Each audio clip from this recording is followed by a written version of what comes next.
Rise of the European Emperor by Taishan Laonyo. Chapter 831 Royal Salute and Huaiyang Cuisine. After thinking for a long time, Marin suddenly remembered a sentence from the messenger Ulichburg Duke William IV now lives in fine wine and delicious food every day. Yes, for a man with damaged balls, what else can he pursue besides eating and drinking? As for money, maybe many eunuchs will pursue it. But the reason why those eunuchs pursue money is because they are royal slaves and have no power themselves. The pursuit of money is just to prevent old age. After all, money can buy fine wine and food, as well as the care of others. However, Ulichburg Duke William IV is different. He is a monarch, he is not short of power, and he has enough money. As long as he says a word, all the good things in the country can be taken. As for foreign countries, he can't get them even if his balls are intact. Therefore, for a duke with damaged balls who has no pursuit, there is no better choice than indulging in fine wine and delicious food. In fact, eating and getting drunk is also a kind of paralysis for oneself. People with unfulfilled ambitions are very sad. Only by paralyzing themselves can they temporarily forget the pain in their hearts. Marin called the messenger again and asked, "You mean, William IV now enjoys fine wine and delicious food all day long?" The messenger nodded. He had repeatedly asked people about this. For this, he spent a lot of money. Does he have high requirements for the quality of fine wine and food? Erguoto is fine wine, and Mutai is also fine wine, but the grades of the two are obviously different. The messenger thought for a while and said, "It's quite high." It is said that William IV even sent people to Italy to hire a chef. These days, Italian food is the best in Europe. Of course, the Chinese food and French food brought by Marin, the time traveler, are not counted. As for German food, potatoes, sausages, what else is there? Sorry, I can't remember. And, these days, Germany doesn't have potatoes, only sausages. Of course, this is a little better than the UK. At least, their sausages are still impressive, and beer is also very famous. As for England, sorry, the food and drinks are not famous, and the only sandwich is overshadowed by the hamburger. As for alcohol, whiskey was originally from Scotland. After hearing what his men said, Marin immediately had a clue in his heart: you are not without desires, but you still like to eat and drink. If you have a request, it will be easy. Marin decided to use Chinese cuisine and the top maple syrup erguoto to conquer Duke William IV of Ulichburg. Needless to say, Chinese cuisine, Marin has no conditions to make Sichuan cuisine, after all, there is no pepper. However, Marin is still very familiar with Huaiyang cuisine. Huaiyang cuisine has a light taste, neither as heavy as northern cuisine in Sichuan cuisine, nor as sweet as Cantonese cuisine. It seems that there is no special feature. However, the lack of special features is precisely the biggest feature. Because Huaiyang cuisine is a cuisine that can adapt to most tastes in the world. Maybe you are not very satisfied with the light Huaiyang cuisine, but you will never be dissatisfied. Therefore, Huaiyang cuisine is definitely the most adaptable among Chinese cuisines. Unlike Sichuan and Hunan cuisine, people who like spicy food like it to death, and those who hate spicy food regard it as poison. In later generations, many people who like Sichuan cuisine go to Sichuan restaurants abroad to eat, and always feel that they are not authentic. But in fact, they don't understand that foreigners who like spicy food are only a minority, and those who don't like it are the majority. Therefore, Sichuan restaurants in foreign countries have to change the taste and add a lot of ketchup and other messy things. If they don't do this, their restaurants will not be able to operate. Therefore, don't blame foreign Sichuan restaurants for not being authentic, they just want to survive. After all, their diners are foreigners, not Chinese. Huaiyang cuisine is different. Huaiyang cuisine itself is relatively light and has a good palatability. Even if people who like spicy food can't get used to it, you can bring a bottle of Lao Ganma to adjust it yourself. Therefore, in the state banquets of China in later generations, Huaiyang cuisine is often the main dish, not Sichuan cuisine or Hunan cuisine. Many people who like Sichuan cuisine and Hunan cuisine are dissatisfied, but they don't consider it from the perspective of foreigners. They don't like spicy food. Do you want to kill foreign guests with spiciness? Or do you lose face because of the spiciness? Since crossing over, because there is no pepper, Marin has been promoting Huaiyang cuisine in East Frisia from the beginning. Then, Marin found that this mild cuisine is very adaptable, and there is no European who doesn't like Huaiyang cuisine. After all, this is the most suitable Chinese cuisine for heavy tastes. In order to attract Duke William IV of Ulichburg, Marin specially sent people to buy a luxurious mansion near the palace in Ulich city as an embassy. Then, a group of chefs were sent over. On the day the embassy was established, the special ambassador Portman, Marin's newly recruited medieval college student, held a banquet at Marin's instruction and invited Duke William IV of Jülichburg to come in person. In order to prevent Duke William IV of Jülichburg from coming, Marin also sent someone to send a barrel of maple syrup ergotu in advance to attract him. Marin tasted it himself, and the 40-degree ergotu with maple syrup added tasted excellent, which was much better than the original whiskey, rye ergotu, with brown sugar added. In order to improve the style, Marin named this rye ergotu with maple syrup Royal Salute and sold it as the most high-end wine. As for the one with brown sugar, it is still called whiskey. In addition, considering that most weak nobles may not be used to strong liquor, Marin also mixed boiled water, the scientific name full of style is called blending, and reduced the degree of Royal Salute to more than 20 alcohol degrees. In this way, the new Royal Salute not only tastes good, but also is not too strong, which is very in line with the taste of the nobles. At least, Prime Minister Geoffrey and other civil servants like it very much. As Marin imagined, at first, William IV was not interested in the invitation of the North Sea Embassy. Even William IV planned to send an ordinary diplomat to attend the banquet in his place. However, the Royal Salute sent by Marin aroused William IV's interest. After trying a sip of the Royal Salute, he was immediately attracted by the mellow aroma of maple syrup. Then, because of his love for the house, William IV also became interested in the banquet of the North Sea Embassy. Just 1 hour before the banquet, William IV temporarily notified the diplomat who was originally going to attend the banquet on his behalf that he would go in person. At the banquet, the new ambassador Portman took out a batch of Royal Salute as wine for the banquet. Unlike the Royal Salute in barrels sent to William IV, the Royal Salute at the banquet was all in glass bottles. These glass bottles were all carefully blown by the master craftsman of glass-blown vessels that Marin dug from Venice. Moreover, the bottle cap design is also very domineering. There is a golden European crown on the cork. Of course, this can't be a crown made of gold, but just made of zinc-containing brass. But the original color of brass is like gold, and the crown-shaped bottle cap made of brass is extremely high-end. Portman solemnly introduced this precious wine, praising it as the noble among wines. If Aunt Zhao Liron was present, she would probably secretly tell everyone, it is actually ergotu, mixed with boiled water. Maple syrup is also added. Ergotu is mellow, even if it is mixed with boiled water. The taste of maple syrup made the guests present love it very much. Everyone asked how this fine wine was brewed, so Portman boasted according to the lines given by Marin. Well, it is said that in order to brew this fine wine, the craftsman consumed a lot of honey imported from Eastern Europe. The guests present were all amazed. Honey. No wonder it tastes so good. You know, in this era, European cane sugar was still sold as medicine in pharmacies. As for honey, it is also an expensive dessert. If it were a few hundred years earlier, in the darkest era of the Middle Ages, 2 noble lords could mobilize troops and fight for the ownership of a few sealed boxes. Although the current material conditions are much better than hundreds of years ago, ordinary people still cannot eat sugar often. Even nobles cannot eat honey often. Therefore, for this kind of Royal Salute sweet wine with a full sense of awe, everyone even drinks it with a bit of awe.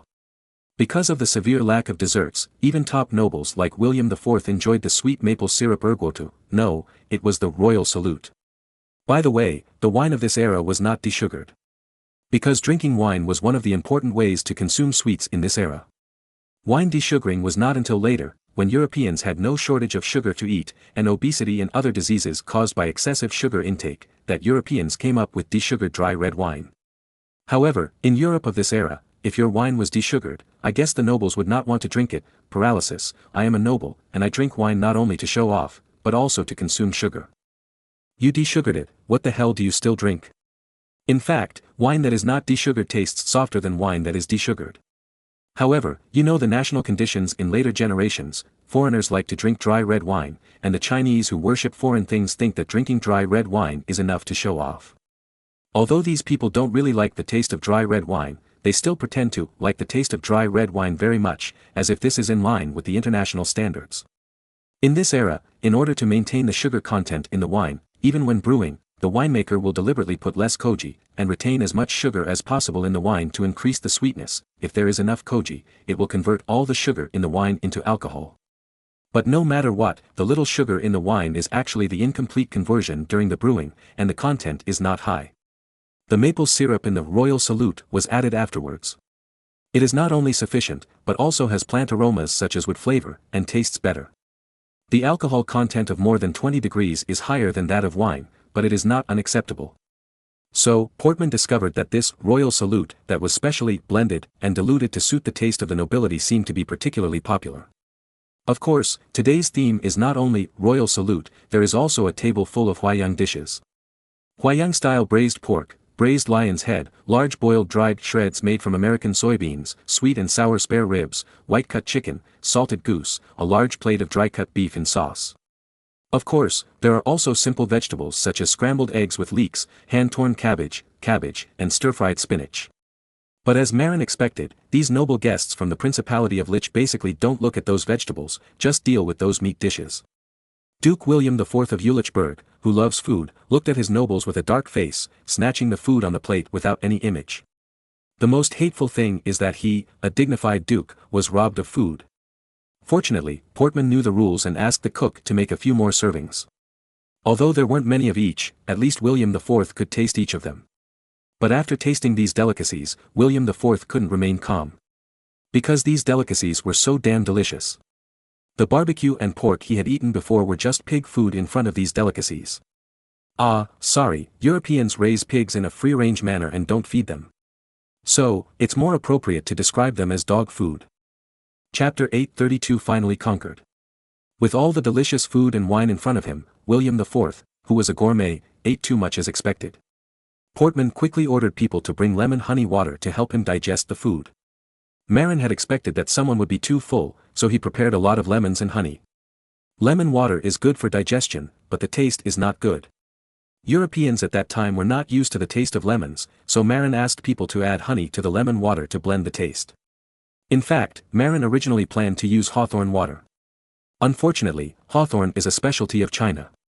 In desperation, he had to use lemon water instead. Moreover, the lemon water was also very effective. However, this taste. It is simply unpalatable without honey. Even with honey, William IV was not used to this sour taste. But Portman pointed out that lemon water helps digestion, so William IV insisted on drinking it. It's so delicious. By the way, Mr. Portman, where did you get these delicacies? Why haven't I heard of them? Portman was naturally prepared. He answered, our Archduke's teacher, the great sage Einstein, learned them there when he traveled to the Huaxia Empire in the East. Oh, it turns out to be from that mysterious country in the East. William IV suddenly realized. I heard from our Archduke that many Italian delicacies were brought back from the East by Marco Polo. For example, pasta and pizza. So amazing. William IV was shocked. Well, Marco Polo was not proficient in cooking, so he only brought back a few cooking methods such as pasta and pizza. But our Archduke's teacher is different. He gave our Archduke a complete cooking recipe.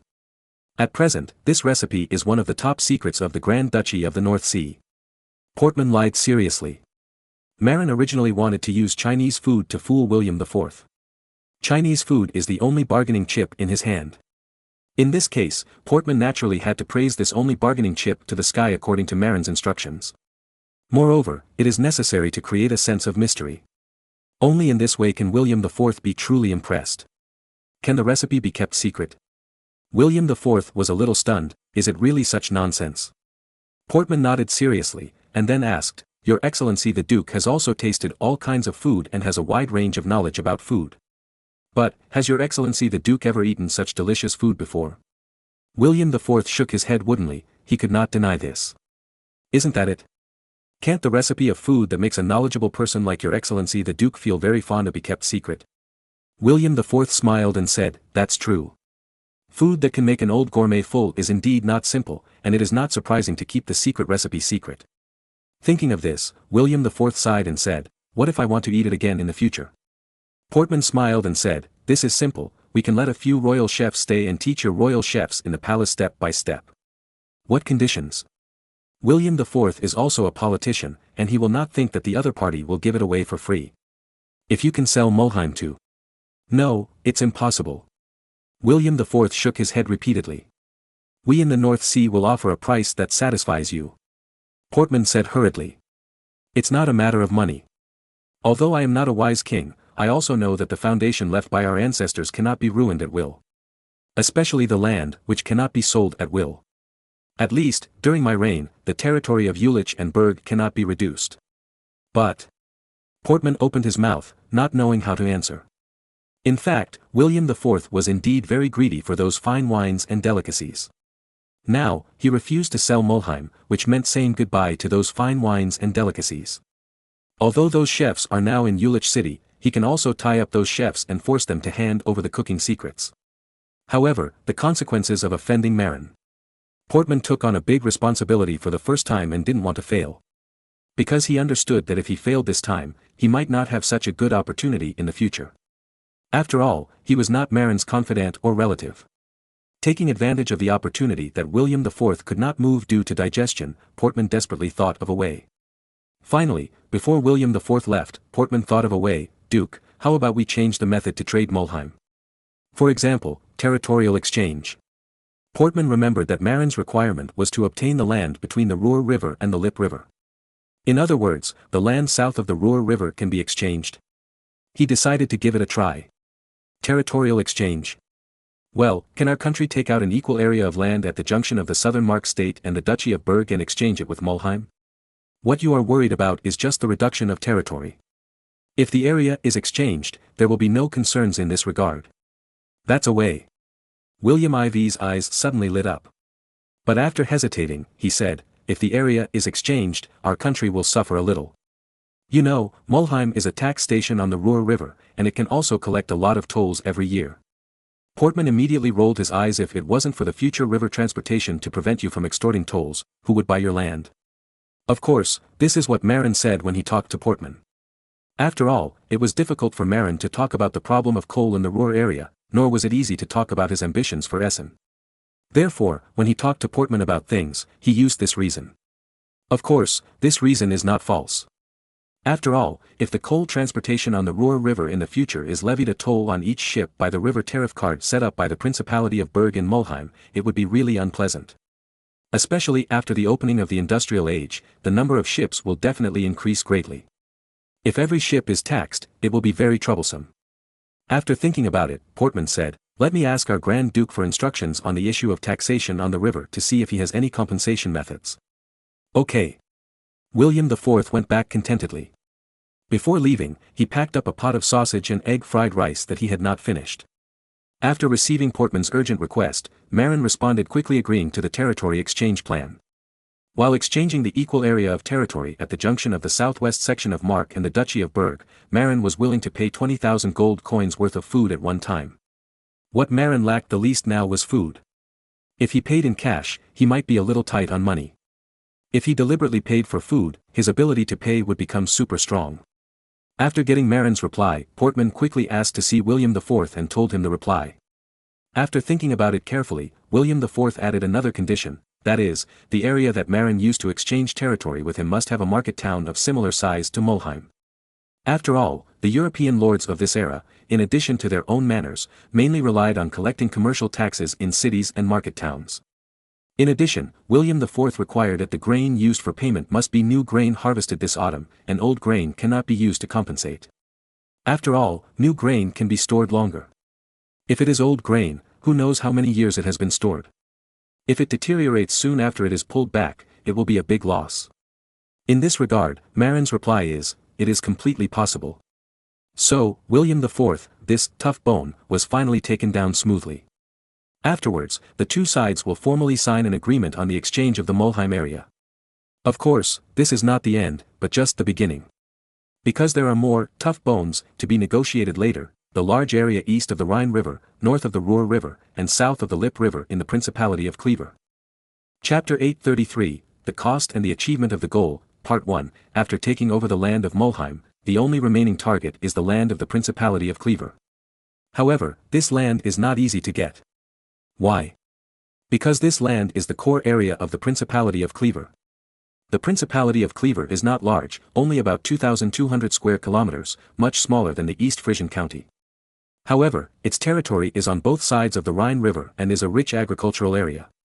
Moreover, there are no swampy areas, and the land utilization rate is high. The area east of the Rhine, south of the Lippe River and north of the Ruhr River that Marin seeks is about 400 or 500 square kilometers, which is almost a quarter of the territory of the Principality of Clever. There are also many feudal vassals on the territory, which is very troublesome to deal with. Before, although Marin exchanged the Lower Gettys area for the Mark County, it was also a special case. Why? Because the land of the Mark County is far less rich than that of the Lower Gettys area. Of course, this refers to agriculture. However, in this era, there is no industry, so agriculture is naturally king. In the Lower Gettys region, when the Duke of Burgundy, Charles the Bold, destroyed the Duchy of Gettys decades ago, most of the local feudal nobles were slaughtered. Therefore, even if Charles II restored his country in 1492, there would not be many feudal nobles left in the country. What would happen if there were no feudal nobles? Naturally, most of the cultivated land and manors in the Lower Gettys region belonged to Charles II, Duke of Gettys. And what are the consequences of having many royal territories? Naturally, Charles II is very rich. After all, there was no universal taxation in this era. The standard for measuring whether the princes are rich, in addition to the number of cities in the fiefdom, is the amount of land under their names. The more land under their names, the greater the income. Charles II took the opportunity of being reshuffled by the bold Charles to take most of the land of the Duchy of Gettys into his own hands. In this way, Charles II naturally became a very wealthy prince. Otherwise, he would not have so much money to feed a large number of troops and compete with the Duchy of Saxony for West Frisia. It should be noted here that although the princes are nominally the owners of all the lands in the vassal states, in fact, many of the lands have been divided out. After all, there are still many barons and knights under the dukes and earls. The longer the vassal states are passed down, the less land they have in their name. Because each generation of vassal will divide some land out. And it is difficult to reclaim the land, unless the vassal under his rule is extinct, then he can take the opportunity to take back the land. Therefore, the longer the vassal states are passed down, the less land the vassal itself has. And the vassal who conquered the world like Marin has the most land in his name. Because he is the first generation of vassal, and he didn't divide much land out. As for the original vassal of the conquered land, most of them were cleared or driven away by him. Therefore, he has so much land. The reason why John II was willing to exchange the Mark County for the Lower Geats region was also because the Lower Geats region directly belonged to the Duke of Geats, which was much more than the land under John II's name in the Mark County. Marin's exchange for the Mark Country, if the value of coal is not calculated, is a big loss. Because this is an exchange of territory, not the destruction of a country. Therefore, Marin cannot move the original small feudal nobles at will. Therefore, except for the manors left by the feudal nobles who are willing to follow John II to the Lower Gettys area, Marin can accept them, and those small feudal nobles who are willing to stay, Marin cannot touch them. Of course, those small feudal nobles must also be loyal to Marin. Therefore, from an agricultural point of view, Marin's exchange of the Lower Gettys area, where land ownership is concentrated in the hands of the princes themselves, for the Mark Country, where land ownership is more dispersed, is a big loss. But Marin's own goal is not those arable lands, but coal. Therefore, he doesn't think he is at a loss. When the industrial age comes, Marin will make a lot of money. Because the mineral resources in the territory are all owned by the princes. Note, in the feudal era, the mineral resources of European countries belonged to the royal family. Of course, in the divided Germany, the mineral resources of the principalities belonged to the princes. All miners must obtain a license and pay heavy taxes. For example, when Spain developed gold and silver mines in America, it stipulated that 1/5 of the income from the gold and silver mines belonged to the Spanish royal family. Here we are talking about income, not profit. Unlike the earldom of Mark, John II is resident in the Principality of Clever. Earl Mark is just a title he holds concurrently, and Duke of Clever is his main title. The roots of the Lamarck family are also in the Principality of Clever. Therefore, the territorial changes of the Principality of Clever have a great impact on the Lamarck family. Therefore, for Marin, the difficulty of exchanging the land east of the Rhine River is more difficult than exchanging the earldom of Mark. Moreover, Marin now has no high-quality plots of land concentrated in the hands of the princes like the Lower Gettys area to exchange. At present, what Marin can exchange is mainly the area south of the Ruhr River in the earldom of Mark and the western part of the South Munster area. However, whether it is the area south of the Ruhr River in the Mark country or the western area of the South Munster region, the land is not as fertile as the land east of the Rhine River in the Principality of Clever. Moreover, the transportation convenience is far less. Not only that, the land ownership of the two pieces of land is also more complicated. The area south of the Ruhr River in the Mark country was originally a fiefdom under the name of John II. How could John II not know the situation there? Anyway, it can't catch up with the land on the east bank of the Rhine River in the Principality of Clever. Moreover, there is no border with the Principality of Clever, so it is more troublesome to manage. As for the land in the west of the South Munster region, it borders the Principality of Clever. However, the land there is not as fertile as the land on the east bank of the Rhine River, and the land ownership is also very troublesome. Because the land ownership in the South Munster region is mainly in the hands of the Church. Even if Duke John II of Clever is willing to exchange land, he dare not ask the Church for land. In those days, Protestantism has not yet rebelled, and Catholicism in Europe is more powerful than the United States in later generations. Even if Marin exchanged the land for John II would not dare to snatch the land from the local church. Therefore, it would be very difficult to exchange for the land on the east bank of the Rhine. But no matter what, Marin was unwilling to give up that land. Because that land not only has rich coal resources, but also has unparalleled advantages in water transportation. So, Marin decided to give it a try. How can you know whether it will succeed or not if you haven't tried it? As a saying in later generations said, there must always be ideals, what if they come true? Moreover, Marin did not go there with a fluke mentality. He went to the land on the east bank of the Rhine with the mentality of winning it. In order to obtain that piece of land, he was willing to pay a huge price.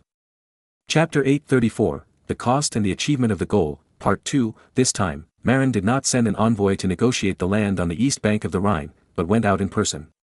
Anyway, the Worms Empire Conference was about to begin, so Marin simply went to Clever City to discuss the issue of land exchange, and then went south with Duke John II of Clever to attend the meeting. Duke John II of Clever was naturally very welcome to Marin's arrival. After all, Marin was his important ally. Moreover, the military strength of the North Sea Kingdom was very strong, and John II would definitely not want to offend Marin if it was not necessary. Besides, the Hoffman family and the Lamarck family were important partners in trade. Just acting as an agent for the refined sea salt produced by the North Sea Kingdom every year made the Lamarck family earn a lot. How could John II neglect the god of wealth? Therefore, regardless of whether the negotiations on the territorial exchange were successful, John II did not want to make the relationship between the two sides stiff. For this reason, John II attached great importance to Marin's arrival and personally went out of the city to welcome Marin. Welcome, Grand Duke Marin, your arrival makes Clever City feel honored. John II enthusiastically led Marin to the palace of Clever City. Then, a grand banquet was held in the palace, and fine wine was served. But what made Marin happy was that the food and wine in the Clever Palace were basically from the North Sea Kingdom. Although the ingredients of the food were not from the North Sea Kingdom, the cooking methods were all from the North Sea Kingdom. However, the chefs of the Clever Palace did not seem to have learned enough, and the Chinese food tasted a little awkward. But anyway, these delicacies are much better than the medieval German dark cuisine that John II had eaten before. Even the fine wine on the table is the royal salute that Marin has just launched. This diluted ergotu with a concentration of more than 20 degrees, after being mixed with maple syrup, is not strong, but has the fragrance and sweetness of maple syrup, which is very suitable for the taste of the nobles. Moreover, the bottle stopper in the shape of a brass crown makes the royal salute full of style, which is very in line with the aesthetics of the nobles. In addition, even the Earl Grey milk tea before the banquet was invented by Marin. John II obviously realized this, so he didn't say much during the meal. Because the food and wine here are all in the style of the North Sea Kingdom, and he doesn't need to introduce them to the guests. After eating and drinking, Marin declined John II's suggestion to dance to relax, but found a quiet room and discussed business with John II directly. Marin didn't want to beat around the bush, but got straight to the point and directly expressed his desire to exchange the land on the east bank of the Rhine River in the Principality of Clever for the territory of the western part of the southern half of the bishopric of Munster and the border of the Principality of Clever. Excuse me, Grand Duke Marin, why are you so obsessed with getting this land? You know, you don't lack land now. Moreover, this land is not your hometown. John II was also very curious about Marin's motives. Before, when exchanging the Mark earldom, John II believed Marin's reason that, if you don't return to your hometown when you are rich and noble, it's like walking in the night in brocade clothes, who knows it. However, the land on the east bank of the Rhine in the Principality of Cleves is still far away from Marin's hometown of Bochum. Marin had already prepared for this, and he took out a map calmly and showed it to John II. Lord John, please look, this is a map of the Ruhr and Lippe rivers. Since I moved to my hometown of Bochum, I will definitely increase my investment in the construction of my hometown. It is not difficult to imagine that Bochum, which is close to the Ruhr River, will prosper in the future. After a pause, Marin continued, and after prosperity, business will inevitably develop. With developed business, transportation will become frequent. And now, shipping has the largest volume of cargo in transportation. Look at this map. After the ship departs from Bochum, it must first pass through the Mulheim area. If Duke Berg sets up a checkpoint to collect taxes, it will definitely cause me serious inconvenience. And after passing through the Mulheim area, you will enter your country. Then, sail into the Rhine River. After that, turn to the Lippe River and enter the newly dug Munster Canal, connecting to the largest commercial port in the North Sea Kingdom, Emden Port. If every time a cargo ship passes through your country's waterway, it will be taxed. If there are too many ships, the tax will be deducted a lot, and it will be very troublesome. So you want to directly obtain the east bank of the Rhine in my Principality of Clever? John II was a little stunned. Because the reason given by Marin was too strong in order to evade taxes, directly by the land where the tax card is located? Too much. As a result, Marin really nodded seriously and added, this is indeed an important reason.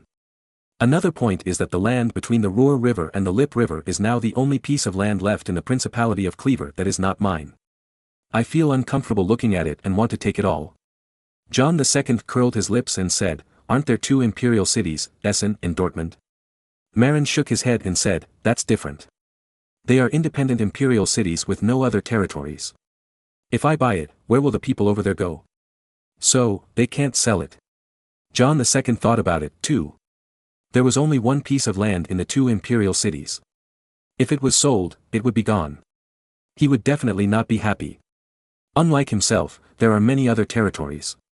But he still frowned and said, we are allies. You want to give you the free navigation rights of the Rhine River.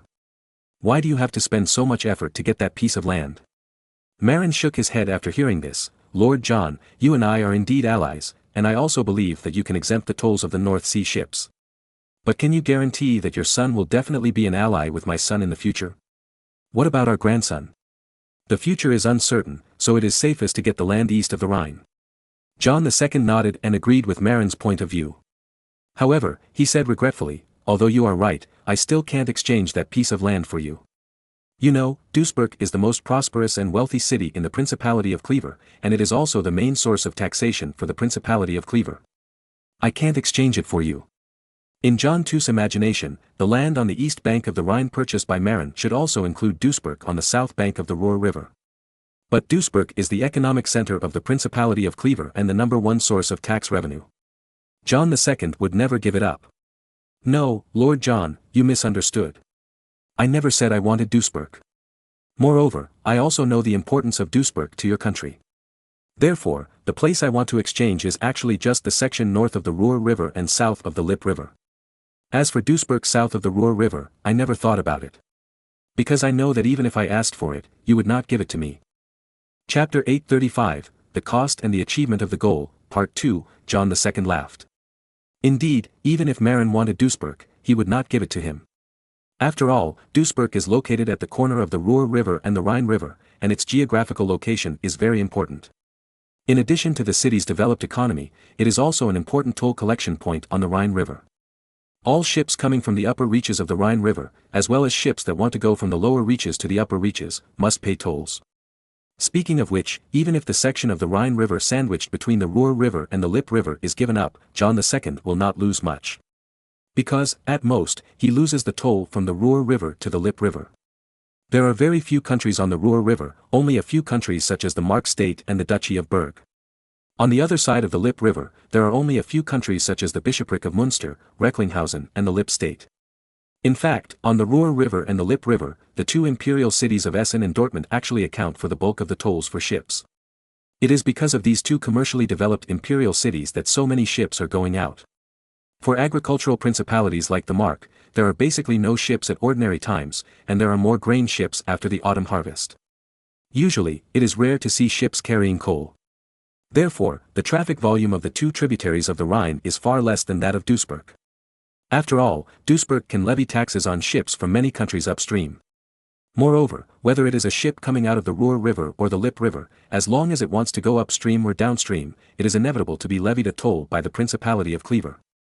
Because, leaving the Ruhr River and the Lippe River, there is Duisburg, an unavoidable tax point to the south. To the northwest, the main territories of the Principality of Clever are there, and there is absolutely no shortage of tax points. Once you leave the Lippe River and head northwest, you will pass through the tax point of Wesel. It should be pointed out that Wesel is also an important commercial city in the Principality of Clever. Its economic status in the Principality of Clever is second only to Duisburg and higher than the capital city of Clever. However, the digging of the Münster Canal made John II feel the crisis. Because, if you take the Münster Canal to enter the Ems River and then reach the North Sea, the journey is much shorter than going around the mouth of the Rhine. In particular, ships can save a lot of distance and time by going from the Rhine to important Hanseatic port cities such as Hamburg and Bremen. Therefore, John II is very worried that ships going to the northern coastal areas of Germany such as Hamburg or Bremen will change to the Münster Canal in the future. In this way, he will have a lot less tolls. He himself doesn't really care about Marin's desire to buy the land on the east bank of the Rhine. Because the amount of land on the east bank of the Lamarck family is actually not much. However, John II knows that in the Principality of Clever, there are 2 barons and 5 knights fiefs there. Moreover, these 2 barons have always been important old families in the court of the Principality of Clever. Even John II usually has to respect their opinions. As for the 5 knights, they are also important members of the army.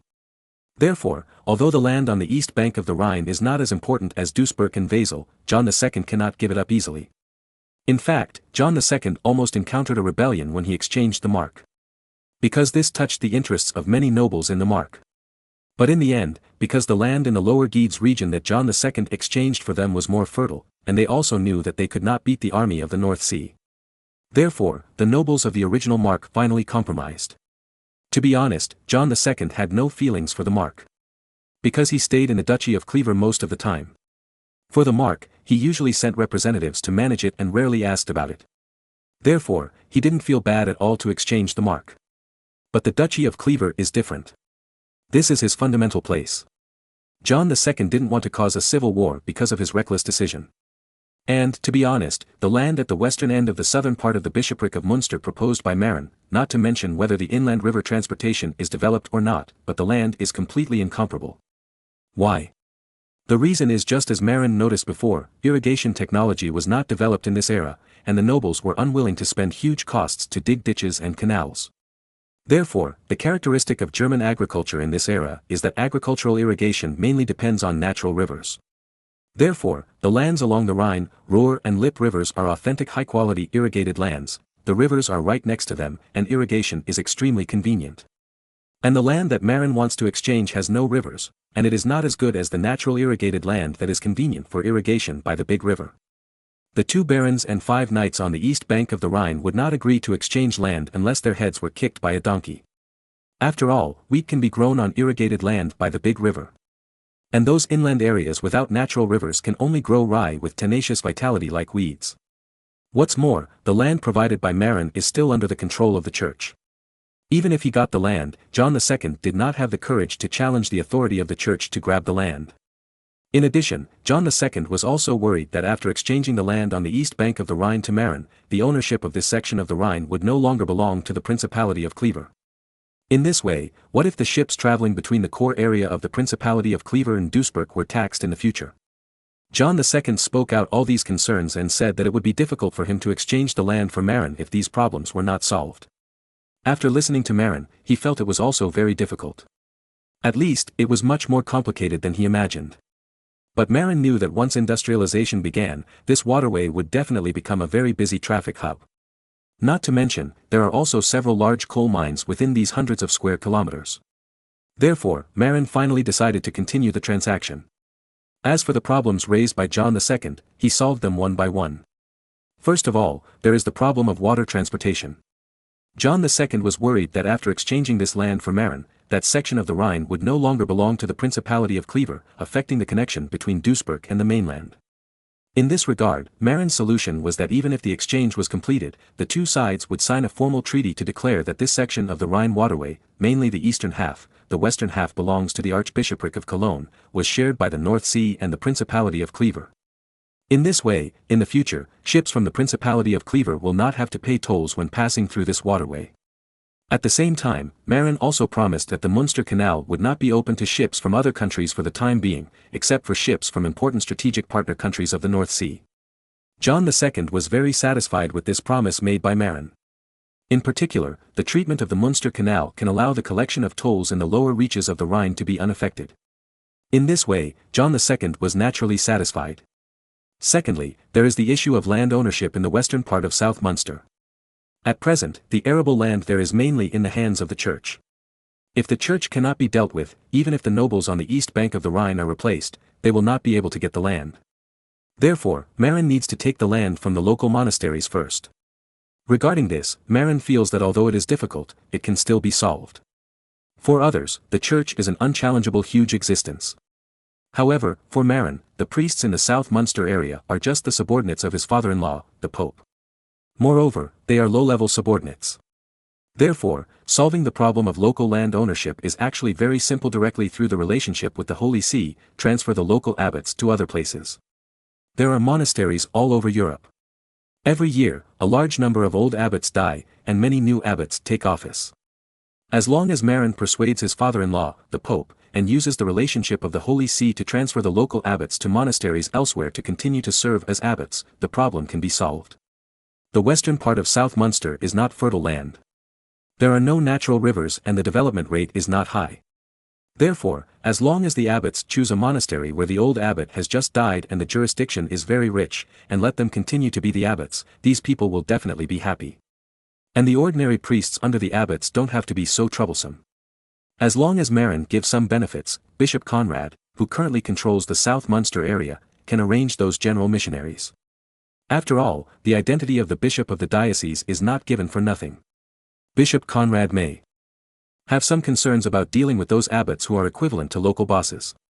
But for those ordinary priests, Conrad is a godlike existence and can easily decide their fate.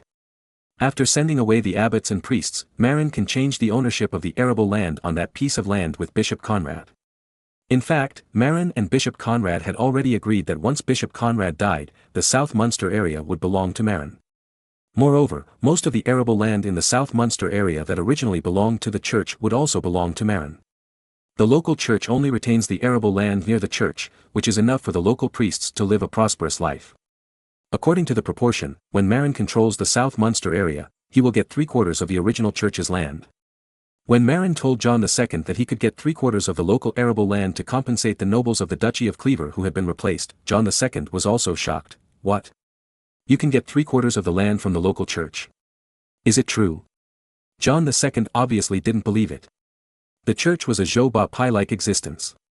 They have always been the ones who take advantage of others, and have they been taken advantage of by others? Marin shrugged and said indifferently, "Did you forget, Lord John? The Holy See gave me the bishopric of Munster before. Moreover, the Pope and the Roman cardinals also tacitly allowed me to take most of the land from the Church of Munster. After all, the land of the bishopric of Munster is basically in the hands of the Church. If I don't ask them for land, why should I come to the bishopric of Munster?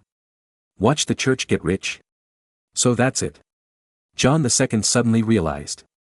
At the same time, he admired Marin's ability to take most of the arable land from the Church. Marin laughed in his heart. If you also have a father-in-law who is the Pope, you can do it too. Finally, it is the irrigation of arable land that the 7 vassal nobles on the east bank of the Rhine care about. After thinking again and again, Marin made a decision: send people to help those nobles dig rivers on the new fiefdom. Coincidentally, the 15,000 militiamen who were originally sent to the Parson concentration camp in the Duchy of Brabant to pretend to be Swiss mercenary prisoners of war will also come. These militiamen were originally the militiamen captured by Marin in Lübeck by the electorate of Saxony and the electorate of Brandenburg. But after the war, Saxony and Brandenburg could not afford the ransom of these militiamen, so they simply gave them to Marin. They even agreed to send the spouses and families of these militiamen over. In this way, they are now Marin's people. Originally, Marin planned to arrange for these people after returning home. After all, there is still a lack of a large number of laborers in West Frisia and North Munster. But now, in order to satisfy the nobles of the Principality of Clever, in particular, to satisfy the 2 barons, Marin decided to continue to send the 15,000 militiamen to dig irrigation rivers in the territories that were exchanged in the western part of South Munster. At least, the new fiefs of the 2 barons should have irrigated land of the same size as the previous fiefs. After the irrigation river is dug for the 2 barons' territories, the 5 knights will continue to dig. This project is not big, because the purpose of the irrigation river is to divert water, and it does not need to be wide or deep. Therefore, its engineering volume is far less than the Munster Canal. Marin sent 15,000 civilians to help dig the river, which can definitely solve the problem within a year. After solving these three major problems, Marin also proposed that a large amount of compensation could be given in addition. For example, John II could be given food worth 100,000 gold coins as compensation. As for the 2 barons and 5 knights, compensation will also be given. Of course, it is definitely not as much as John II. But it has to be added up, it is also a considerable amount. As for why they should be compensated, it is because Marin needs to buy the castles, houses and other real estate they left behind. They can't take them away, but it's a loss if they don't take them away. After all, it cost a lot to build them before. Moreover, they have to build them when they go to the new fief. Therefore, Marin needs to buy these real estates to compensate for their losses. At the same time, it also gave them money to build new houses in the new fiefdom. After paying such a high price, Marin believed that the deal was almost done. John II had already agreed, and the matter was halfway done. Next, as long as the 2 barons and 5 knights were dealt with, everything would be done. And Marin's goal of coming to Clifford this time was finally basically achieved. Chapter 836, Victory in the Argument. As expected by Marin, the 2 barons and 5 knights on the land on the east bank of the Rhine in the Principality of Clifford finally agreed to Marin's acquisition. However, in exchange for their consent, Marin also paid a heavy price. For example, Marin spent a huge price to acquire the castles and other real estate that the 7 nobles could not take away. Originally, those castles and houses were all old buildings and should be handled at the price of old houses. However, now Marin is begging them. So, they proposed that Marin should buy them at the price of new buildings. But for this, Marin would have to pay an extra 10,000 or 20,000 gold coins. But their reasons are also very sufficient. Only by getting the money to build these castles and houses can they build similar buildings on the new fiefdom. After all, as a baron and a knight, you also need to be pompous. Buildings such as castles and knight manors, manors with simple defensive functions, are also necessary.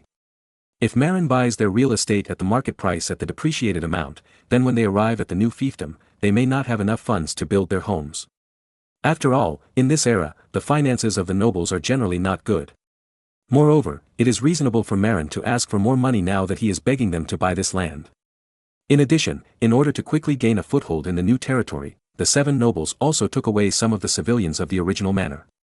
These civilians were previously thugs trained by the 7 nobles, and they were private armies of the nature of militia to maintain the rule of the nobles. When they arrived in the new place, these nobles would not be at ease if there were no thugs following them. Marin also agreed to this. After settling the Principality of Clever, the next step is to contact Bishop Conrad of Munster. In addition, it is necessary to write a letter to Julius II, the Pope's father-in-law, to cooperate in transferring several abbeys in the western part of South Munster. In addition, to operate this matter, it is necessary to bribe Bishop Conrad. But this matter is not urgent, because no matter when the agreement is reached, it will have to wait until the end of the autumn harvest before the delivery. After all, the grain planted in the spring cannot be cheap for the latecomers. Therefore, Marin is not in a hurry to hand over the land now. At present, his most important thing is to go to Worms to attend the imperial conference with Duke John II of Clever. Of course, Marin is not in a hurry to go to the imperial parliament to swear to seek the forgiveness of the princes. His main purpose is to hope that the princes will support him in annexing the Recklinghausen area. Although Marin and the Archbishopric of Cologne have reached an agreement, Otto III, the Lord of Gomen and Schaumburg, who controls the Recklinghausen area, is unwilling to lose Recklinghausen, which is larger than his own territory. Therefore, while Marin is seeking to exchange territory with the Principality of Berg and the Principality of Clever, this buddy is also connecting the princes to reject Marin's forced acquisition of the Recklinghausen area. His reason is to accept the Archbishopric of Cologne to redeem Recklinghausen by itself, but disagree with Marin, a third party, to acquire the Recklinghausen area. His point of view has been supported by many princes. Therefore, Marin needs to fight at this meeting. But Marin had already made preparations. He decided that if the princes did not agree to his forced purchase of Recklinghausen, then he would not swear not to send troops to help the Habsburgs.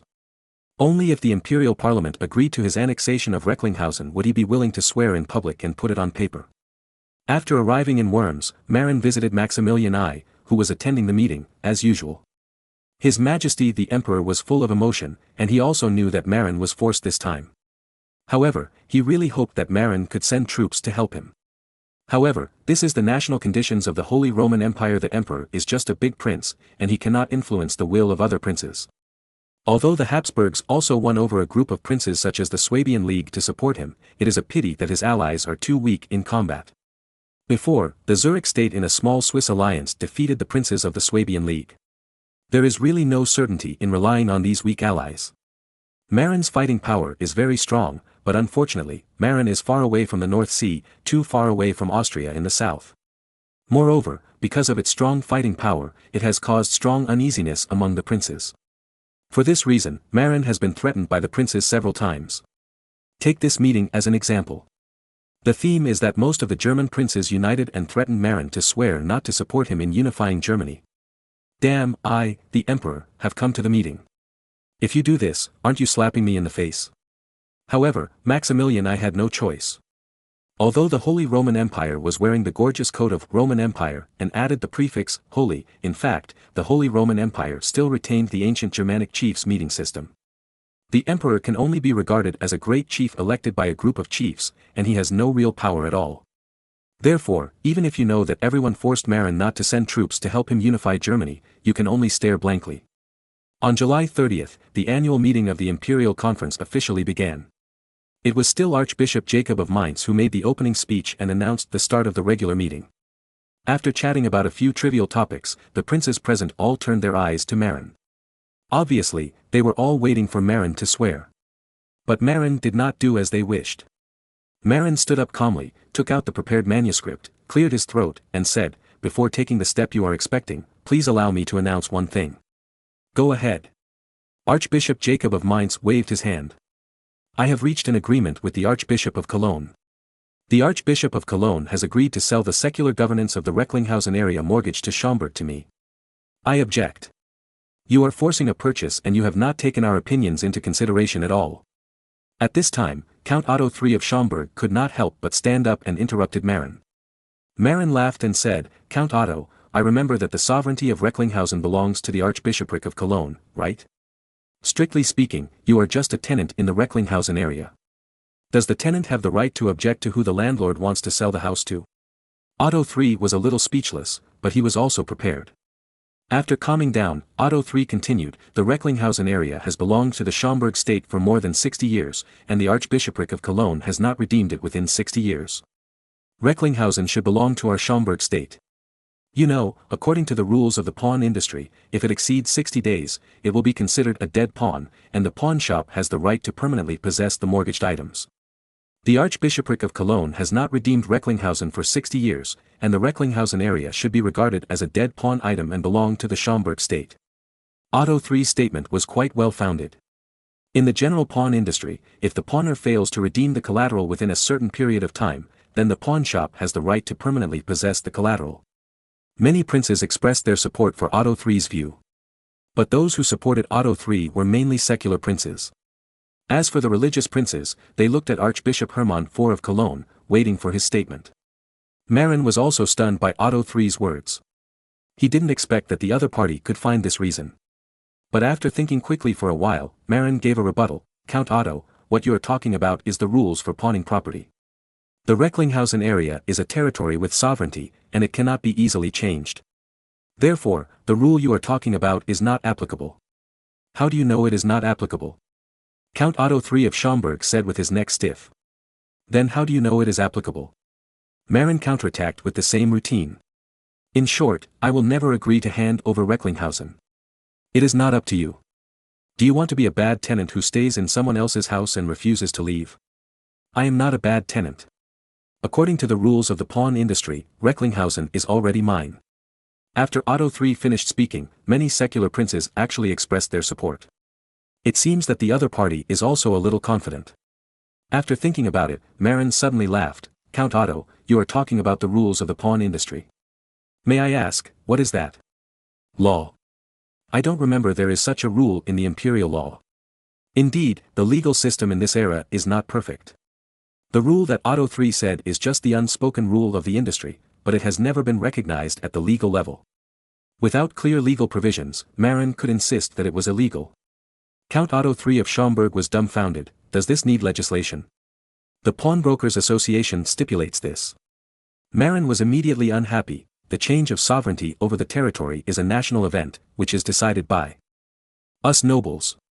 When can the humble people of the Pawnbrokers Association help us make decisions? Only the laws promulgated by the empire are the only standard for us to act. Lord Otto, please don't bring those rules between businessmen to the imperial parliament. Because we and they are people from two different worlds. Marin's words were righteous and flawless. Many princes of the Habsburg family, as well as some neutral princes, applauded Marin's remarks. Most of the princes present were proud of their status. Although their economic conditions may not be good, most of them think highly of themselves. For those wealthy businessmen, they envy them for being rich, but at the same time look down on them. It seemed that only in this way could they regain their confidence as nobles, and Marin's speech made them feel very comfortable. At this time, Archbishop Hermann IV of Cologne, who had been a spectator for a while, suddenly took out a piece of parchment and said, "This is the treaty from that year. It is clearly written on it that Recklinghausen is temporarily mortgaged to the county of Schaumburg. There seems to be no evidence on it that the Archbishop of Cologne sold Recklinghausen to the county of Schaumburg.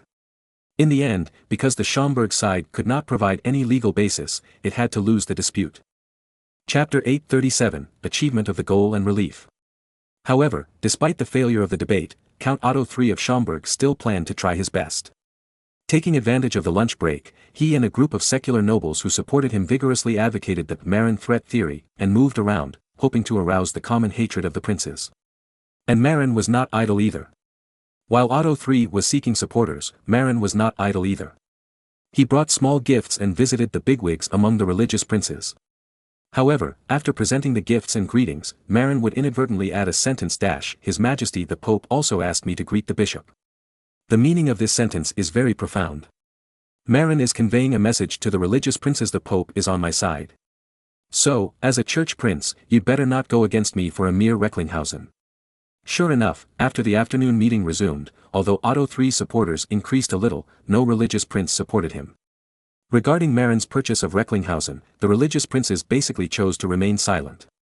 These bishops knew very well that what they were worried about was that Marin would help the Habsburgs unify Germany. As for the ownership of the Recklinghausen area, what did they care about? If there was no pope, they might have supported Otto III and suppressed Marin. But with the pope's endorsement, they kept silent. The last time the Pope came to Worms and endorsed Marin, the scene reappeared in their minds. In order not to be targeted by the chairman of the church group, these religious princes ignored Otto III's agitation. Gradually, those secular princes also found that something was wrong. It seemed that all those religious princes chose to remain silent. Frederick III and other secular electors also felt something was wrong, so he asked Archbishop Jacob of Mainz to adjourn temporarily. Then, the 7 electors entered the secret room of Worms Cathedral and discussed urgently together. Maximilian I looked at the 7 electors holding a small meeting together, but did not call him the emperor, and his head was full of black lines. But he had no choice but to chat with several sisters-in-law he was familiar with to resolve the embarrassment in his heart. 3 bishops, why are you all silent? Are you watching Marin take Recklinghausen? In that case, his strength will be greatly increased. Frederick III, the Elector of Saxony, asked the 3 religious electors in confusion. He had suffered from Marin in the previous war, so he had a grudge against Marin. He was very happy to see things that could make Marin suffer. But Archbishop Jacob of Mainz shook his head and said, "Lord Frederick, it's not that we don't want to target him. It's not worth the loss to target him for this matter. Have you forgotten that the Pope came in person at the last meeting?" Frederick III's mouth twitched paralyzed. Could he forget it? Last time, he could persuade everyone to form a coalition to attack Marin. However, the Pope came in person and directly suppressed all the religious princes. Just relying on secular princes, what the hell? You know, among the 4 secular electors, King Vladislaus II of Bohemia seems to be a little biased towards Marin, and the Palatine elector is average. And he and Joachim I, the elector of Brandenburg, who are both powerful, were defeated. So, Marin can only benefit. And this time, it seems to be the case again. Marin had obviously reminded the religious princes not to forget the Pope's opinion before. Ladies and gentlemen, His Majesty the Pope is far away in Rome, and he didn't come in person this time. Frederick III was unwilling to give up and wanted to continue persuading. But the 3 religious electors shook their heads before he finished speaking. "Lord Frederick, you may be right. We are now leading a country alone, and we can indeed ignore the opinions of His Majesty the Pope. But don't forget that we all have nephews and nieces in the church. It may be difficult for the Pope to deal with the three of us, but it is easy to strangle the younger generation of our family. After all, they have not grown up yet. Archbishop Jacob of Trier said depressedly. Maybe, when this Pope returns to heaven, your descendants won't be in trouble. Said Frederick III. No, you are wrong. Lord Frederick, even if this Pope returns to heaven, the next Pope will not let our descendants go. Archbishop Hermann IV of Cologne said depressedly. Why? This is an implicit rule: if the current Pope does not help the previous Pope suppress those who disobey the Holy See, then the next Pope will not help him suppress the enemies of the Holy See during his tenure. Of course, the current Pope and the previous Pope are mortal enemies. This implicit rule is to maintain the dignity of the Pope so that it will not be trampled by the people below. Hermann IV explained patiently. These bishops cannot confirm whether the next Pope is the enemy of this Pope, but the possibility is very small. Therefore, if you offend this Pope, your family may be continuously suppressed in the future, so don't even think about becoming a bishop. And if you can't become a bishop, you won't make any money.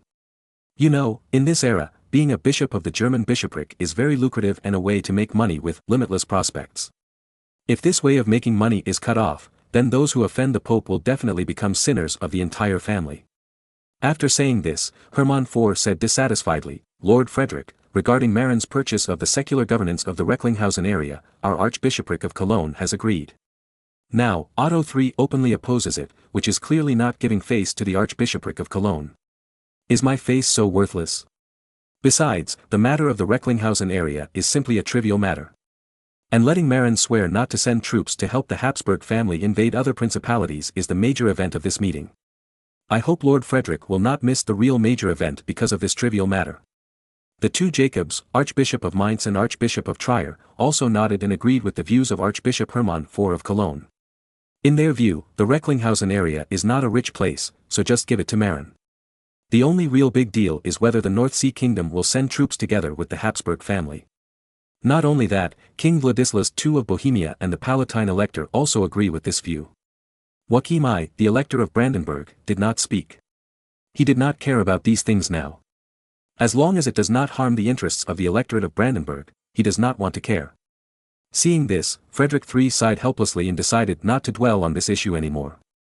When the meeting resumed, the situation suddenly changed. Several electors expressed their support for Marin's acquisition of the secular governance of the Recklinghausen area. However, Marin was required to swear in writing that he would not send troops to help a family invade the territory of the imperial princes. At the same time, it is not allowed to help a family fight in the form of mercenaries. When Marin saw that his goal had been achieved, he naturally stopped while he was ahead. However, in order to show his loyalty, he deliberately squeezed out a few tears, and seemed to accept this condition with grief and indignation. After all, Marin was promoted by Maximilian I to step onto the historical stage.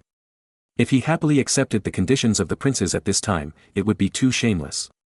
Moreover, he had sworn an oath in front of the emperor. If he broke his oath so readily, his character would be despised. Therefore, Marin had to try hard to pretend to be aggrieved. The baby didn't want to, they forced me. In this way, it can be regarded as an explanation for the favor of promotion of His Majesty the Emperor. Maximilian I was also full of helplessness. Seeing Marin looking at him with tears in his eyes, he couldn't help crying. Of course, he was not moved by Marin, but because he wanted to cry in pain when he thought that the Habsburg family's grand ambitions would be strangled.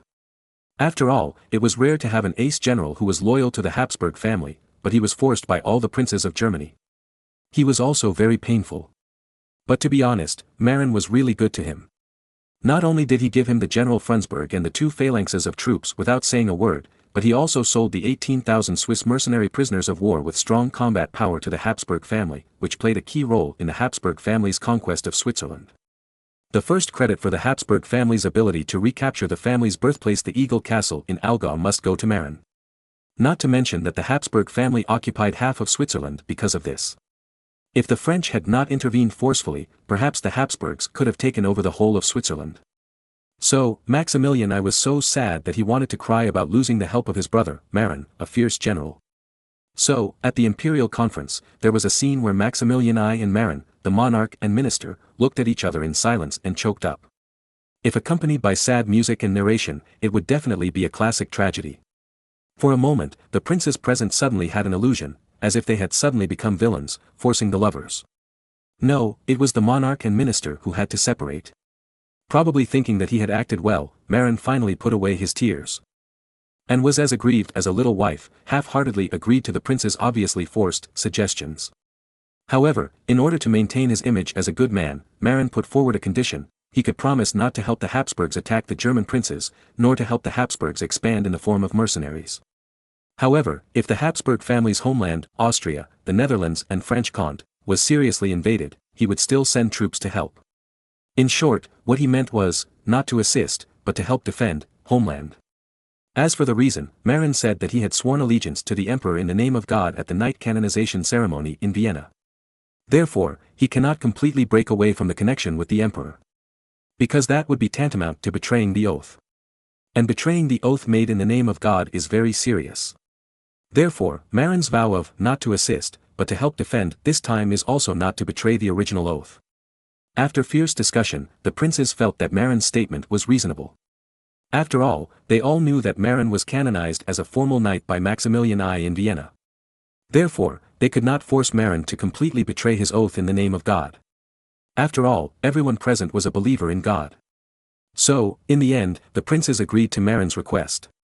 Anyway, for the princes, as long as Marin did not send troops to help the Habsburgs attack the German princes, the goal would be achieved. As for the elimination of the Habsburgs, they actually didn't think about it. In the end, Marin swore in the name of God in front of all the imperial members present that he would not send troops or mercenaries to help the Habsburgs attack other German princes. But if an enemy invaded the Habsburg homeland, he would send troops to help, but after helping to defend the Habsburg homeland, he was not allowed to continue to send troops to help counterattack. After swearing, Marin wrote it down in words, signed and sealed it, and the document was sealed in the Worms Church. After that, the imperial parliament also reviewed and approved the resolution to agree to Marin's acquisition of the secular governance of the Recklinghausen area. At the last moment before the end of the meeting, Marin also announced that because he had not served in the North Sea Kingdom for a long time, he would expel Frundsberg and his subordinates from all their positions and titles in the North Sea Kingdom. This decision was called punishment, but it was actually equivalent to giving Frundsberg completely to the emperor. Moreover, Marin had to do so. Because, up to now, Frundsberg and his two phalanxes from the North Sea Kingdom are still serving the emperor. But Marin had just sworn not to send troops to help the emperor fight, and he couldn't break his promise. Therefore, expelling Frundsberg and others and severing ties with them is the best choice. Many princes are dissatisfied with this, but they also know that Frundsberg is now one of the most trusted generals of Maximilian I. Even if Marin wants to take it back, Frundsberg may not be happy. Therefore, Marin's way of handling it is the most appropriate. Moreover, although Frundsberg is also a good general, the Habsburg family with Frundsberg cannot kill all sides. The current war situation shows this. As long as Marin's main army does not move out, it will be difficult for the Habsburg family to take Switzerland, let alone attack other principalities. Therefore, a Frundsberg does not affect the overall situation. Maximilian I was also very grateful to Marin. After all, with Marin's oath of not assisting, but helping to defend, other principalities who wanted to jointly invade the Habsburg family's homeland had to think twice. And giving Frundsberg and its two phalanxes to the Habsburg family in disguise was also very affectionate and righteous. Therefore, Maximilian I could not ask Marin to do more. When they left, the monarch and his ministers rode their horses and stared at each other in the distance, and staged a bitter drama of speechless and choking and reluctant to leave.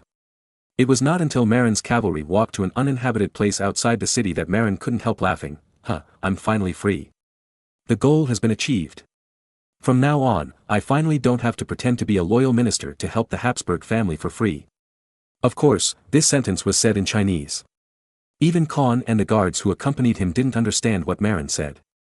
For Marin, this oath incident was not a relief. Before, in order to become a noble, Marin had to please Maximilian I to become a formal knight and imperial baron. Therefore, he once swore allegiance to Maximilian I. Precisely because of this became a heavy moral burden for Marin. If he betrayed the emperor, it would be a violation of his oath and he would be condemned by thousands of people. Even, he couldn't charge for helping the Habsburg family. This made him a little aggrieved.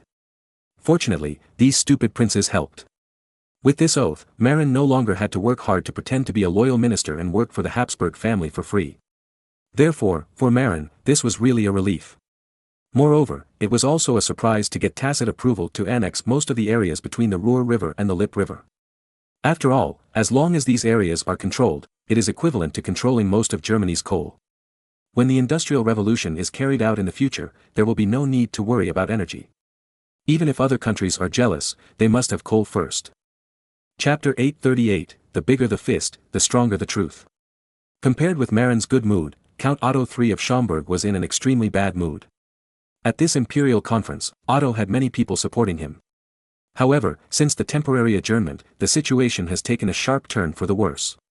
Frederick III, the Elector of Saxony, who originally supported Otto III, was silent, and a large number of Saxon nobles also retreated.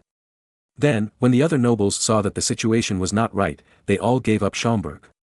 Otto III had 10,000 MMPs to say in his heart, but he didn't dare to say it. Why? Schaumburg is too weak. As a small county with an area of only more than 600 square kilometers, Schaumburg's strength is not worth mentioning. If he wanted to confront Marin head-on, Otto III would not dare to do it even if he had 100 courage. But snakes have snake paths, and mice have mouse paths. In Germany, big countries rely on strength to gain a foothold. The survival of small countries mainly depends on hugging thighs and holding together. The strength of small countries alone is not enough to protect themselves. Therefore, relying on powerful countries, or forming alliances with a bunch of small countries to keep each other warm, has become their way of survival. But generally speaking, it is more popular to find a reliable powerful country to cling to. Because a group of small countries may not be very strong if they form a group to protect themselves. Even some small country alliances may not be able to beat a powerful country. Therefore, relying on powerful princes is the mainstream way for small countries to survive. But whose thighs to cling to? Obviously, each of the 7 electors has a big and thick thigh. Therefore, behind each elector, there is a group of small princes who beg to cling to their thighs. Then, factions are formed. For example, the Saxony faction. The countries of these princes are close to the Saxon territory, and they have always followed the lead of the Elector of Saxony. Each of the 3 religious electors is followed by a group of bishops of the bishopric and independent abbots. Behind the Palatine elector stands a group of princes of small countries in the middle reaches of the Rhine. The Elector of Brandenburg dominates the northeastern corner of Germany. Only the Kingdom of Bohemia, because it is located in a remote area in the southeast of the Holy Roman Empire, is blocked by powers such as Saxony and Bavaria, and does not border other small countries. Therefore, the King of Bohemia has the fewest brothers among the 7 electors, but there is also a small group. In addition, the Habsburg family, as a royal family, is also followed by a group of younger brothers, such as many princes of the Swabian League, and George, Duke of Saxony, who has a bad relationship with Frederick III. It can be said that this small group of the Habsburg family is no weaker than any other small group in Germany. But the bad thing is that other small groups have formed a larger group, the Princes' Alliance, because Maximilian I once expressed his ambition to unify Germany. Then, the small group of the Habsburg family is not worth mentioning. In addition, some powerful dukes also have their own small groups. For example, the Duchy of Bavaria does not need to rely on any group, and it has also gathered a group of small princes to form its own. Marin's old friend, Duke of Clever, John II, does not need to rely on any elector. Because he has already formed a marriage alliance with Duke William IV of Jülichburg. The Duchy of Jülich, the Duchy of Berg, the Duchy of Clever and the Earl of Mark are not very strong, but the 4 princes gathered together are also a force that cannot be underestimated, and there is no need to hug other people's thighs. Of course, John II is not stupid. He made friends with Marin, the #1 thug in Germany, and he is not afraid of fighting with others. Speaking of which, the Earl of Schaumburg is next to the Duchy of Lüneburg and hugs the Duchy of Lüneburg. However, the Duchy of Lüneburg itself was clinging to the Elector of Saxony. Therefore, the County of Schaumburg could be considered as a younger brother of the Saxon family, no, a younger brother of a younger brother. Note, the County of Schaumburg, on the Chinese version of the map of the Holy Roman Empire in 1648, was the County of Lippe. However, it was the County of Lippe after the merger of the County of Schaumburg and the County of Lippe, probably due to reasons such as heirlessness and marriage. The original County of Schaumburg and the County of Lippe were not that big. This map is in the map of the Rise of the European Emperor Forum. You can go to a certain forum to check it out. Originally, Otto III was still counting on the Elector of Saxony, Frederick III, the boss of the boss, to help him save Recklinghausen. After all, although Frederick III's electorate of Saxony was not strong in combat, it depends on who it was compared with. It was definitely not compared with Marin. He himself had a very high reputation in the German princes. It was still very convincing to have him come forward. Sure enough, although the situation was not good at the beginning, Otto III finally saw some hope. However, when the boss of the boss abandoned him, He could only desperately accept the reality of losing the Recklinghausen area. So, as a country, you have to be strong yourself. It is not safe to rely on powerful allies. What if your allies abandon you? It is not appropriate to leave your fate to others. Just like March 15th in later generations, why did you desperately make atomic bombs? Isn't it to control your own destiny? Although neighboring countries are very uneasy, for North Korea, it is confident. With the atomic bomb, March 15th went to talk about peace with others, and people would treat him as a piece of onion. If there is no atomic bomb, holding a begging bowl to talk about peace with others, you might be slapped in the face. So, in the exchanges and struggles between countries, the big fist is the hard truth. If the fist is not big, you can only be a dog for others. In the future, even the world's top rich countries like Japan can only be dogs for the Americans because they have no fists. Even the fighter jets among the rich like Saudi Arabia have to lick the United States. Before crossing, Marin felt very funny about the constant appearance of "my country is so great" in the media because China's total economic volume ranks second in the world. Even if the economy is up, it still can't compete for the status of the boss. Unless there is a powerful force to match it. But even if there is an information explosion in later generations, many people still don't understand this truth, and always sigh and admire. Of course, this may also be a kind of public opinion guidance. But in fact, until Marin crossed over, China's army had not been able to become world-class. Even if there is an aircraft carrier, it is a second-hand product from the last century. The J-20 that was blown up to the sky, the engine turbofan 15, is a joke. Let's put it this way, J-20 is a martial arts master with a heart disease. So, until Marin crossed over, China was still being criticized by the old Americans, and the Formosa was still separatist.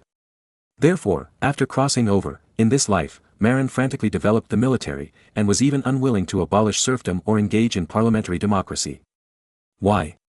Because that would affect the country's combat effectiveness. In this dangerous era, nothing is more reassuring than holding a sword in hand for self-defense. The Prussian route is Marin's first choice.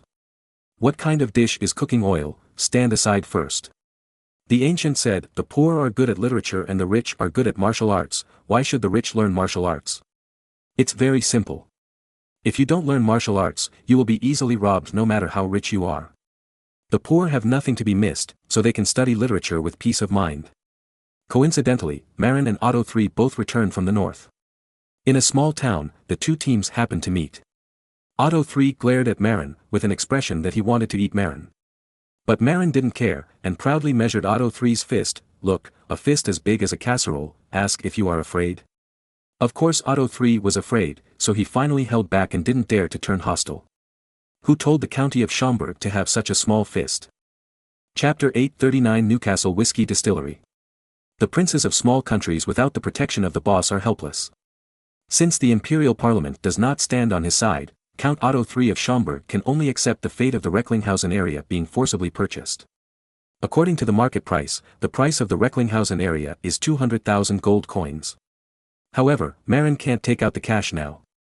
After all, Europe is short of precious metals in this era. The biggest problem of Marin's North Sea kingdom is not the lack of wealth, but the lack of currency representing wealth. Of course, it is not only Marin who lacks currency. Now the whole of Europe is short of gold and silver, otherwise there will be no great voyages. You know, Europe's gold and silver deposits are not rich. Moreover, in trade with the Middle East and India, Europe itself can't come up with any special goods that interest the other party, and can only pay gold and silver coins. Therefore, over the years, Europe's foreign trade has been a net outflow of gold and silver. And with the large outflow of gold and silver, European countries that lack gold and silver have to come up with the crooked idea of adulterating silver coins. Then, the silver content of European silver coins generally fell below 50%. Also because of the lack of gold and silver, the current prices in Europe are not high. Of course, the low prices mentioned here are compared with the prices after the price revolution. Compared with the Ming dynasty or India, the prices in Europe are still very high. The reason is that European agriculture is too rubbish. Generally speaking, currency is a measure of the total wealth of society. Although Europe currently lacks gold and silver, it lacks food even more. Therefore, the price of food is so expensive. Moreover, it is still good now. After the price revolution, the price of food will increase several times. The reason why the price revolution happened is that in the 16th century, the Spaniards obtained a large amount of gold and silver in the Americas and shipped them back to Europe. However, since European agriculture is so rubbish, there is no improvement. Therefore, when the total amount of goods remains unchanged and the supply of gold and silver increases, prices naturally soar. In fact, food and salt in Europe are also hard currencies now. After all, silver coins are still valuable now. But the smallest denomination of 1 pfennig silver coin is also a large denomination for ordinary people.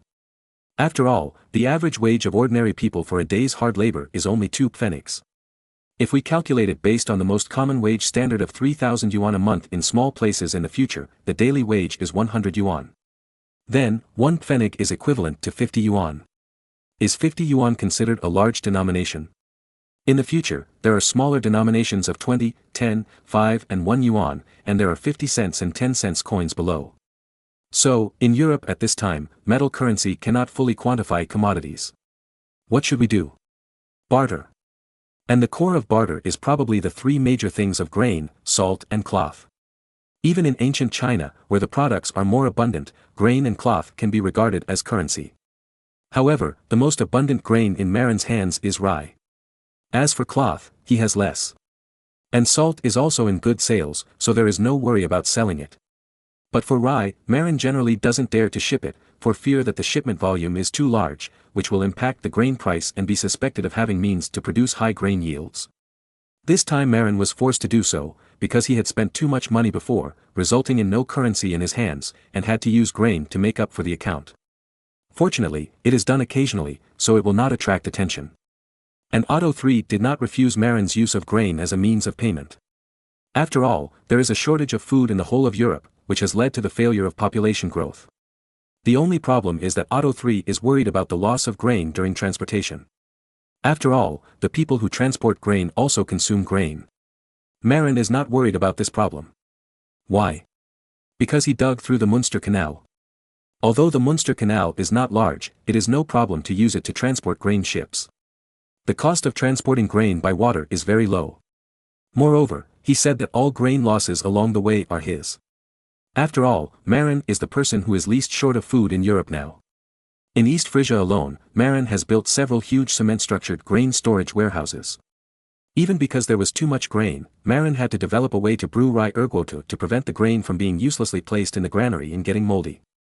As for the valuation of grain, it was not based on the market price of 1 penny per pound. After all, that was the retail price. However, if it was converted to a wholesale price of 0.7 pennies, Marin would lose too much. Therefore, in the beer hall in this small town, Marin and Otto III bargained and finally paid the 200,000 gold coins for the redemption of Recklinghausen at a compromise price of 0.85 pennies per pound. In this way, Marin needs to pay 14.11 million pounds of rye. It would be difficult to take it out for other princes. But for Marin, who has modern farming technology, it is a trivial matter. Of course, the outside world is not aware of this. The reason why Marin insisted on adopting the serfdom system and refused to give farmers freedom was that he was afraid of the leakage of news. You know, serfs and farmers are different. Farmers have a higher degree of freedom and can even leave the manor and spread the news. As for the serfs, except for those who were voluntarily abandoned by the serf owners because the manor was full of people, other serfs could not leave the manor at will unless they were allowed by the serf owners. Obviously, the serf system is more conducive to the confidentiality of modern agricultural technology. Therefore, until now, the secrets of Marin's agricultural technology have not been known to foreign countries. After all, Marin not only took advantage of the poor flow of information under the serf system, but also organized a large number of soldiers to patrol the periphery of the farmland during the spring plowing and autumn harvest periods, and strictly prohibited all outsiders from approaching. In this way, others cannot know the secrets of agriculture in the North Sea. In fact, in order to prevent foreign merchants passing by from hearing news that they should not know, Marin ordered that foreign merchants be prohibited from passing through the country during the spring plowing and autumn harvest periods, and only a few foreign trade ports such as Emden were opened. When the autumn harvest is over and nothing can be seen in the fields, traffic control will be relaxed again. Domestic merchants have also been warned not to talk nonsense outside. Unless, I want my family to be arrested. And Marin is also a ninja turtle. Although they had a lot of grain in their hands, they dared not sell it on a large scale. Even if they sold grain for cash, they would send ships abroad to sell in foreign regions with high grain prices, such as Spain, Italy, and England. Moreover, they also hung the flags of merchant ships from other countries. In this case, the secret of the high grain yield in the North Sea has not been exposed until now, which is also a proper method. However, after all, there is too much grain in the country, and it must be consumed. The biggest problem is that Marin can bear not to sell grain, but his nobles may not. Therefore, in order to consume grain, Marin specially developed the brewing industry to consume grain. Moreover, it can be sold at a price. Selling wine is much more concealed than selling grain on a large scale. In order not to attract attention, Marin even claimed that the origin of whiskey is Scotland anyway. Scotland is overseas, and Marin is not worried about these people going to verify it. Moreover, Scotland does have the technology to brew spirits. However, in this era, Scottish whiskey is called water of life. At present, the Kingdom of Scotland is in serious chaos because the king has been captured and cannot pay the ransom. Even if other countries wanted to go to Scotland to get information, it would be difficult to do so. It just so happened that the current King Edward of England planned to annex Scotland and give the territory in southern Scotland near Northumberland to Marin. This was also agreed upon before. And Marin also planned to use this opportunity to vigorously promote whiskey brewing in Northumberland and the Scottish borders in southern Scotland that he was about to acquire.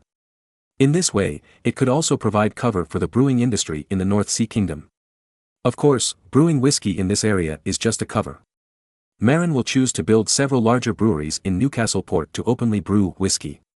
As for the grain used for brewing, it is imported from abroad. Of course, this import is actually transferred from the North Sea granary. However, it will not be shown in the accounts, but will be shown as imported from other countries. In this way, the North Sea will not attract attention. Previously, Marin had always been vague about the origin of whiskey, which aroused endless speculation. However, Marin was a little worried about saying that the North Sea was the origin of whiskey. After all, what if others came to the North Sea to investigate? Then, many problems will be exposed. This year, a big Polish wine merchant went to the North Sea to investigate the source of whiskey. Although he was fooled by Marin's men, the other party seemed very interested. Moreover, there are definitely more than 3 or 2 people like this. In addition, this year's autumn harvest is coming soon. If the autumn harvest is very intense, it will be bad if spirits lovers break into the North Sea and discover the secret of the autumn harvest. Therefore, after thinking again and again, Marin decided to build a whiskey distillery in Newcastle as a cover to divert the attention of the outside world. Moreover, the origin of Royal Salute is also in Newcastle. Moreover, Marin will add a sentence on the bottle in the future water of life originating from Scotland. In this way, it can be regarded as explaining the origin of whiskey. Moreover, it is not afraid of investigation. Because if someone goes to Scotland to investigate, they will indeed find that the ancient version of whiskey, water of life, is indeed about 40 degrees of alcohol. As for the difference in taste with the rye ergoto marketed by Marin, it can be explained by the different skills of the brewers. Even if others get the brewing formula of Scottish whiskey, Marin is not afraid. Because the local method of brewing whiskey in Scotland is very it requires peat. The brewing method of Scottish whiskey is first smoked barley malt with mud to produce a unique aroma. If you want to learn to brew, you must first have a lot of peat. Moreover, this native method is very expensive and the brewing process is also very long. It is not pleasing for ordinary people to learn. Moreover, it also requires a lot of expensive grain, which is the point. The brewery that Marin used as a cover in Newcastle would transport a lot of grain every day and open it to outsiders. Of course, the brewing process is confidential. In fact, the grain transported into the brewery is an illusion. Because these grains are grains on the upper layer and soil or stones below. Those foreigners who came to Newcastle to investigate whiskey production may have backed off when they saw that the grain was consumed so much.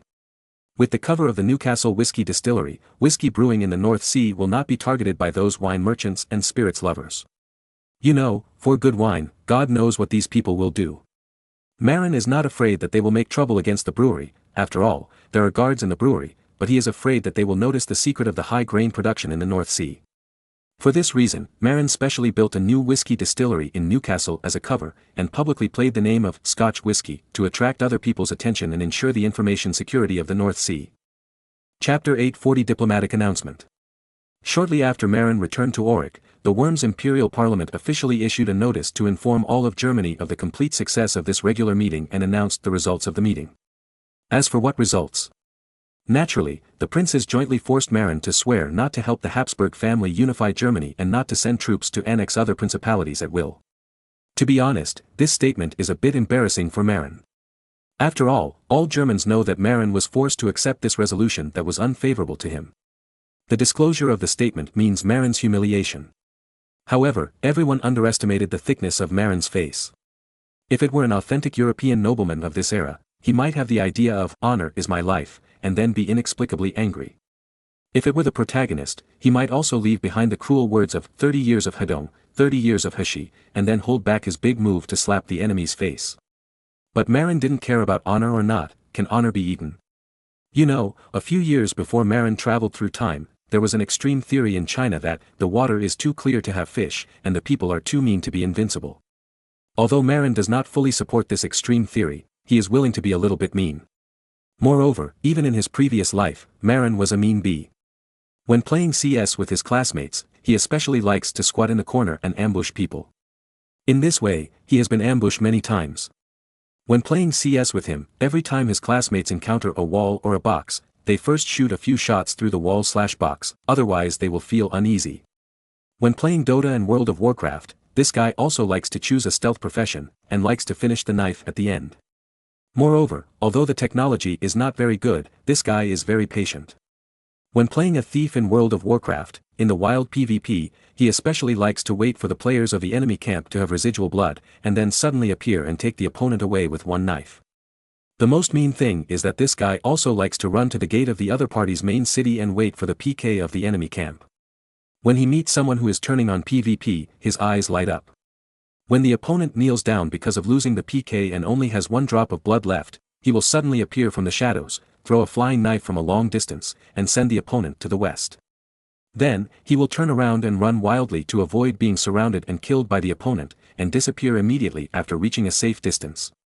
In this way, there are hundreds of enemy camp players who have been unjustly killed by him, if not thousands. The most terrifying thing is that when the opponent's blood volume is not at a dangerous value, he can endure for a long time without taking action. Once, he decided to kill a mage from the enemy camp because he was killed by the opponent once. However, the opponent was too strong. Mages in that era were called magicians, and Marin was not sure to kill him. So, he decided to follow the opponent and wait for the opportunity.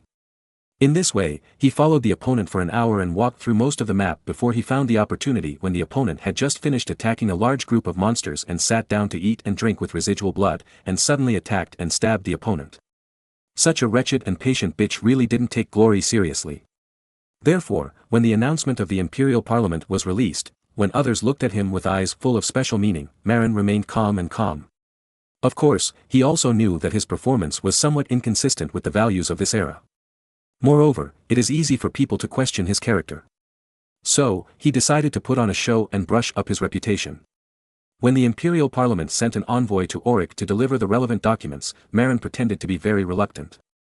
But the one who delivered the documents was a small official from the Saxon family, and he liked to see Marin's angry expression. Moreover, this guy deliberately teased Marin, Grand Duke Marin, this is a unanimous decision of the imperial conference. Moreover, you have also sworn an oath. Therefore, according to convention, you must not forget to publicize this announcement to the subjects of the North Sea Kingdom. This guy obviously hopes to see Marin lose face in front of his subjects.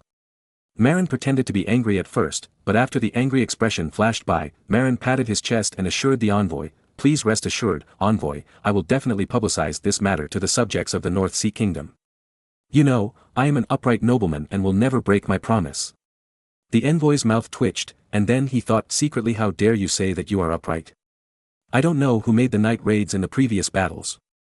People who are good at sneaking at people in the middle of the night while they are asleep dare to call themselves upright.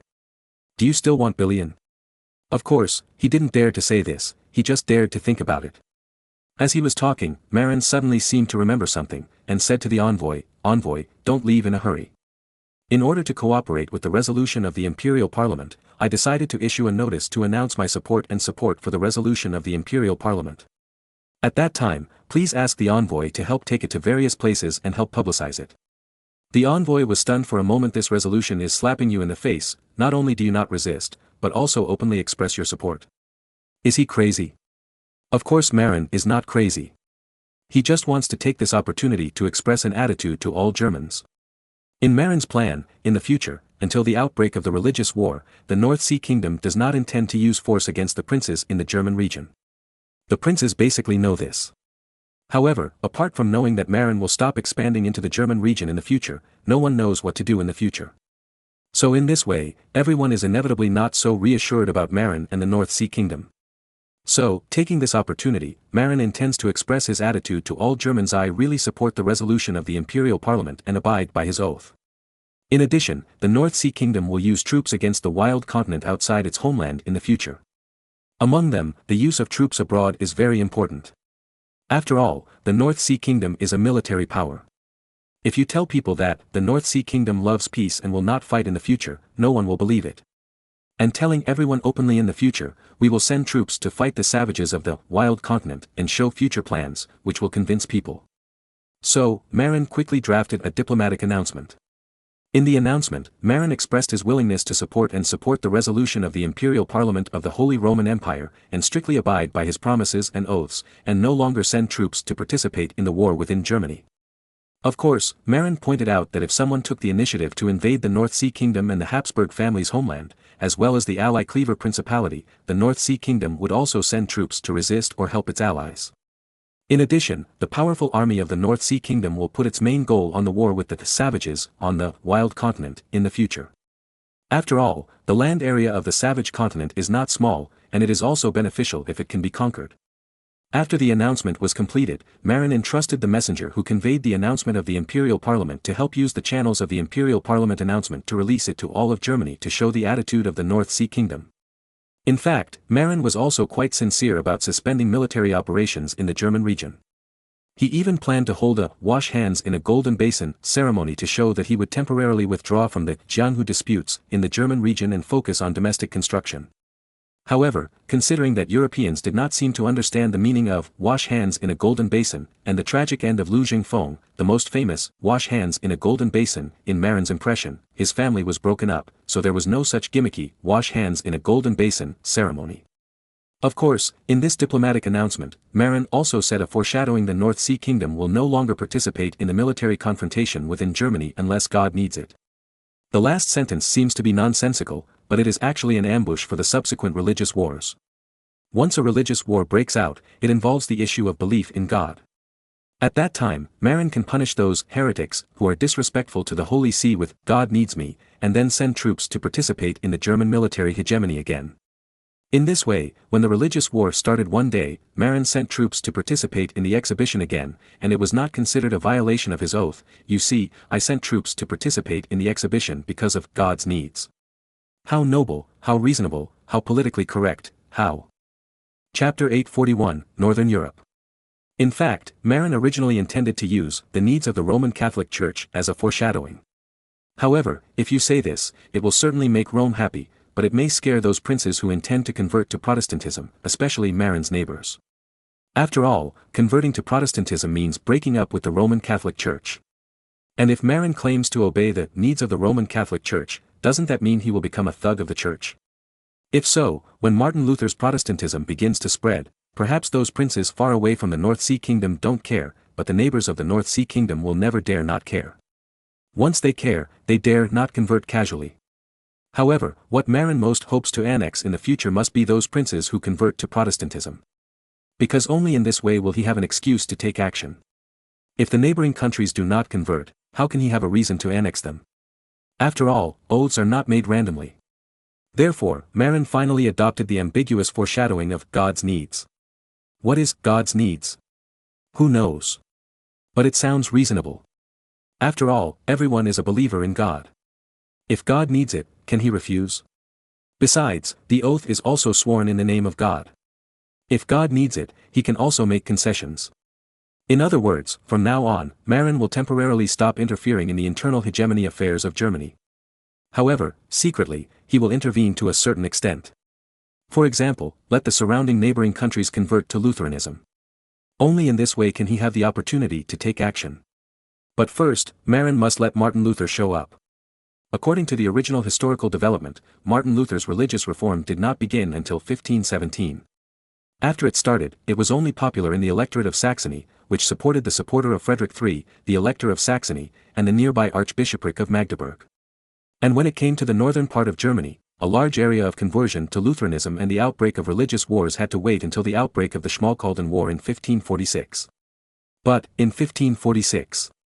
Damn, Marin was 68 years old at that time, almost dead, and there was still a religious war. So, all this must be fast-forwarded. And how to fast-forward? It's very simple. Marin secretly supports the early development of Lutheranism. For example, Marin must now support Martin Luther's rapid rise and establish Lutheranism as soon as possible. Only when he establishes Lutheranism will there be a chance for the conflict between the new and old religions. Martin Luther initiated the Reformation because Leo X sold indulgences in Germany. Therefore, after Marin was busy during this period, he needed to go to Rome to establish a good relationship with Leo X of the Medici family, the future pope, and instigate him to make indulgences in advance, so as to find a target for Martin Luther to attack. Then, Marin would spend a lot of money to send people to sing praises for Martin Luther in northern Germany to help him improve his reputation. Otherwise, if Martin Luther's reputation spreads too slowly, the northern countries will not easily convert. And if they don't convert, how can Marin have an excuse to do it? Anyway, this process is long and extremely difficult. Of course, this is also a good thing. Because even if a religious revolution breaks out now, Marin does not have the strength to annex many countries. Therefore, a longer time just gives Marin time to accumulate strength. When the religious war breaks out, he can just swallow up those princes who converted to Protestantism. Just right, taking advantage of the opportunity that Marin needs to ask the Pope for help to solve the problem of church land in the western part of South Munster, Marin decided to say hello to his father-in-law in advance and ask him to take care of the future Pope Leo X. If he has time, he also plans to go to Rome in person to build a good personal relationship with the equally young Leo X.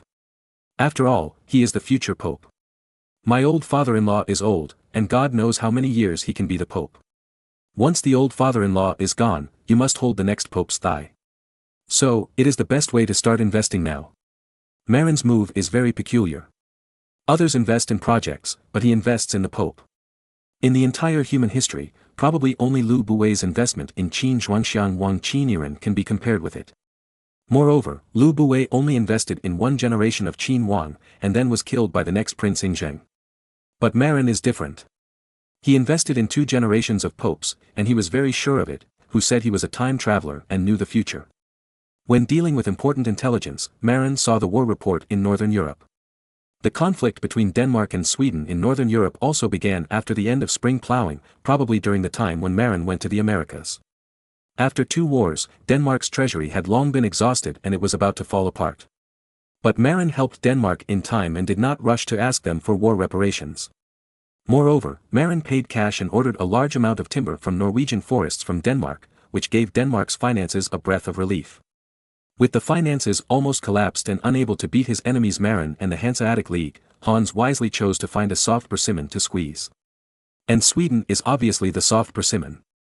Although Sweden was also a victorious country before, it was because they had been good at hugging thighs before. The combat effectiveness of the Swedish army is actually not as good as that of Denmark. Of course, the Danish army is not much stronger than that of Sweden. The 2 sides are at the same level, but Denmark is slightly better. Sweden really rose to become the Nordic lion until the appearance of Gustav II, a pervert. Because the Gustav line, invented by Gustav, is better than the Spanish phalanx and the powerful Maurice phalanx at that time. But for now, the Swedish army is still an old-fashioned European army, and it is at the same level as the Danish army. If the 2 sides tear each other apart, it depends on which side has more people. Originally, the Swedes absolutely did not believe that Denmark could attack them. Why? Because the Danish navy is completely gone, and it is a problem for the army to cross the Øresund Strait. In addition, even if Denmark wants to attack Sweden, Lübeck and Hamburg will not be happy. After all, the Hanseatic League, where Lübeck and Hamburg are located, and Denmark have been old enemies for many years. If the Danish army wants to cross the Øresund Strait controlled by Lübeck and Hamburg, they have to ask the 2 cities for their consent. Also, even if the Danes want to fight, they have to ask whether the finances allow it. However, the Swedes did not expect that Marin would give advice to King Hans of Denmark. Under Marin's advice, King Hans of Denmark decisively admitted his weakness to Lübeck and Hamburg, and gave the 2 Swedish port cities of Malmö and Helsingborg, which were originally occupied by the 2 cities, to the other side. In sharp contrast, the Kingdom of Sweden, which nominally owned the sovereignty of the 2 cities, wanted to take back the 2 port cities on the main routes. Because these 2 port cities, which control the north and south exits of the Øresund Strait respectively, have developed commerce and can obtain a lot of tax revenue.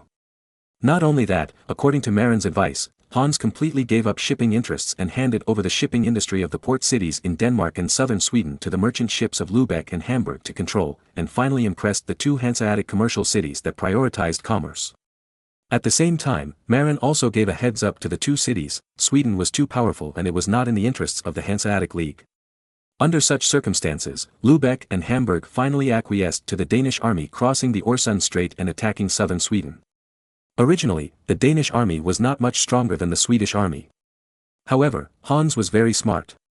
He used the method of getting something for nothing to hire a large number of elite veterans from his in-laws, the electorate of Saxony and the electorate of Brandenburg, and asked them to help fight. As for the commission, won't it be there when Sweden loses the war and pays the compensation?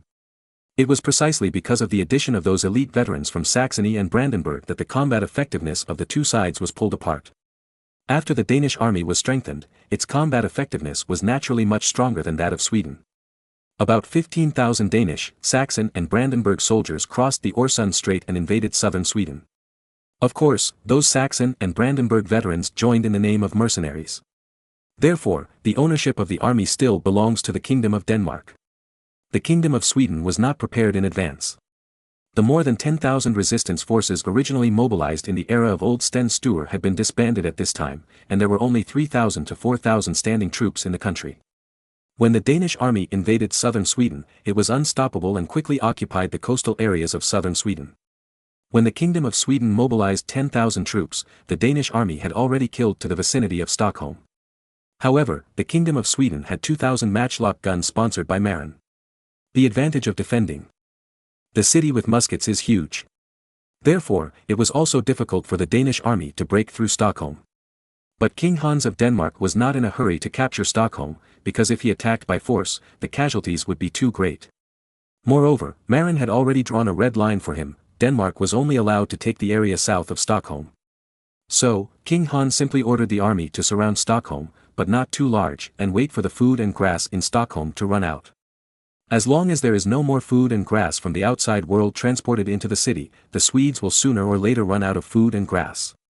At that time, the other side will either surrender or perish.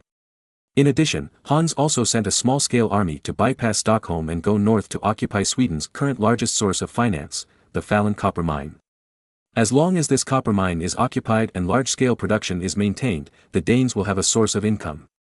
The Falun copper mine is now producing a large amount of copper, and the current European copper price is so high. With this copper mine, it can be described as making a fortune every day. At this time, the monarchs and ministers of the new Kingdom of Sweden finally reacted. What a stupid thing they had done before. Kicking Marin out of the shareholder circle of the French copper mine seems to have gained huge economic benefits.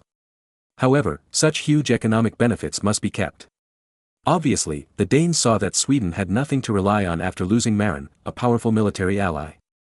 Only in this way did they have the courage to launch an attack. But the Swedes couldn't understand why Denmark's traditional enemies Lübeck and Hamburg would sit idly by and watch Denmark invade Sweden. For this reason, Sweden sent envoys to Lübeck and Hamburg for help, hoping that they could stop Denmark's barbaric invasion of Sweden. However, it is obvious that the Swedes worshipped the wrong Buddha. Because the key to this matter actually lies with Marin. Chapter 842 Nickel-white copper, silver coin. When the Swedish envoys for help arrived in Lübeck and Hamburg, the official attitudes of the two Hanseatic cities seemed ambiguous. After all, they had been bought by Denmark. Moreover, Marin had also greeted them. However, they still hinted to the Swedish envoys that the key to solving this matter still lies with Marin. The problem is obvious. The reason why Denmark dared to attack the newly established Kingdom of Sweden boldly was because the nobles of the Kingdom of Sweden were brain-dead and confiscated half of Marin's shares in the highly profitable Falun copper mine. This directly led to the relationship between the Kingdom of Sweden and Marin dropping to a freezing point. Originally, Marin's North Sea Kingdom was an ally of Sweden. Even if the military alliance was temporarily lifted, if a war broke out, Sweden could ask the North Sea Kingdom for help. After all, everyone had such a good relationship, and Marin still had major interests in Sweden. However, just because the Swedish nobles coveted the huge profits of the Falun copper mine, they made the unwise decision to kick Marin out. It was because of this that the Danes dared to attack Sweden boldly. In fact, the Swedes, including those in Lübeck and Hamburg, did not know that even if the Swedish nobles did not deprive Marin of half of his shares in the copper mine, Marin would still calculate them. After all, Sweden is too powerful and it is not good for Marin. However, if the Swedish nobles did not deprive Marin of half of his shares in the Falen copper mine, Marin might be in a difficult situation because he would not find an excuse to turn against the Swedes, nor would he have an excuse not to send troops to aid Sweden. But the huge profits of the Falen super copper mine made the nobles in Sweden red-eyed. In addition, they happened to learn that the German princes had joined forces to suppress Marin, so they boldly made preparations to deprive Marin of his shares. After all, half of the shares of the Falen copper mine have a high annual income. Previously, Marin monopolized half of the mine's income, while more than a dozen Swedish nobles could only divide the other half. This made them extremely dissatisfied, and finally made the unwise decision to swallow up Marin's shares. And this also gave Marin sufficient reason not to support them. Moreover, the Swedes also knew that they were in the wrong. Therefore, they did not ask for help from Marin this time. But in fact, Marin had already prepared to act as a mediator and mediate this war. Because, if everyone mediates, Denmark will really defeat the Kingdom of Sweden and destroy Sweden. It's not that Sweden has not been ruled by Denmark before. If the war situation is too unfavorable, Sweden may not surrender to Denmark. Therefore, at this time, a weighty mediator is needed to mediate the military conflict between the two countries and persuade the two countries to redivide the territory and interests. And Marin is obviously more suitable. After all, he can calm down the scene. Moreover, Northern Europe does not belong to Germany. Marin just vowed not to make trouble in Germany. Sending troops to Northern Europe to make trouble is not within the scope of the promise. If Marin speaks, both sides dare not disobey. Otherwise, if Marin is angry, he will send out an army of 10,000 or 20,000. Of course, mediation is not for nothing. In fact, Marin has already made plans. He can help Sweden mediate, but he must take back his half of the shares in the French copper mine. Otherwise, why should he help Sweden mediate? Let Denmark destroy the Kingdom of Sweden. This move is shameless. Marin learned it from Mauzi. In the Second Opium War, Mauzi shamelessly demanded 400,000 square kilometers of land in northeast China in the name of merit in mediation. Compared with Mauzi, Marin felt that he was simply a super good guy. At that time, Marin could also learn from Mauzi and shamelessly say that he helped to save the Kingdom of Sweden. With such a great contribution, should you return half of my copper mine shares? Officials in Lübeck and Hamburg also hinted to the Swedish envoys, telling them that the key to solving the problem was Marin. However, the envoys sent to the two cities did not have the right to make their own decisions. Therefore, they secretly returned to Sweden and asked the King of Sweden and the bigwigs of the House of Nobles to decide whether to ask Marin for help. And Marin is also very busy now. What is he busy with? Naturally, he is busy receiving the newly acquired land in the Ruhr River area. After all, Marin needs to send garrisons to these newly acquired lands, and he needs to reappoint officials to manage them. And all of these are very heavy tasks for Marin. After all, the appointment of officials, the dispatch of garrisons, and the allocation of large quantities of materials all require Marin's personal review and signature. For some government affairs, Marin can delegate them to the Prime Minister to handle on his own. However, Marin will never delegate the appointment of important officials, the dispatch of troops, and the allocation of large quantities of materials to others. Especially the first two affairs, which are the most core affairs of state affairs. The appointment of senior officials and the dispatch of troops are not rights that can be delegated casually. Once these rights are lost, it is equivalent to being emptied. As for the allocation of large quantities of materials, Marin's personal signature is also required, because most of the wealth of the Grand Duchy of the North Sea is in Marin's personal name, so his signature is naturally required. In Europe at this time, the distinction between the public and private between the head of state and the government is not clear. In Europe at this time, the government's finances are the finances of the king and the princes themselves. Because there is no universal taxation in Europe at this time, the fiscal revenue of the kingdom and the princes mainly depends on the output of the king and the prince's manners and commercial taxes. Even the prime minister's salary is borne by the king or the princes themselves. And a kingdom or a vassal state has only one treasury, the king's treasury. Unlike contemporary China, the treasury belonging to the government has been separated from the emperor's inner treasury. But signing the documents for the allocation of materials is really tiring. After all, there are too many documents. And in the process of allocating money and grain, Marin found out embarrassingly that it seemed that the treasury had no funds. Because of the exchange of land, Marin paid a large amount of money to the Principality of Clifford.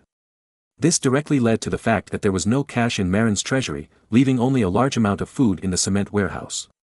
Now, Prime Minister Geoffrey said sadly that the treasury could not take out much cash now. If you want to maintain the normal development of the domestic economy, you must have enough coins as a means of circulation and payment. Marin can already imagine the terrible scene of the serious lack of currency in the North Sea market. Just when Marin was worried about the lack of currency to stimulate the development of the market economy, Cuba suddenly sent a lot of nickel blocks. After a long period of research, Hayter's younger brother, Governor Wiltz of Moa, Cuba, finally led his craftsmen to master the mature nickel metal smelting method.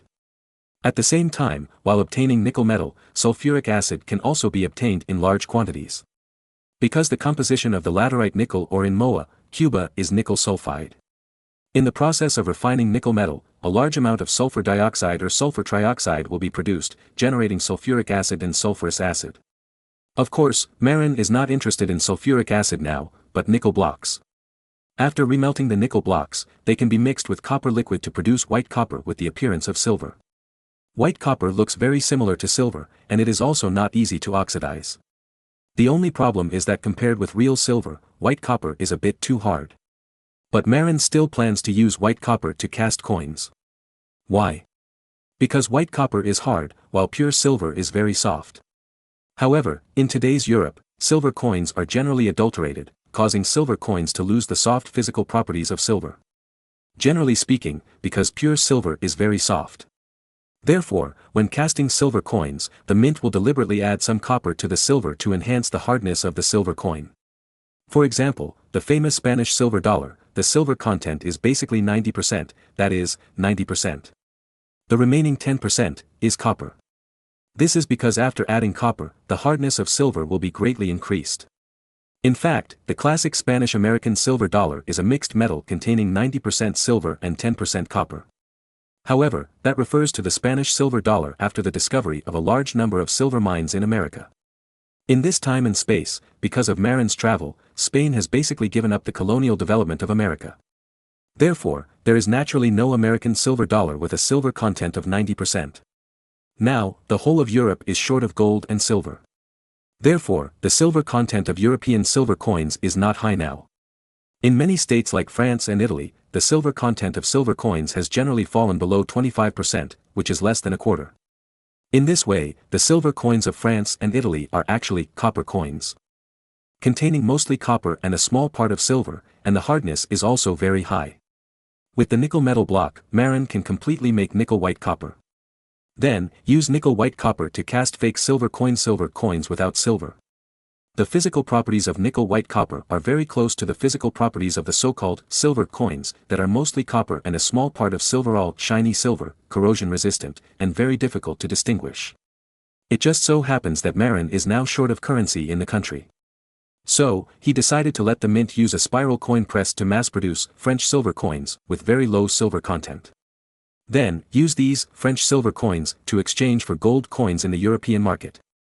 Then, use gold coins to exchange for real silver coins. In this way, the problem of currency shortage in the North Sea was immediately solved. Moreover, by privately casting French silver coins in large quantities, Marin was equivalent to secretly obtaining a large amount of coinage profit that originally belonged to the French government. While making a fortune, he also hit the French finances. In fact, nickel metal is now more scarce than silver. If Marin sells nickel metal, the price may be no less than silver. However, the mining costs of the two are completely different. Generally, the silver content of silver mines is very low. For example, the largest silver mine in later generations, the Cannington silver mine, has an ore silver content of only 200 grams per ton. In other words, the silver content of the ore is only 0.02%. The nickel content of Cuban nickel mines is generally around 2%. In other words, the metal content of Cuban nickel mines is 100 times that of ordinary silver mines. In this way, the cost of mining and smelting is also 100 times different. After all, to smelt 2 kilograms of silver, you need to mine and process 10 tons of silver ore. And to smelt 2 kilograms of nickel metal, you only need to mine and process 0.1 tons of nickel ore. The cost and efficiency are too different. Moreover, the inferior French silver coins or Italian silver coins made of nickel white copper are almost the same as the genuine ones, and it is very difficult to distinguish. Because there has never been white copper in Europe. Until the Qing dynasty, that is, in the 18th century, Europe still imported a large amount of white copper produced in China and called it Chinese silver. It was not until the 19th century that the Germans figured out the composition of nickel-white copper and began to produce white copper, replacing the white copper produced in China and occupying the European market. See Baidu Encyclopedia of White Copper. In other words, Marin used nickel-white copper to produce silver coins. In this era, Europeans could not tell the difference, let alone the composition. Even if they knew that it was not silver, because white copper was rare in Europe, they would treat it as a treasure. However, the cost of mining and smelting silver and nickel is completely different, and the difference can be as much as 100 times. Therefore, Marin used nickel-white copper to cast fake silver coins, and the profit was also 100 times. Such a high profit is faster than robbing money. The only worry is that the fake, French silver coins, pressed by the spiral coin press may be more refined than the genuine French silver coins. After all, the genuine French silver coins are still hammered by hand. How can the quality be compared with the machine-made coins? Chapter 843, which company has the best coin minting technology? As expected by Marin, when the fake, French silver coins, were made, they were indeed much better than the genuine French silver coins. After trial casting 1,000 French denier silver coins, Marin compared them for a long time and found that the specifications of these 1,000 French silver coins were very consistent, even perfect. But in fact, the real French silver coins were hammered out by craftsmen with hammers and simple stamping dies, and the quality is far from comparable to that of machine-made coins. The French government cannot make such high-quality silver coins. Damn, if the shipment volume is smaller, such as a few thousand or tens of thousands, it would be fine, but if it is tens of millions, it will definitely alarm the French government. After all, who the hell has ever seen hundreds of thousands of silver coins that are exactly the same? Being too good is also a flaw.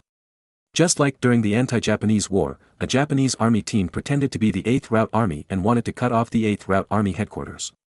As a result, the devils in this team spoke Chinese very well and knew dialects. But damn, just because everyone in this team wore new clothes, their equipment was neat and new, and even the horses they rode were all Japanese horses. Then they were exposed. After all, the real 8th Route Army was very poor, and it was normal for the soldiers to patch their clothes. If your whole team had brand new clothes and equipment, others would not believe it. In addition, the horses ridden by the 8th Route Army at that time were mainly local horses, and there were very few captured Japanese horses, which was also a flaw. In short, the pirated version was better than the original version, which was also a flaw. Marin wanted to slap the craftsman responsible for counterfeiting French silver coins a few times. Are you a tiger? It's so good, how can others not see it? Moreover, in this era, there are no such standardized and unified silver coins. After all, it is handmade, and the error is large. In addition, the density of the fake silver coins is not well controlled. Because the density of nickel and copper is 8.9 grams per cubic centimeter. When the two are mixed, the density is naturally still 8.9 grams per cubic centimeter. However, silver and copper alloys are different. The density of silver is 10.53 grams per cubic centimeter, which is obviously higher than copper and nickel. If you want to make a fake silver coin that is difficult to distinguish between the real and the fake, you must not only look like it, but also have to be similar in size and density. After all, in this era, there is a very simple way to distinguish the authenticity of silver coins: the comparison method. Experienced people only need to compare the two silver coins and then weigh them with a simple balance to know. As long as a real silver coin is used as a reference, the other silver coin can be seen by weighing and comparing. But it is precisely because of this simple and backward method that Marin has room for operation. As long as the density and appearance are similar, it is difficult for people of this era to tell. In fact, Marin had made a counterfeit coin of lead, zinc and copper before. But that kind of counterfeit coin has a big problem. Why? Because the density of zinc is only 7.14 grams per cubic centimeter. If you want to make a realistic fake silver coin, you must add more lead to fill the density difference. But the problem is that if too much lead is added, the surface of the silver coin will turn black over time. After turning black, you can use this fake silver coin as a pencil to write. The density of nickel is the same as that of copper, so when making fake silver coins, you can add less lead. As long as there is less lead, the problem is not big. As long as the added lead makes the density similar to that of the real coin, and because the density of copper and nickel is the same, you can put as much nickel as you want. Moreover, the processing and smelting of Cuban laterite nickel ore is very simple. Although cobalt ore is associated with laterite nickel ore, it is okay for the nickel block obtained by the reduction reaction to contain cobalt metal. Because the density of cobalt is also 8.9 grams per cubic centimeter.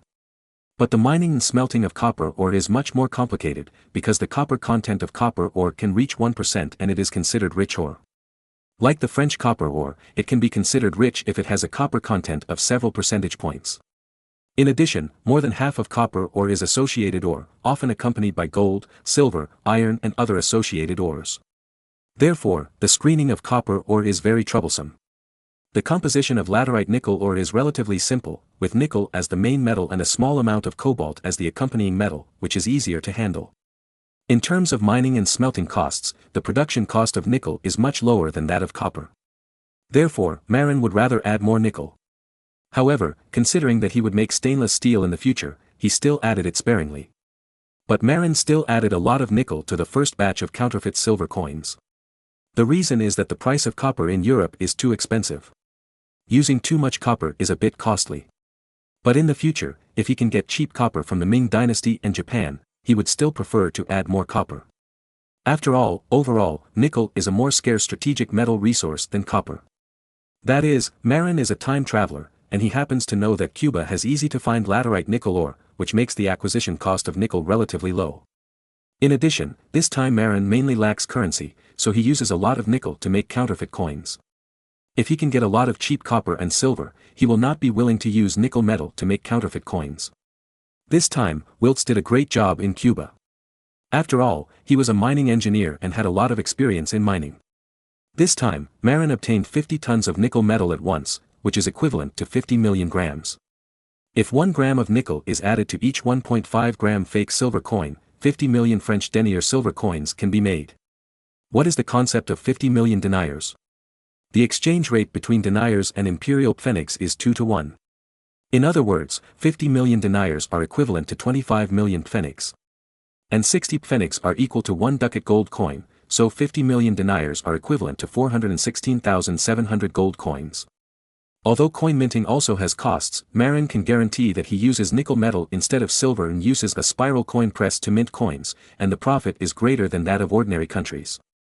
Now the only problem is that the fake, French silver coins, counterfeited by the North Sea Mint are of too good quality. In order to solve this problem, Marin finally thought of the method of increasing the error. What is the method of increasing the error? That is to make the mold for casting coins rougher. Then, a gap is deliberately created between the mold and the base of the spiral coin press. Once there is a gap, the mold will slide when the spiral coin press presses the fake silver coins, causing a pressing error, making the pressed silver coins a little crooked. In addition, the mold engraving should be as rough as possible to make it look like it was made manually. In addition, Marin also ordered the engraving of hundreds of different rough steel coin molds to press fake French denier silver coins. After many adjustments, the craftsmen under Marin's command finally mastered the trick, making the machine-made coins look rougher and closer to handmade silver coins. I believe that after the successful creation of this batch of fake French silver coins worth 416,700 gold coins, Marin will definitely make more than half of the profit. But this is still secondary, because only with enough coins can the market become more active. Of course, this batch of counterfeit coins is put on the French market, not the domestic market. What Marin has to do is to compete with the French officials for seigniorage and hit the French finances. In order to disrupt the French market, Marin had the Paris branch of the North Sea Chamber of Commerce secretly contact a large number of French financial businessmen. Then, through their hands, this batch of fake silver coins was exchanged for gold. Then, it was taken back to the German region, exchanged for real silver coins, and brought back to the North Sea for circulation. In addition, these fake French silver coins could not be distinguished by people of this era. Therefore, Marin could use them to buy valuable goods in France. For example, French wine has a big market in Europe and can be bought as hard currency. In addition, French war horses can also be bought with fake silver coins. In addition, the famous French Charolais cattle. Even in later generations, Charolais cattle are a famous large beef cattle. The advantages of Charolais cattle are fast growth and large size. In later generations, this may not be a big deal, but in this era, it is an extremely important advantage. Why? Because in this era, cattle are not only used for meat, but also for plowing.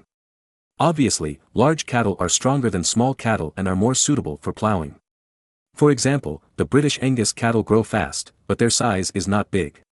The weight of an adult bull is only 500 to 700 kilograms. However, Charolais cattle can grow to 500 kilograms in 12 months. An adult Charolais bull can weigh 1,100 to 1,200 kilograms, almost twice that of Angus cattle. Of course, this is data from later generations. In this era, the data of Charolais cattle may not be so good. But it must have a great advantage to be the mother of the famous cattle breeds in later generations. By the way, the data of cattle exported by the Crimeans is not very good either. They are not as big as Charolais cattle, and their data are similar to Angus cattle. Therefore, Marin is thinking about the French Charolais cattle. Therefore, this time, Marin planned to use the opportunity of minting fake French silver coins to exchange for French gold and purchase valuable French goods. As an excellent meat and draft breed, Charolais cattle were also one of Marin's important purchase targets. He would use the minted fake silver coins to buy them and cheat the French. Chapter 844 The Effect of Sulfuric Acid. Although Marin felt that he had cheated the French by minting fake silver coins, it was not necessarily the case. Why? Because the fake silver coins minted by Marin had stable performance, and the corrosion resistance of nickel copper white was stronger than that of genuine silver coins. One of the important requirements of currency is durability. As long as others can't tell that the fake silver coins minted by Marin have the function of currency. As long as they are durable enough, they can be circulated for a long time. For a big country like France, currency is often not enough. Just like the Ming Empire, the productivity was too high, resulting in insufficient currency and very high value of silver. Therefore, to a certain extent, Marin may be regarded as helping the French social economy. Because with enough currency, materials can circulate more smoothly. In the case of currency shortage, Marin's behavior is hard to say whether he is cheating France or helping France. Of course, this behavior may have helped French society, but it certainly would not help the French royal family. Because the French royal family relies on minting coins to eat the dividends of the coinage tax. As a result, Marin minted coins on behalf of others, which was equivalent to robbing the interests of the French court. Therefore, to sum up, Marin helped the development of France's social economy, but pitted the French court. This is a very complex economic issue, and it is difficult to explain it in one sentence. And Marin didn't react at this time, always feeling that he had taken a big advantage. But later when he reacted, the first thing he did was to cast white copper coins on a large scale in the North Sea Kingdom, promote the development of his own economy, and also eat the benefits of seigniorage. In fact, nickel coins were very popular in later history. Even the 1 yuan coin of China in later generations was nickel-plated on steel core. And the 1 yuan coin of the third set of the soft sister RMB Great Wall series is a copper-nickel alloy. So, Marin's behavior is actually to help the French mint a batch of modern coins in advance. Of course, he also ate the profits of seigniorage, and it was a huge profit. If the North Sea Kingdom circulated nickel-copper alloy coins, Marin would be full of seigniorage alone, and it would also promote economic development. It's just that Marin didn't understand this truth for a long time, and he was still happy to use nickel metal to help other countries mint fake silver coins. Although he also reaped huge profits from coinage, it also stimulated the economic development of the enemy country. They were short of currency, and Marin's nickel-copper coins could be used as real coins. Wouldn't this just promote their economic development? The only one who suffered was the hostile court that was robbed of the coinage tax. Of course, this method is only effective for Europe. If you want to do business with the Ming dynasty in the future, you have to use real gold and silver. Why? Because the people of the Ming dynasty had seen white copper, and they also had their own way to identify white copper.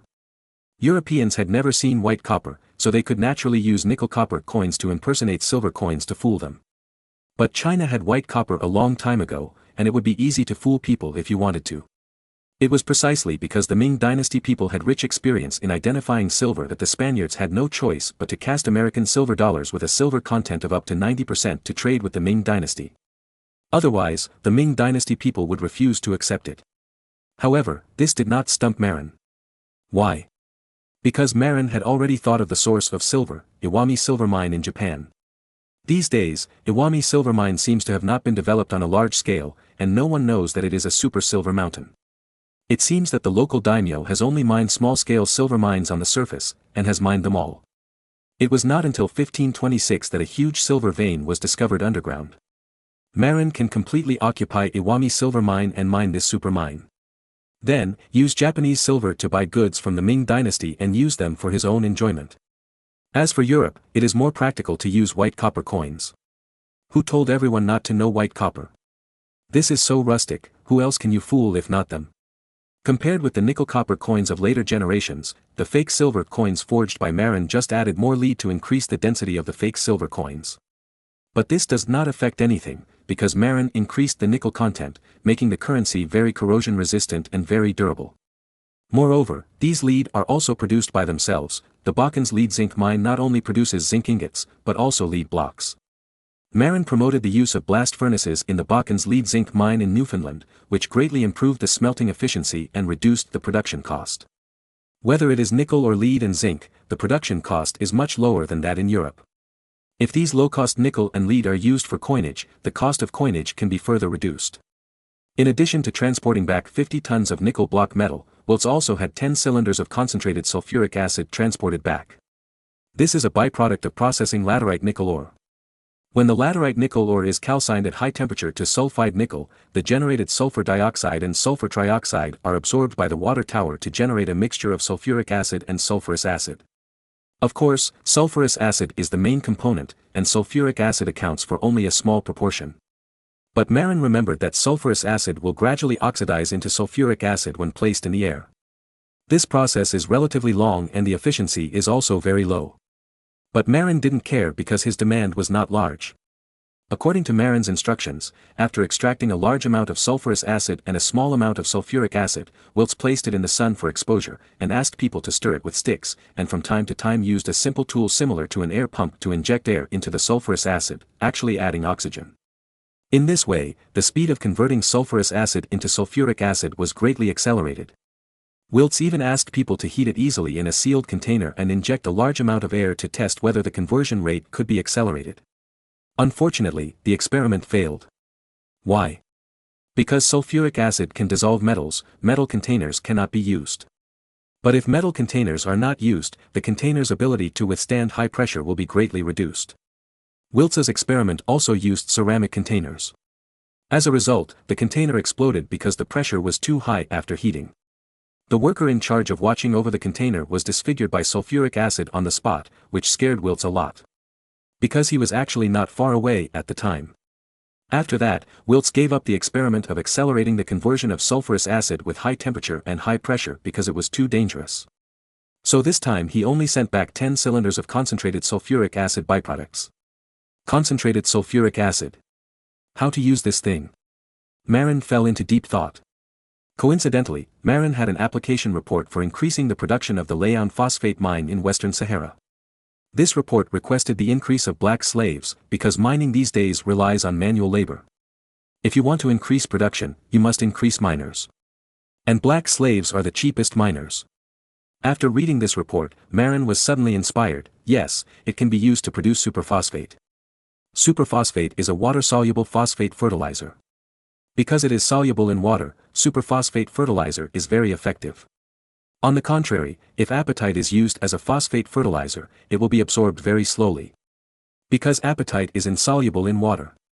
If you want apatite to be used as a fertilizer, you must apply it in advance as a base fertilizer.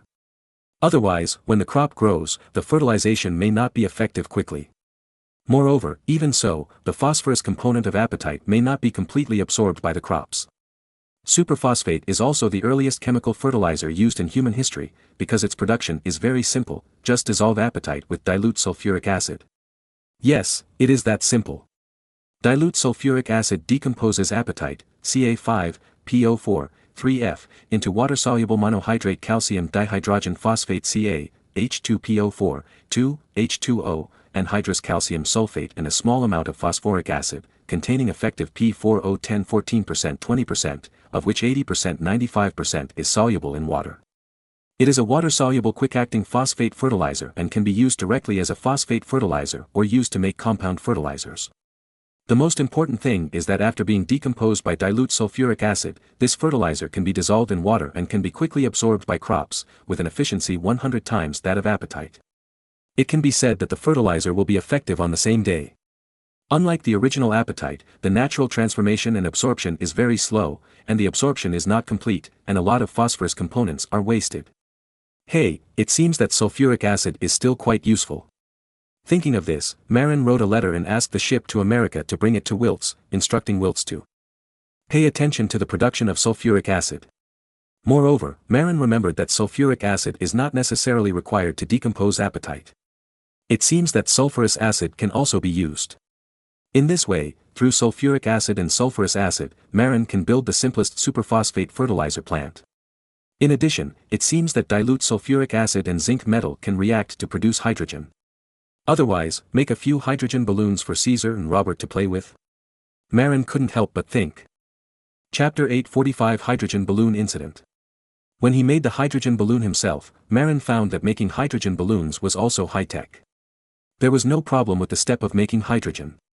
Marin had zinc metal in his hand, and he could just scoop some concentrated sulfuric acid from the tank and dilute it with water. But collecting hydrogen seemed a bit difficult. The main thing was to ensure that the hydrogen did not leak. At the beginning, Marin used a wide-mouth bottle and found it difficult to ensure that the hydrogen did not leak. Later, he made it directly with a narrow-mouth bottle and put the balloon directly on the bottle mouth to collect hydrogen. But the balloon also had problems. Marin did not have high elastic rubber, so he could only ask someone to sew a simple balloon with cowhide. But this sewn balloon was not airtight and had a slight leak. Although gluing can solve the problem is that the quality of glue in this era is very poor, and it does not have the ability of 502 glue in later generations. Marin can guarantee that the balloons glued with glue in this era are okay if they are small, but they will definitely collapse if they are large. So, don't even think about large manned hydrogen balloons. Finally, Marin found the right raw material for hydrogen balloons from the slaughterhouse, pig bladders. But what made Marin depressed was that the domestic pigs in Europe at that time were smaller in size, and so were the pig bladders. Looking at the pig bladders that were obviously smaller than the ones he had seen in his previous life, Marin was a little speechless. But no matter what, the airtightness of the pig bladders is indeed much better than that of the sewn leather balls, and they can grow bigger. Then, in the backyard of the Auric Palace, the naughty child Caesar was seen, with the little Robert who was still unstable, dragging a few pig bladder hydrogen balloons around the yard. Later, Marin, who was deeply inspired, went to the slaughterhouse again, got a cow bladder, and made a large hydrogen balloon. But unexpectedly, the buoyancy of this large hydrogen balloon was too strong. When the young Robert took this large hydrogen balloon alone, he was almost taken away. If it weren't for Marin's quick eyes and hands, the future Pope Robert might have followed the cow urine bubble hydrogen balloon to the sky. Then he would have been smashed into a meat pie when he fell. Then, Felice, a pregnant woman with a big belly, exploded. She chased Marin, wanting to bite and scratch. You know, Felice regarded Robert as the future pope. After all, for a woman, the temptation of Pope's mother is too great.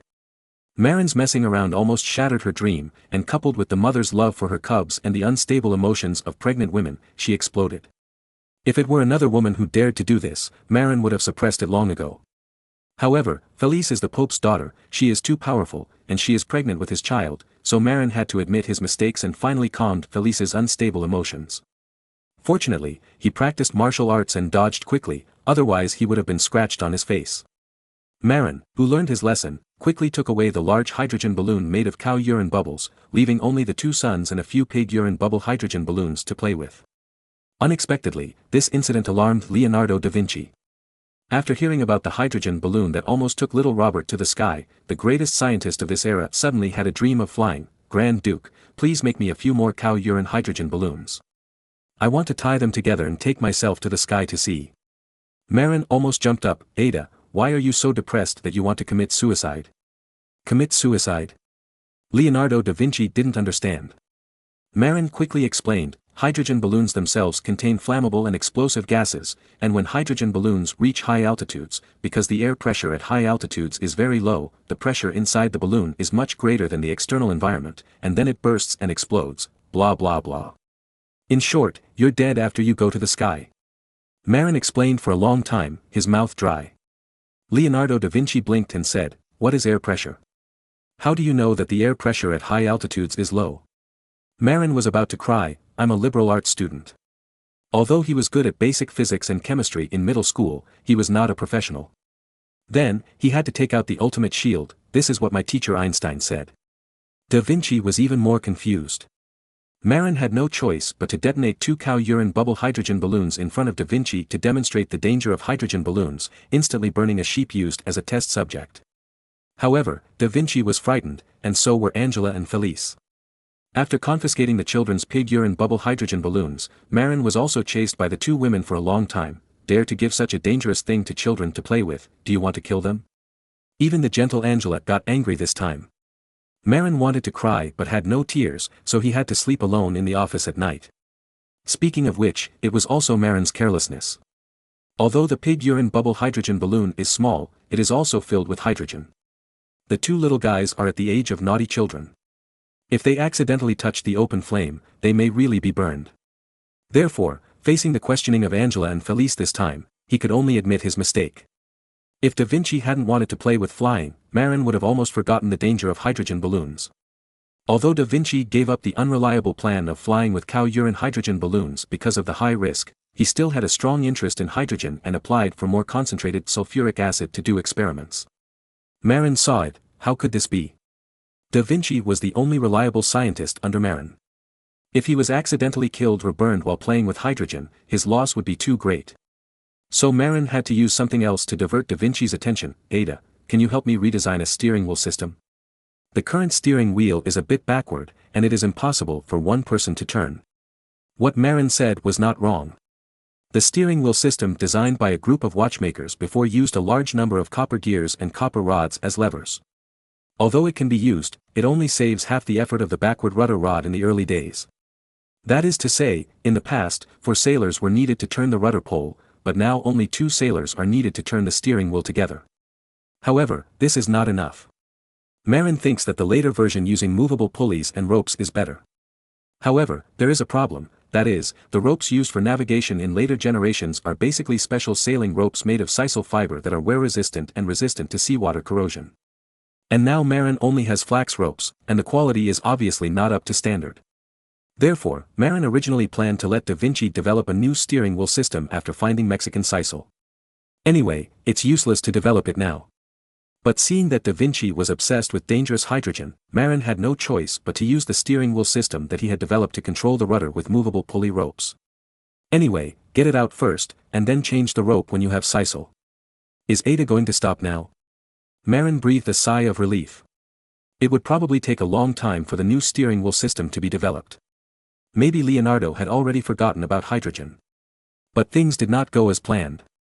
A few days later, Leonardo came to Marin with a pile of drawings and a calm face. Grand Duke, I have figured it out. Marin. So fast. Marin was a little surprised. He remembered that it took him a long time to find that group of watchmakers to study the steering wheel system of the gear lever series. But unexpectedly, Leonardo raised his head with a puzzled look and asked back, will it take a long time? You have already proposed the idea. It will only take a few days for me to turn it into a physical object. Marin's heart was immediately damaged by 100,000 critical hits. It seems that we don't understand the world of geniuses. Marin sighed. He was also thinking wrongly. The watchmakers before were just craftsmen at best. But who is Leonardo da Vinci? He is a top scientist of this era. At the same time, he is also very good at hands-on work, otherwise he couldn't make a mechanical lion, although that was around 1516. If you use an identity to quantify Leonardo da Vinci's ability, then Academician of the Academy of Sciences and Academician of the Academy of Engineering is the best description of Leonardo da Vinci's ability. Therefore, you can't look at geniuses with the eyes of ordinary people. They are not in the same dimension as you. Chapter 846, Accidentally Making Smokeless Gunpowder, Part 1. The whole system is rhombus-shaped, but irregular, mainly because the 2 upper rhombus sides are longer and the 2 lower rhombus sides are shorter. The upper sharp corner of the rhombus is the steering wheel. The obtuse angles on both sides are each equipped with a fixed pulley. The lower sharp corner of the rhombus is the rudder plate. Each of the 4 rhombus sides is equipped with a movable pulley to save energy. When the sailor turns the steering wheel, the rope will pass through the fixed pulley and the movable pulley to pull the rudder plate to one side and change the course of the ship. Leonardo da Vinci introduced it incessantly. Marin looked at the drawings and thought the design was quite reasonable. The lower rhombus side is short because the fixed pulley is closer to the parallel position of the rudder plate. This also leads to a longer force arm and a greater torque for the rope pulling the rudder plate. In fact, the so-called lower half of the rhombus has been infinitely close to a line. After thinking for a while, Marin asked, with such frequent turning of the steering wheel, the rope should be worn out a lot, right? This is a problem that Marin is very worried about. After all, great voyages require endurance. Sometimes, ships sail on the sea for several years. If the ropes are replaced too frequently, it will be troublesome and inconvenient. Da Vinci thought about it and said, "That's right. We can only prepare more linen ropes." He had no other choice. Of course, he didn't know there was such a magical tool as sisal. The rope of this system, which is close to the rudder, seems to be soaked in water. The linen rope doesn't seem to be very resistant to seawater corrosion. This problem is a big problem. Marin's ship now only sails on the North American route, and the wear and tear of the rope is acceptable. But there is no way to deal with seawater corrosion. After all, the end rope needs to be soaked in seawater for a long time together with the rudder. Da Vinci thought about it, and suddenly his eyes lit up, and said, "Grand Duke, you can have someone use naval copper to pull thin copper wire, and then use the copper wire of naval copper to twist into copper rope to replace the end of the rope. In that way, you won't be afraid of seawater corrosion soon. There is such an operation." Marin was stunned. But soon, he had to admit that this was a good idea. It was indeed a bit troublesome to use the navy copper wire with zinc and tin added by Marin himself and braided into a rope, but it was very feasible. Of course, it didn't take much, just replace the part that was often in contact with seawater. I have to admit that Da Vinci's brain is flexible, but before Marin could praise him a few words, Da Vinci rubbed his hands again and said, "Grand Duke, you see, the steering wheel system is also done. Can you give me some zinc ingots and sulfuric acid so that I can study hydrogen?" Well, this guy is still obsessed with hydrogen. Marin didn't want to watch the only scientific god under his command running wildly on the road to death, so he had to think of other ways. Well, this. Marin was vague. Where are the zinc ingots and sulfuric acid? Da Vinci was a little impatient and almost wanted to get it himself. Marin was startled and blurted out, "I can't give it to you. I have other uses for sulfuric acid." Other uses? What uses? Da Vinci also became interested. He is interested in all scientific knowledge, not just hydrogen. "I want to make nitric acid." In a hurry, Marin thought of another reason temporarily. However, after thinking of this reason, Marin actually thought it was good. Then, Marin took the curious baby Da Vinci to the laboratory to make nitric acid. The process of making nitric acid is very simple, which is to heat concentrated sulfuric acid and saltpeter. Nitric acid is easy to volatilize after heating, just pay attention to collecting it. Marin has long been familiar with this after preparing hydrogen, just use a narrow-necked bottle and connect the pipe to pass water. After cooling and other links, Marin is worth a large bottle of concentrated nitric acid. By the way, what did I prepare nitric acid for?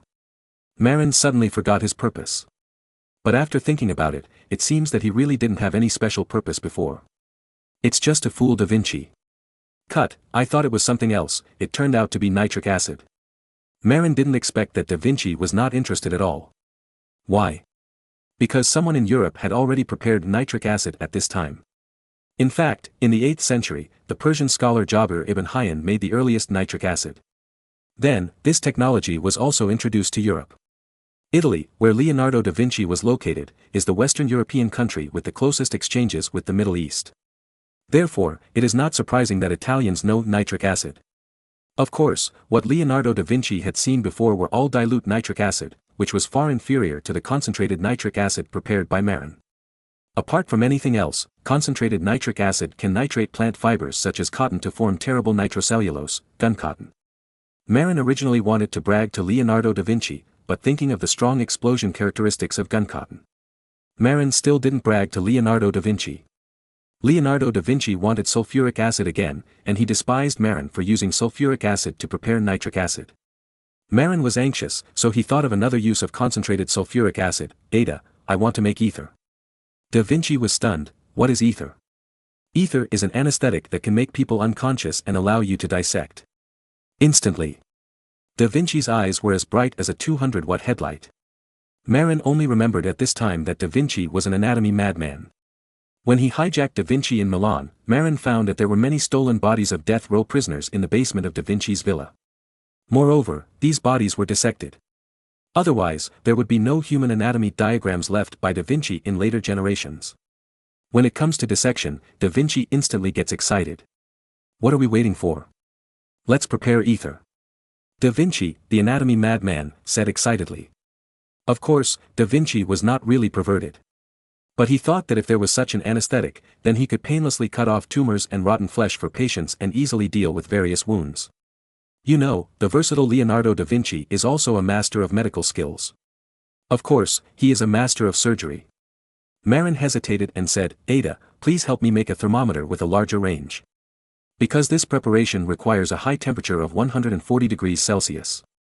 Leonardo da Vinci quickly took the order and left. 2 days later, he brought a large-scale mercury thermometer that could measure up to 200 degrees Celsius. Then, the chemist, Marin, began to prepare ether. The preparation of ether is very simple, just mix alcohol and concentrated sulfuric acid together and heat them at 140 degrees. Of course, Marin is not a real chemist, and he is not sure about the amount of the two. When he was not sure about the amount, Marin added more alcohol. In this way, the product obtained may be a mixture of ethanol and ether. However, this is better than residual sulfuric acid. Why? Because concentrated sulfuric acid is a terrible strong acid.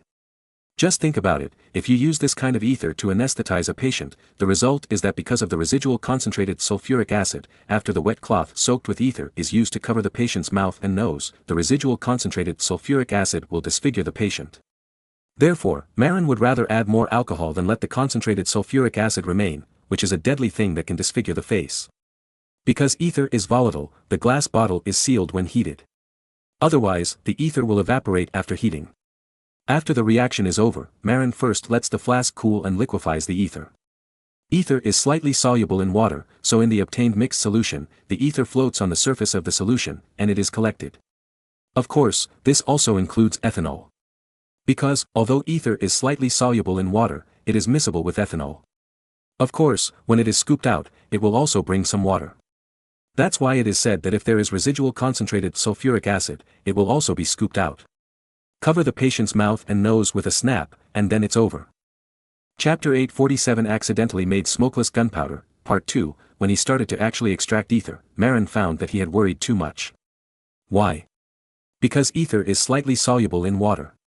And the sulfuric acid and alcohol that Marin was worried about becoming magazines are both soluble in water. Therefore, by washing it with clean water several times, the content of sulfuric acid and alcohol can be ignored. Of course, there will be losses in ether. After all, it is still slightly soluble in water. But compared with obtaining high-quality ether, this is nothing. However, Marin also thought that this method of multiple washings is only suitable for the extraction of medical ether. After all, that is for humans. If it is used in chemical industry, there are no such strict requirements.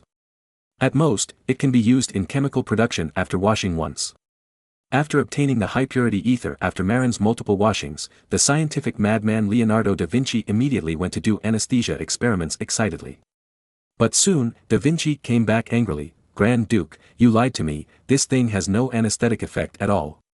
I covered the sheep's mouth and nose with a wet cloth soaked in ether, but it didn't anesthetize it. Marin thought about it and suddenly slapped his head. Damn, I was fooled by a stupid drama. In fact, the effect of fainting as soon as ether is covered on the mouth and nose should be exaggerated by the liberal arts screenwriter who doesn't understand chemistry. In fact, ether anesthesia takes several minutes to take effect. But the screenwriter who is a liberal arts student doesn't understand, and thinks that ether works as soon as it is used. Just like the description of people who are shot on TV, in the TV series, after being shot, the extra actor pretending to be a corpse burps immediately. In fact, on the battlefield, people who are shot, as long as they are not shot in the head, often die for a long time until the blood is almost drained and the blood pressure is too low to cause the heart to stop beating, and then they will burp. Very few were actually killed on the spot. Most of the dead were seriously injured and dying for a long time, and then bled to death in great pain. Da Vinci listened to Marin and went back to torture the sheep. A few minutes later, Da Vinci ran over excitedly and said, "It's really unconscious, my hands are sore from covering it." Marin rolled his eyes when he heard it. Damn, if you really cover the mouth and nose completely for a few minutes, it can also cause death from lack of oxygen or coma. However, Da Vinci is not a fool, and naturally he will not really let the sheep suffocate. He covered the sheep's mouth and nose with a wet cloth soaked in ether according to Marin's words. But the wet cloth will not suffocate the sheep, and it can still breathe a little air. Casually, Da Vinci asked the butcher to kill the sheep, and sure enough, the sheep had no feelings. Then, Da Vinci wanted to extend his claws to humans. No, Ada, human life is at stake, you can't try it randomly. Let's do this, go to the prison and find a few murderers sentenced to death for experiments, and never use good people for experiments. Note, strictly record the dosage of the drug, and never overdose. Otherwise, it will endanger people's health. Also, please record the adverse reactions of the human body after different dosages to avoid excessive concentration of ether in the future. Don't worry, I'm a professional. Da Vinci confidently went to an important prison on the seashore of the North Sea to detain death row prisoners, and began to torture the murderers in the prison. After Da Vinci left, Marin was also a little idle. Da Vinci did not take all the ether away. After all, Marin made a lot this time, enough for a large bucket. Da Vinci took half a bucket away and left half for Marin. Marin looked at the chemicals in the laboratory. Ether. Ether is a good thing. Marin suddenly remembered that artemisinin in later generations seemed to be made with ether. Because ether is the strongest extractant in the chemical industry. However, Marin did not intend to use ether instead of alcohol to extract artemisinin. Why? Because ether is poisonous. Artemisinin is a life-saving drug.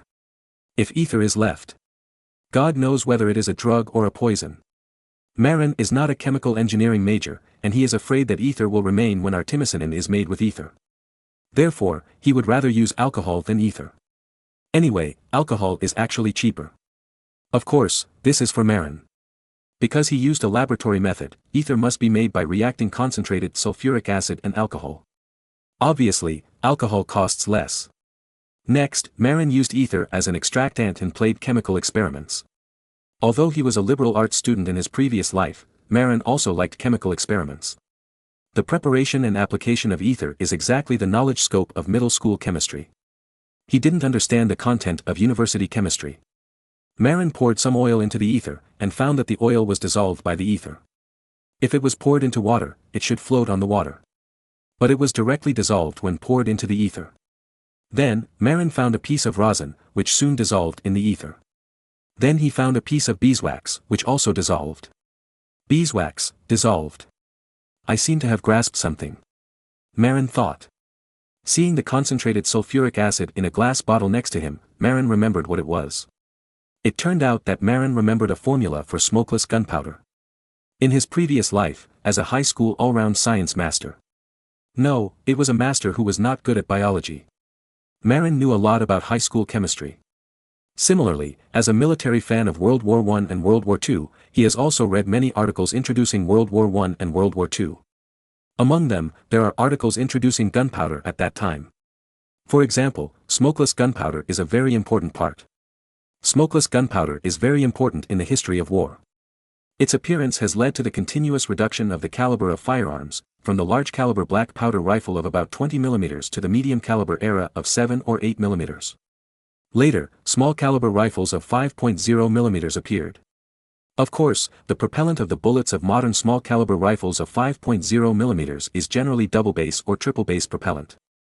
That is a bit complicated, but the single base smokeless gunpowder propellant that the French first made was very simple. How simple is it?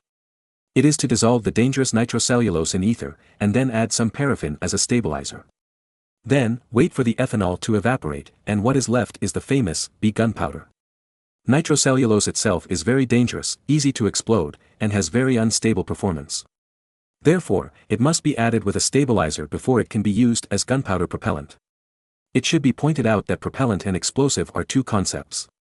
Explosives generally use gunpowder with a very high detonation speed, such as TNT, which has a detonation speed of 6,920 meters per second, while nitroglycerin has a detonation speed of up to 7,700 meters per second. The Japanese shimase gunpowder, also known as picric acid, has a detonation speed of 7,350 meters per second. As for black powder, it is said that the detonation speed is only 500 meters per second. In fact, the detonation speed of nitrocellulose is also very powerful, at 6,300 meters per second. However, nitrocellulose is too unsafe to be used directly. But after adding stabilizers, it can be used, but the detonation speed drops to about 2,000 meters per second, which is reduced to the level of propellant. If it is not processed, it cannot be used, otherwise it will explode during transportation. Before the enemy is killed, it will kill our own people first. Therefore, processed nitrocellulose cannot be used as a bomb. For example, the warhead of missiles, artillery shells and grenades. It is not that it cannot be used as a warhead, but it is not powerful enough. Others use high explosives with a detonation speed of 6 to 7 km per second, and you use propellant as explosives. You'd better go to bed early, at least you can save your life. Chapter 848, Accidentally Making Smokeless Gunpowder, Part 3. For example, in the Russo-Japanese War, the Battle of Tsushima, the Russian Pacific Fleet was defeated by the Japanese fleet. If it were a liberal arts historian, he would just brag about the corruption of the Russian army, the lack of training of officers and soldiers, and even the political system, as if the Russian fleet would inevitably fail without his bragging skills. However, they did not pay attention to one detail at all: the two navies used different shells and explosives. Japan used the Shermose gunpowder, picric acid, stolen from France, with a detonation speed of 7,350 meters per second, which was used as early as the Sino-Japanese War of 1894 to 1895. The Russians used the B gunpowder introduced from the French, which was the first generation of smokeless gunpowder. This kind of gunpowder is actually a propellant after processing, and it is a single-base propellant with a detonation speed of only about 2,000 meters per second. The explosion speed of Japan's Shimase gunpowder is more than 3.6 times that of the former, and it also has its own combustion and poisonous smoke effects. The same shells, but the explosion power is too different, so the Russians naturally lost. Don't talk to me about the caliber of the naval guns, first ask about the huge difference in the power of the warhead gunpowder. In fact, the Russians were also unlucky, because the Battle of Tsushima broke out in 1905, when gunpowder technology was developing.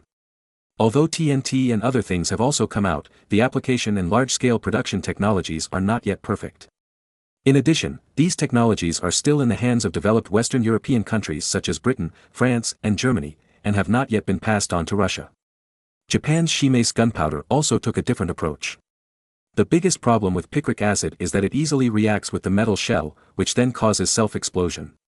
But the Japanese scientist Shimase Masahiro invented a very simple method: don't you react with the metal shell? I brush a layer of paraffin on the inner layer of the metal shell of the shell warhead to isolate the contact between picric acid and the metal shell, isn't it okay? Then, the Japanese Navy rose. If we only talk about the power of the naval guns at that time, the Japanese Navy was more powerful than Britain and France.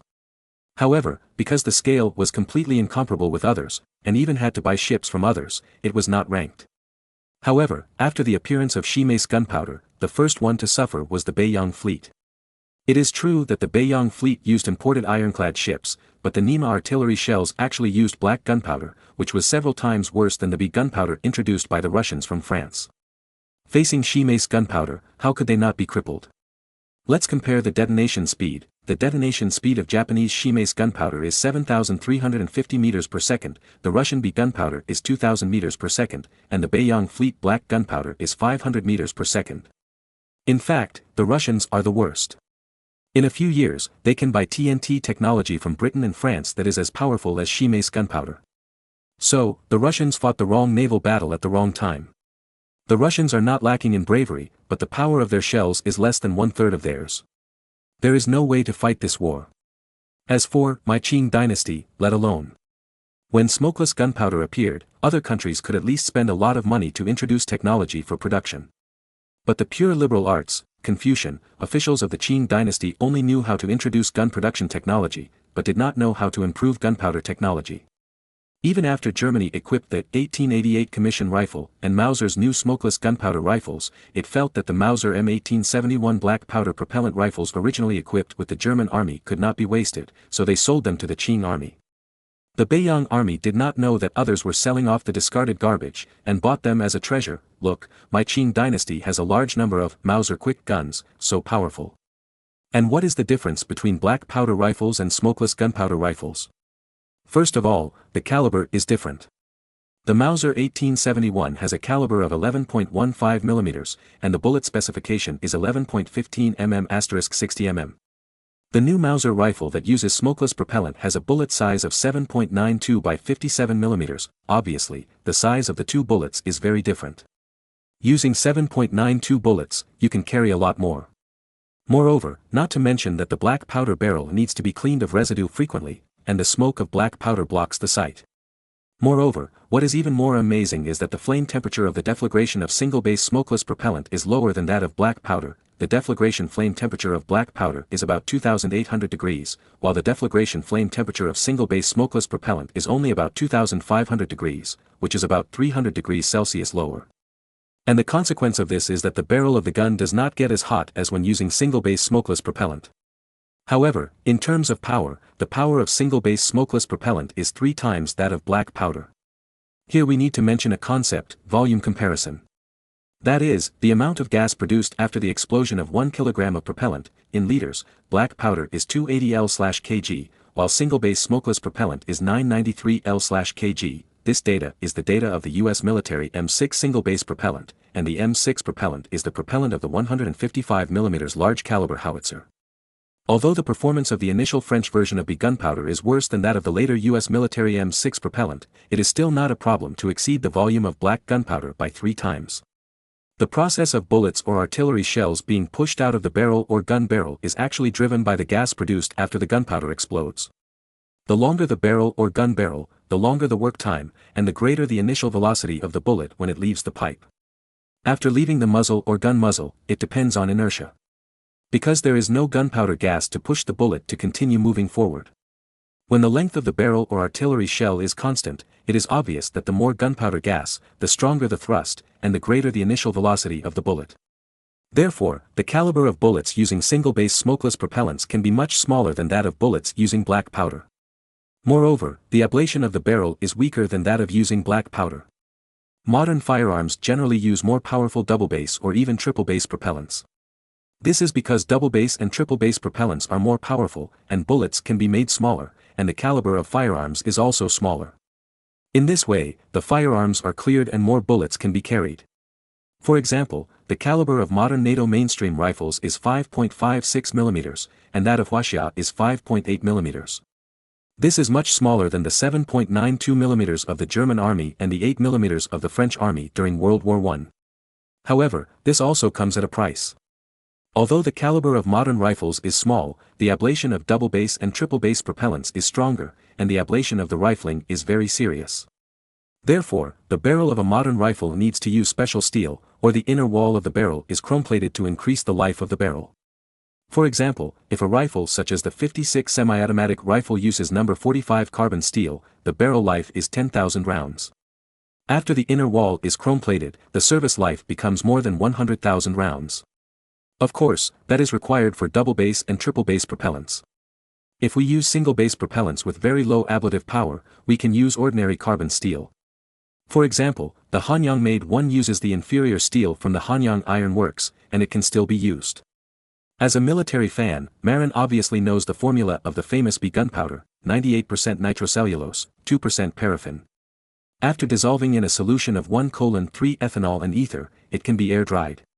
Then roll it into strips and cut it into particles. However, Marin does not have paraffin wax now. Moreover, paraffin wax is considered the lowest level stabilizer. In fact, it can also be replaced by beeswax.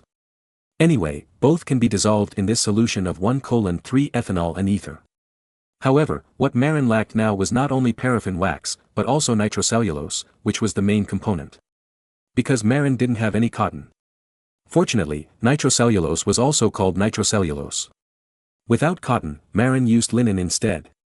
Anyway, they were all fibers, and the quality was only slightly worse. After getting nitrocellulose, Marin took beeswax and dissolved it in a solution of 1:3 ethanol and ether together with nitrocellulose. Because he was afraid of insufficient stability, Marin directly increased the proportion of beeswax to 3% to avoid insufficient stability of the gunpowder.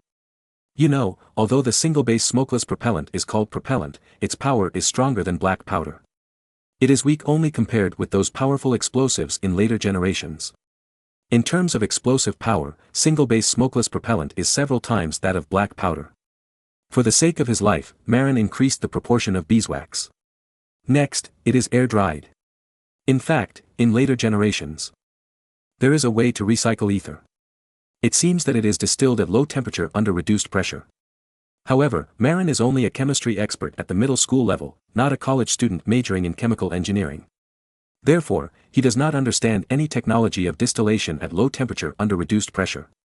Moreover, in the 19th century, it seems that for safety reasons, chemists at the time also chose to let ether dissipate in the air during the air drying process. Although this was a waste of ether, it was safer. When the air was almost dry, Marin asked people to wash these sticky single-machine propellants with water, and it was washed with water for multiple rounds. This was seen in an article introducing propellants in World War I. It said that the early B gunpowder, because of the large amount of alcohol ethers, mainly ether dangers, remaining, caused unstable performance, easy to spontaneously combust and cause explosions. At that time, France even had warships sunk by the explosion of the gunpowder depot. At that time, the United States and France had a good relationship. After the Americans introduced the technology of B gunpowder, they found that as long as they paid attention to cleaning afterwards and tried to wash away the alcohol ether components, the safety of the gunpowder would be greatly improved. Of course, this does not mean that everything is completely fine. Later, before World War I, the French not only strictly enforced the cleaning process, but also found a better stabilizer, diphenylamine. The stabilizing effect of diphenylamine far exceeds that of paraffin, which can make B gunpowder very stable. Then, this new single-machine propellant with diphenylamine added was called BM gunpowder. The American import was called the M series. For example, the M6 gunpowder still used in later generations is a later version of this gunpowder. After cleaning, Marin asked people to air-dry the single-base smokeless gunpowder, roll it into strips and cut it into particles. After that, someone added another process, surface passivation. According to the theory of later generations, the propellant of long-barreled weapons should burn slowly, so that the gas expansion will be slow, relatively, and lasting. In the rifle barrel and the gun barrel, the gas generated by the propellant will work longer. Therefore, the gunpowder of later generations often passivates the surface of the particles. How to passivate it? In later generations, some countries such as China used camphor. Camphor can be dissolved in alcohol and ether, but it is difficult to dissolve in water. Using this property, you can first dissolve camphor in alcohol and then spray it on the surface of granular gunpowder. For example, use a piece of gauze, place granular gunpowder, and then spray camphor alcohol solution on its surface. After the alcohol dries, there will be a thin layer of camphor film on the surface of the gunpowder particles. This layer of camphor film can make the gunpowder burn slowly at first. But when it burns inside, the burning speed will increase. It just so happens that when the gunpowder gas pushes the bullet to the muzzle, when the bullet approaches the muzzle, it is also the time when the gunpowder particles with passivated surface burn the most violently. Then, the bullet is pushed out of the barrel by the most powerful gunpowder gas thrust, and the initial velocity reaches the maximum. Camphor is an excellent passivator, but obviously, Marin does not have it now. But this thing, Marin will have it in the future. Why? Because the island of Taiwan that he plans to occupy is a fucking camphor kingdom. There are camphor trees everywhere. If you want camphor, it's not easy to die. Camphor is obviously very stable. In 1887, Nobel, the king of explosives, also developed a double-base smokeless propellant, equal amounts of nitrocellulose and nitroglycerin, plus 10% camphor. This propellant is more powerful, but France had already adopted B gunpowder at that time, and their production lines were ready. Nobel, you want to ruin their jobs. Therefore, Nobel was persecuted by France, his French factory was closed down, and he was forced to go into exile in Italy. But now Marin has no camphor. How to passivate the surface of gunpowder particles? It's very simple. Marin still plans to use beeswax. He soaked the beeswax in alcohol, slowly dissolved it, and then sprayed the beeswax alcohol solution on the gunpowder particles. Finally, a thin layer of beeswax film is formed on the surface of the gunpowder particles. Of course, attention must be paid to the concentration. If the surface of the gunpowder particles is entirely covered with beeswax, they will not be able to burn. While spraying the beeswax alcohol solution, Marin also got some graphite, pressed it into a very fine powder, mixed it with the beeswax alcohol solution, and sprayed it on the surface of the smokeless gunpowder particles. Graphite can prevent static electricity and is an important component of later gunpowder. Although it generally accounts for only a small proportion, even less than 1%, it is also very important. Graphite is insoluble in organic solvents, but graphite powder can adhere to the surface of smokeless gunpowder particles by virtue of the wetting characteristics of the beeswax alcohol solution. Static electricity is generated on the surface, and graphite powder is just there to play a role. Alcohol cannot dissolve nitrocellulose, although it can dissolve the beeswax on the surface, but this is originally an alcohol solution of beeswax, and a beeswax protective film will naturally form after air drying. After washing and air drying, Marin made the world's first single-base smokeless gunpowder 377 years ahead of schedule. Moreover, because of the use of multiple rounds of cleaning, surface passivation technology, and the addition of graphite powder, this single-base smokeless gunpowder is a mature version as soon as it comes out. Its only drawback is that the production cost is too high, during the production process, alcohol and ether are all dissipated into the air due to air drying and cannot be recovered. You know, Marin's alcohol is all extracted from grain wine, and ether is made by concentrated sulfuric acid and alcohol laboratory method. Now grain is so expensive, and concentrated sulfuric acid is also rare. Therefore, the cost of this single-base smokeless gunpowder is greatly high. Therefore, this smokeless gunpowder is currently only a test version and can only be used for internal testing. It must wait until there is a way to reduce the cost before it can be used on a large scale. Otherwise, Marin could not afford the cost of using smokeless gunpowder on a large scale. However, Marin could still use it on a small scale in a few elite troops. For example, in some key battles, using more powerful smokeless gunpowder could change the situation. Chapter 849, Alchemist.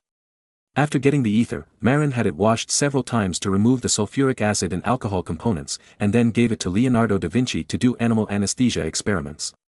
The specific process will not be described. Later, Marin, who had both concentrated nitric acid and ether, suddenly remembered the world's first smokeless gunpowder, gunpowder, made by French chemists in 1884. The raw materials are nitrocellulose and paraffin. I won't tell you the specific production process, and I dare not tell you. The preparation of gunpowder is very simple, but the cost is too expensive. Because the ether in its raw materials is made from alcohol, and alcohol is made from grain. Now the price of grain in Europe is so expensive, it is obviously very costly. Moreover, Marin now has less concentrated sulfuric acid. After all, Wilts made concentrated sulfuric acid in Cuba by letting sulfurous acid oxidize naturally, which is a slow process and low yield. As for heating and oxidizing with oxygen to produce sulfuric acid, Marin knew it, but that required the catalyst V2O5. This was too professional, and Marin didn't know how to obtain it. So, he could only use the native method to obtain it, but the amount of sulfuric acid obtained was definitely relatively small. Fortunately, the simplest production cost of superphosphate can be made with sulfurous acid, and that thing should not be used too much when treating nickel sulfide laterite. Therefore, Marin decided that sulfuric acid would be used to produce gunpowder after concentration, and sulfurous acid would be used to treat superphosphate. Moreover, in line with the principle of, it is better to pollute one place than to pollute the environment, Marin decided that in the future, the apatite from Western Sahara would be transported to Great Inagua Island in Cuba, where Wilts processed laterite nickel ore, to make superphosphate on site. Then, the superphosphate with excellent absorption was transported back to the mainland or local plantations in America. Superphosphate is soluble in water and is absorbed by crops in seconds. Therefore, it can not only be used as a pre-fertilizer, but also as a quick-acting top-dressing fertilizer during the growth process.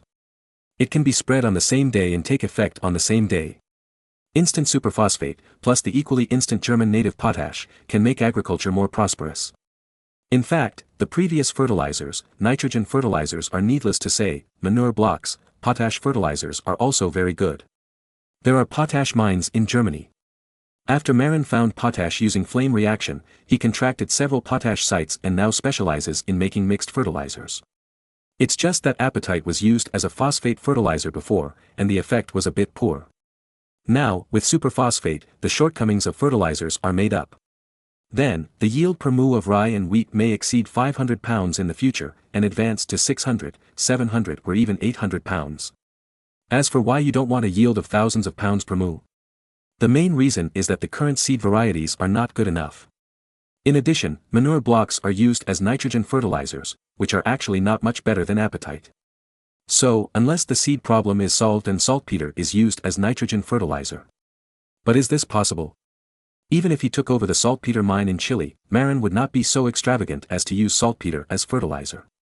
If superphosphate is used as fertilizer, other European countries would not know what it is even if they found samples. After all, the appearance of superphosphate is very different from apatite.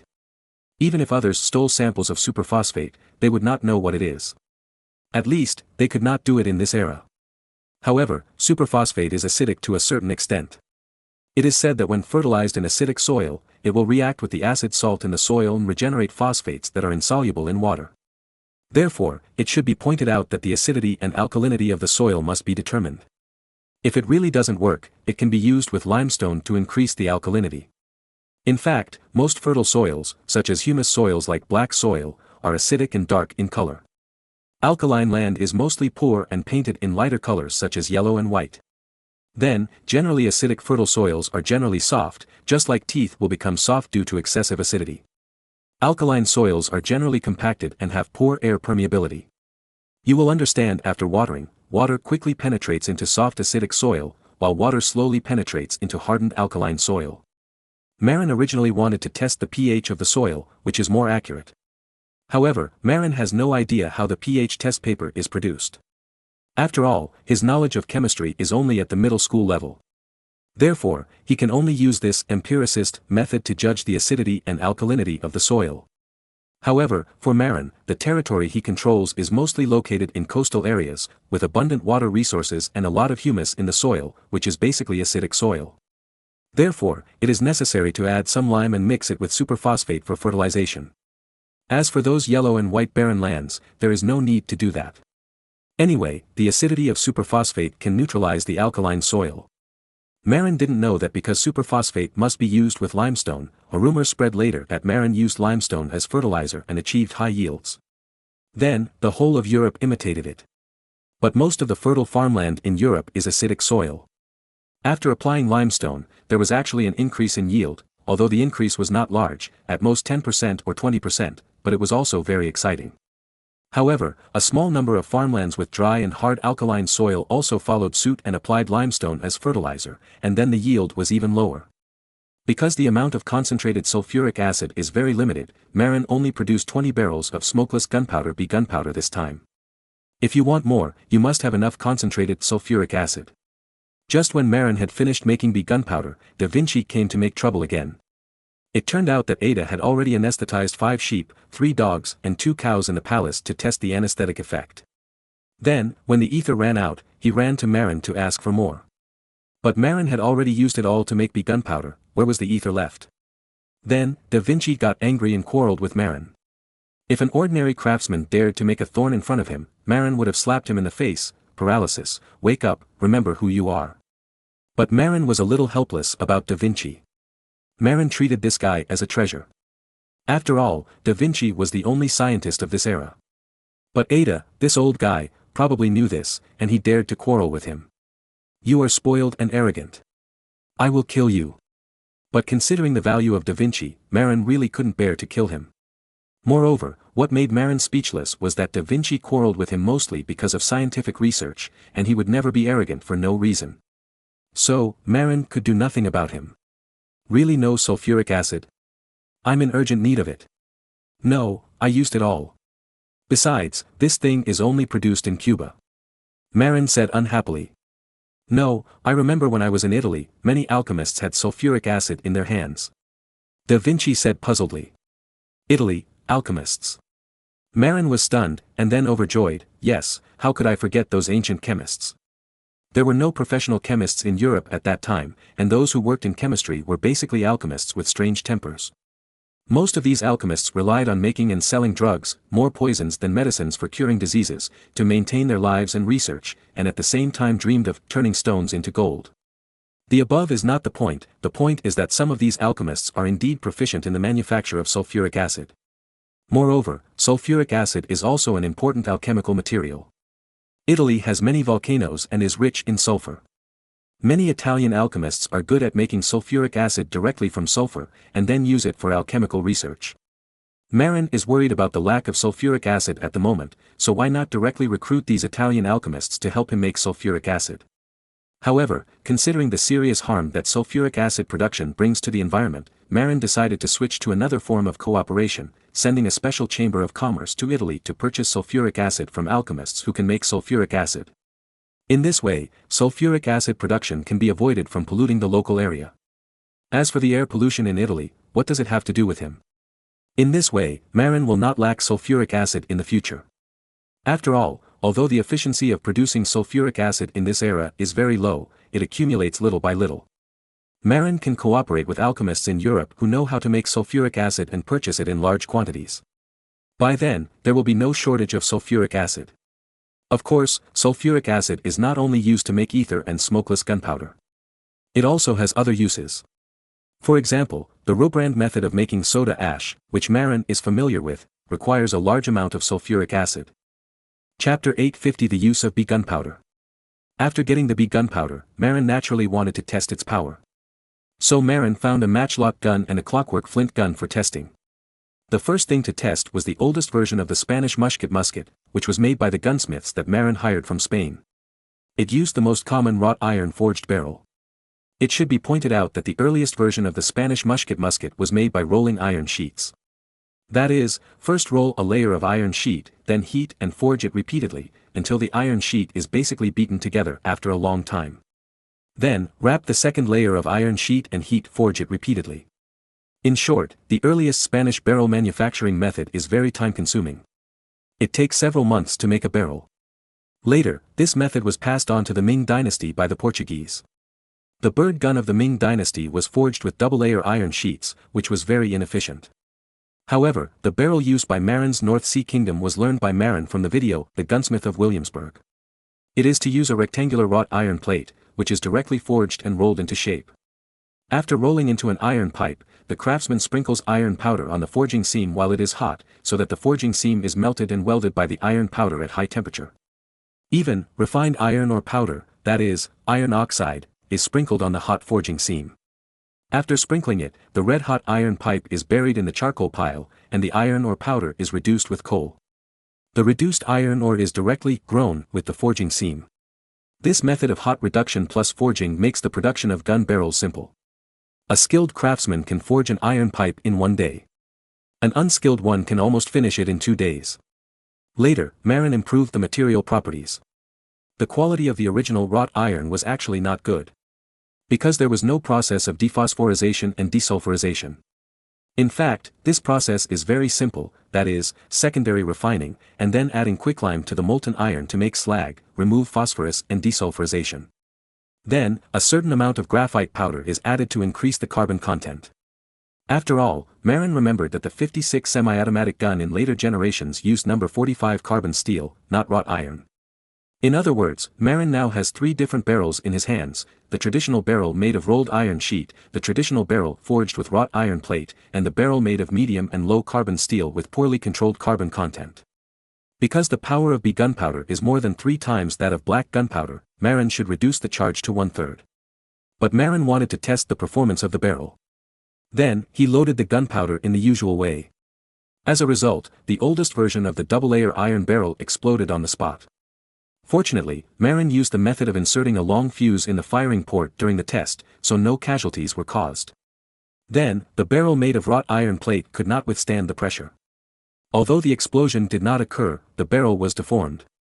Only the barrel of medium and low carbon steel with an insignificant carbon content withstood the test. However, there is no need for this. Why?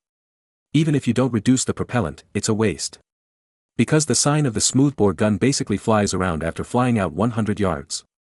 Even if you use 3 times the power of B gunpowder, it's a waste. Because even if black powder is used, the lethality is sufficient within 100 yards. Then, of course, the problem of reducing the amount of charge is considered. Obviously, with the use of B gunpowder, you can no longer load as much propellant as before. Otherwise, it would be a waste to use it on a smoothbore gun. Moreover, it is easy to explode. As for how much to reduce, Marin decided to use the data of the later Mauser rifle. The Mauser 1871 is a black powder rifle, with a bullet caliber of 11 mm and a length of 60 mm. The G98, which uses smokeless propellant, has a bullet caliber of 7.92 mm and a length of 57 mm. Of course, this length includes the bullet head. Calculated in this way, the charge of the new bullet is about half of that of black powder. But the actual power is much greater. For example, the initial velocity of the Mauser 1871 bullet out of the barrel is only 440 meters per second. The G98, which uses smokeless propellant, has an initial velocity of 800 meters per second. The charge is reduced by half, but the initial velocity is doubled. Originally, Marin used 10 grams of black powder for the clockwork flint gun using 30 grams of lead bullets. But now with B gunpowder, the charge can be reduced. Considering that kinetic energy is wasted beyond 100 yards, Marin finally decided to reduce the charge to 3 grams when using B gunpowder. After testing, 3 grams of charge is very reasonable. Because the power has not been reduced at all. But after this test, Marin found that there is not much point in using smokeless gunpowder on rifles. Why? Because no matter whether you use black gunpowder or smokeless gunpowder, the effective range of a smoothbore gun is only about 100 yards, and it will be a blunderbuss if it is farther away. Moreover, the production cost of smokeless gunpowder is quite high, which is not cost-effective at all. Unless it is a copper shell bullet in later generations, it is valuable to use smokeless gunpowder. After all, the saving of copper material in eggshells alone is a lot of money. But that was useless. Because Marin didn't study chemistry, and didn't know how to make a primer. The primer was a very difficult chemical problem. Unless a top student of chemical engineering traveled through time and space to ancient times, people from other majors couldn't handle the primer technology. Although mercuric fulminate was the simplest primer, it was not easy to make. It was less stable than nitrocellulose and had a very strong power. If you are not careful, you can kill yourself. So, forget it. Therefore, Marin was embarrassed to find that gunpowder was useless for muskets. And when it comes to using it as propellant for artillery, it seems that it won't work either. After all, musket propellant is measured in grams per round, while artillery propellant is measured in pounds, with several pounds of propellant per round. Now the cost of making smokeless gunpowder in Marin is so high that it can't be used as artillery propellant. I can't afford it, I can't afford it. So, Marin was completely depressed. It was so hard to come up with a modern smokeless gunpowder, but it was useless, so sad. In the end, Marin's depression was cured by Doni Tsrui. How was it cured? It turned out that Doni Tsrui, as the captain of the demolition team, came to Marin to apply for a batch of gunpowder barrels for training. After all, demolition work is also very important. In wartime, the demolition team can blow up the enemy's city gates. In peacetime, they can still mine. Doni Tsrui himself can't cure diseases or persuade people, but his arrival reminded Marin that gunpowder is not suitable for being the propellant of smoothbore guns and smoothbore cannons, but it can still be used as blasting powder. In any case, the detonation speed of gunpowder is close to 2000 meters per second, and this is the effect after being passivated. But it is better than the detonation speed of 500 meters per second of black gunpowder. So, Marin asked Doni Tsrui to get a gunpowder barrel filled with gunpowder to practice blasting. Sure enough, the power was much greater and almost injured the members of the blasting team. However, this is still different from Marin's expectations. Why? According to theoretical data, the detonation speed of gunpowder is 4 times that of black gunpowder, and the amount of gas produced by combustion is more than 3 times that of black gunpowder. In theory, the power should be 3 times that of a black gunpowder barrel.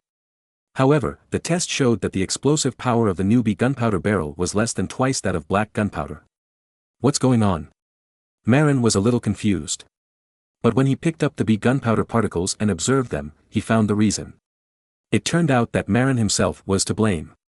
Because, in order to reduce the burning speed of gunpowder, Marin deliberately passivated the surface of the particles. That is, a thin layer of wax film was coated on the surface of the particles with a beeswax solution. The existence of the wax film affected the burning speed of the gunpowder particles and also affected the speed of deflagration. Therefore, Marin soaked the remaining gunpowder in alcohol again, washed it with water and filtered it to remove the wax film on the surface. In this way, after further testing, the power was indeed about 3 times that of the black gunpowder barrel. In the end, Marin decided that gunpowder was specifically used to make blasting tubes. However, Marin would not fight with anyone for several years now, and even if he made a blasting tube, it would be useless. It was really distressing. In the end, it was still a drunkard who reminded him. Marin went out to relax and saw a drunkard, who probably drank a bottle of ergotu and went crazy, and threw a half-pound small glass bottle directly far away. That posture was very similar to throwing grenades in later generations. Yes, I can use gunpowder to make grenades. Before, Marin had thought about making grenades.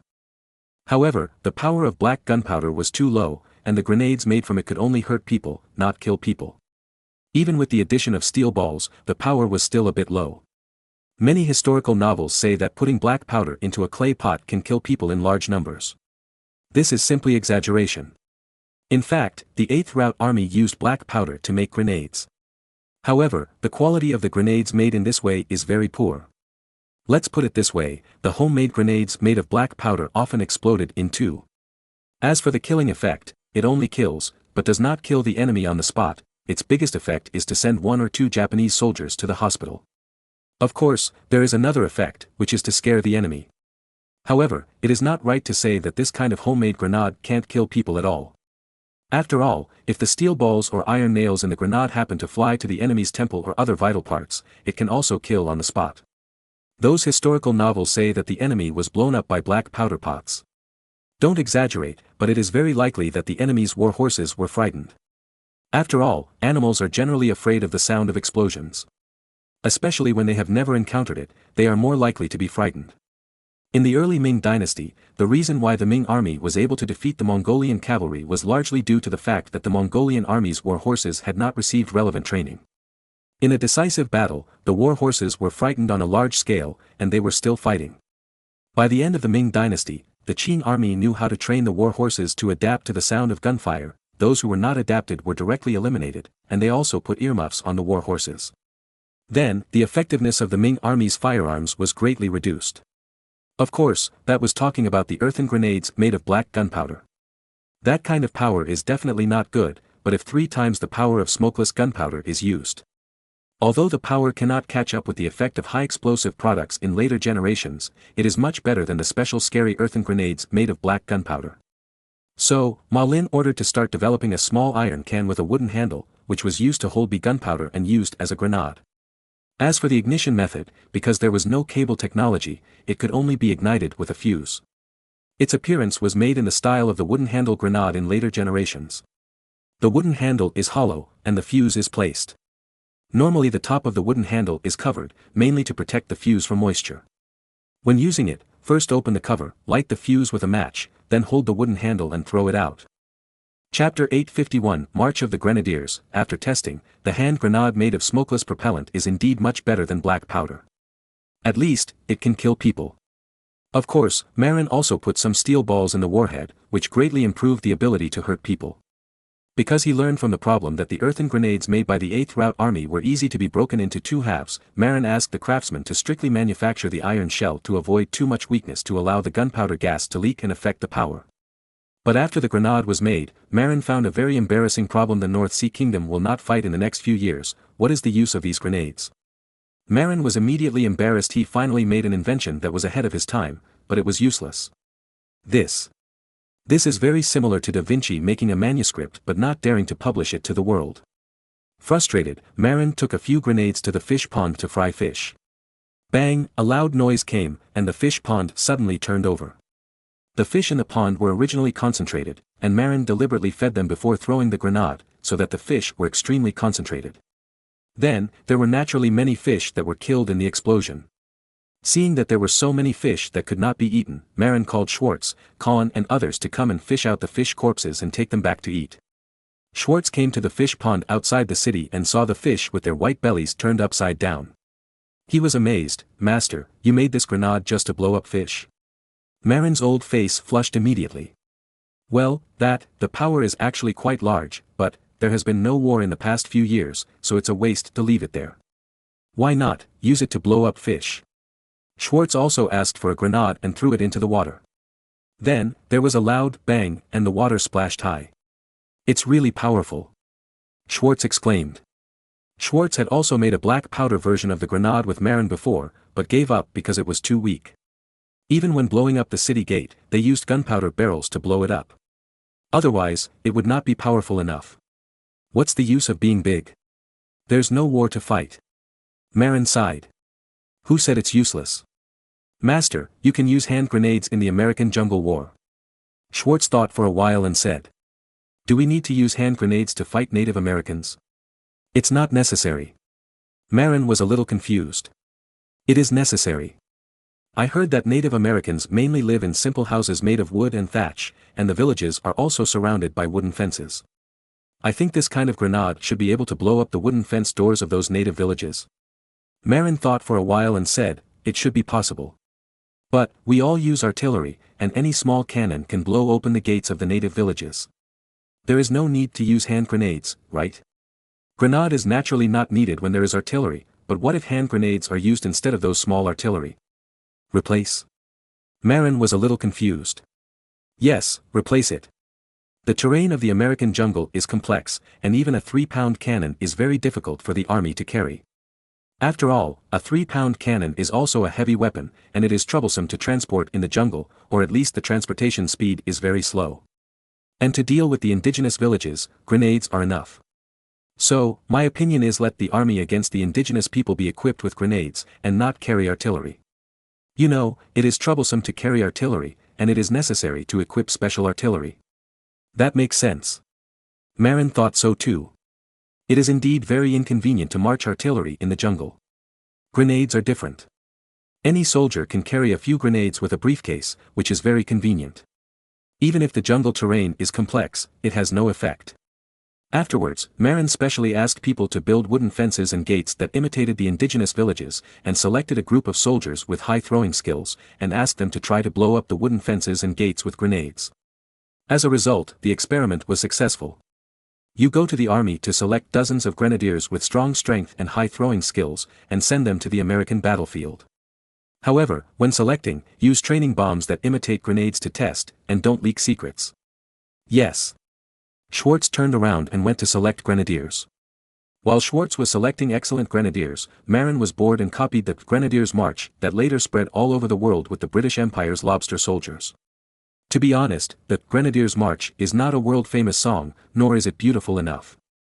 However, it has a strong sense of rhythm and is very suitable for the pace of the army's advance. In addition, the instruments it uses are simple, this is also very important. For example, the Mass, that Marin copied before, although it sounds good, is very complicated to play and requires a band to play with it. Therefore, such songs are only suitable for demonstrations at some major ceremonies. The Grenadiers' March is different. Only two instruments are needed to play this song, Scottish bagpipes and ordinary snare drums. The bagpipes play the song, and the snare drums are responsible for playing the beats, which is very simple. Moreover, there are few personnel. In this way, manpower is saved and too many redundant personnel are avoided. After all, the army is used to fight, not to play. If there are too many military musicians, it would be unreasonable. In this way, even if bagpipers and drummers are added, including the original buglers, there are only 3 or 5 military musicians. Such a small scale does not take up much establishment. Moreover, Marin has thought about it since Scottish bagpipes are popular in Scotland, then he will directly recruit bagpipers in Scotland in the future. When Schwartz recruited 50 grenadiers, Marin decided to officially launch the song Grenadier March. However, it does not have Scottish bagpipes at the moment. So he asked a carpenter to make a wooden flute. As for drums, it is easier, and there are them everywhere. Later, Marin found a drummer who was good at playing drums, and cooperated with him to play the Grenadier March together. Why did he play it himself? Because no one in Bahai country can play the flute. Marin had learned to play the flute in his previous life. After all, the flute is cheap.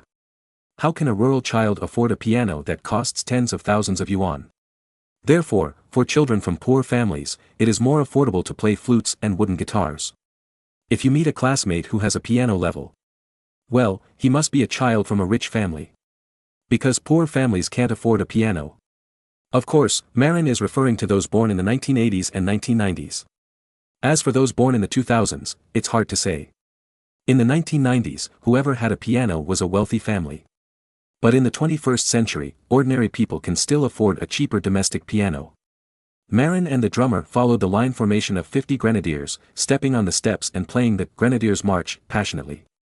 Moreover, in order to restore the classic of the lobster soldiers as much as possible, Marin specially found a tailor and ordered a batch of red clothes for the lobster soldiers, including tricorn hats.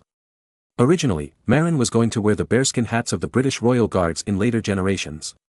However, bearskin hats are too expensive and very hot.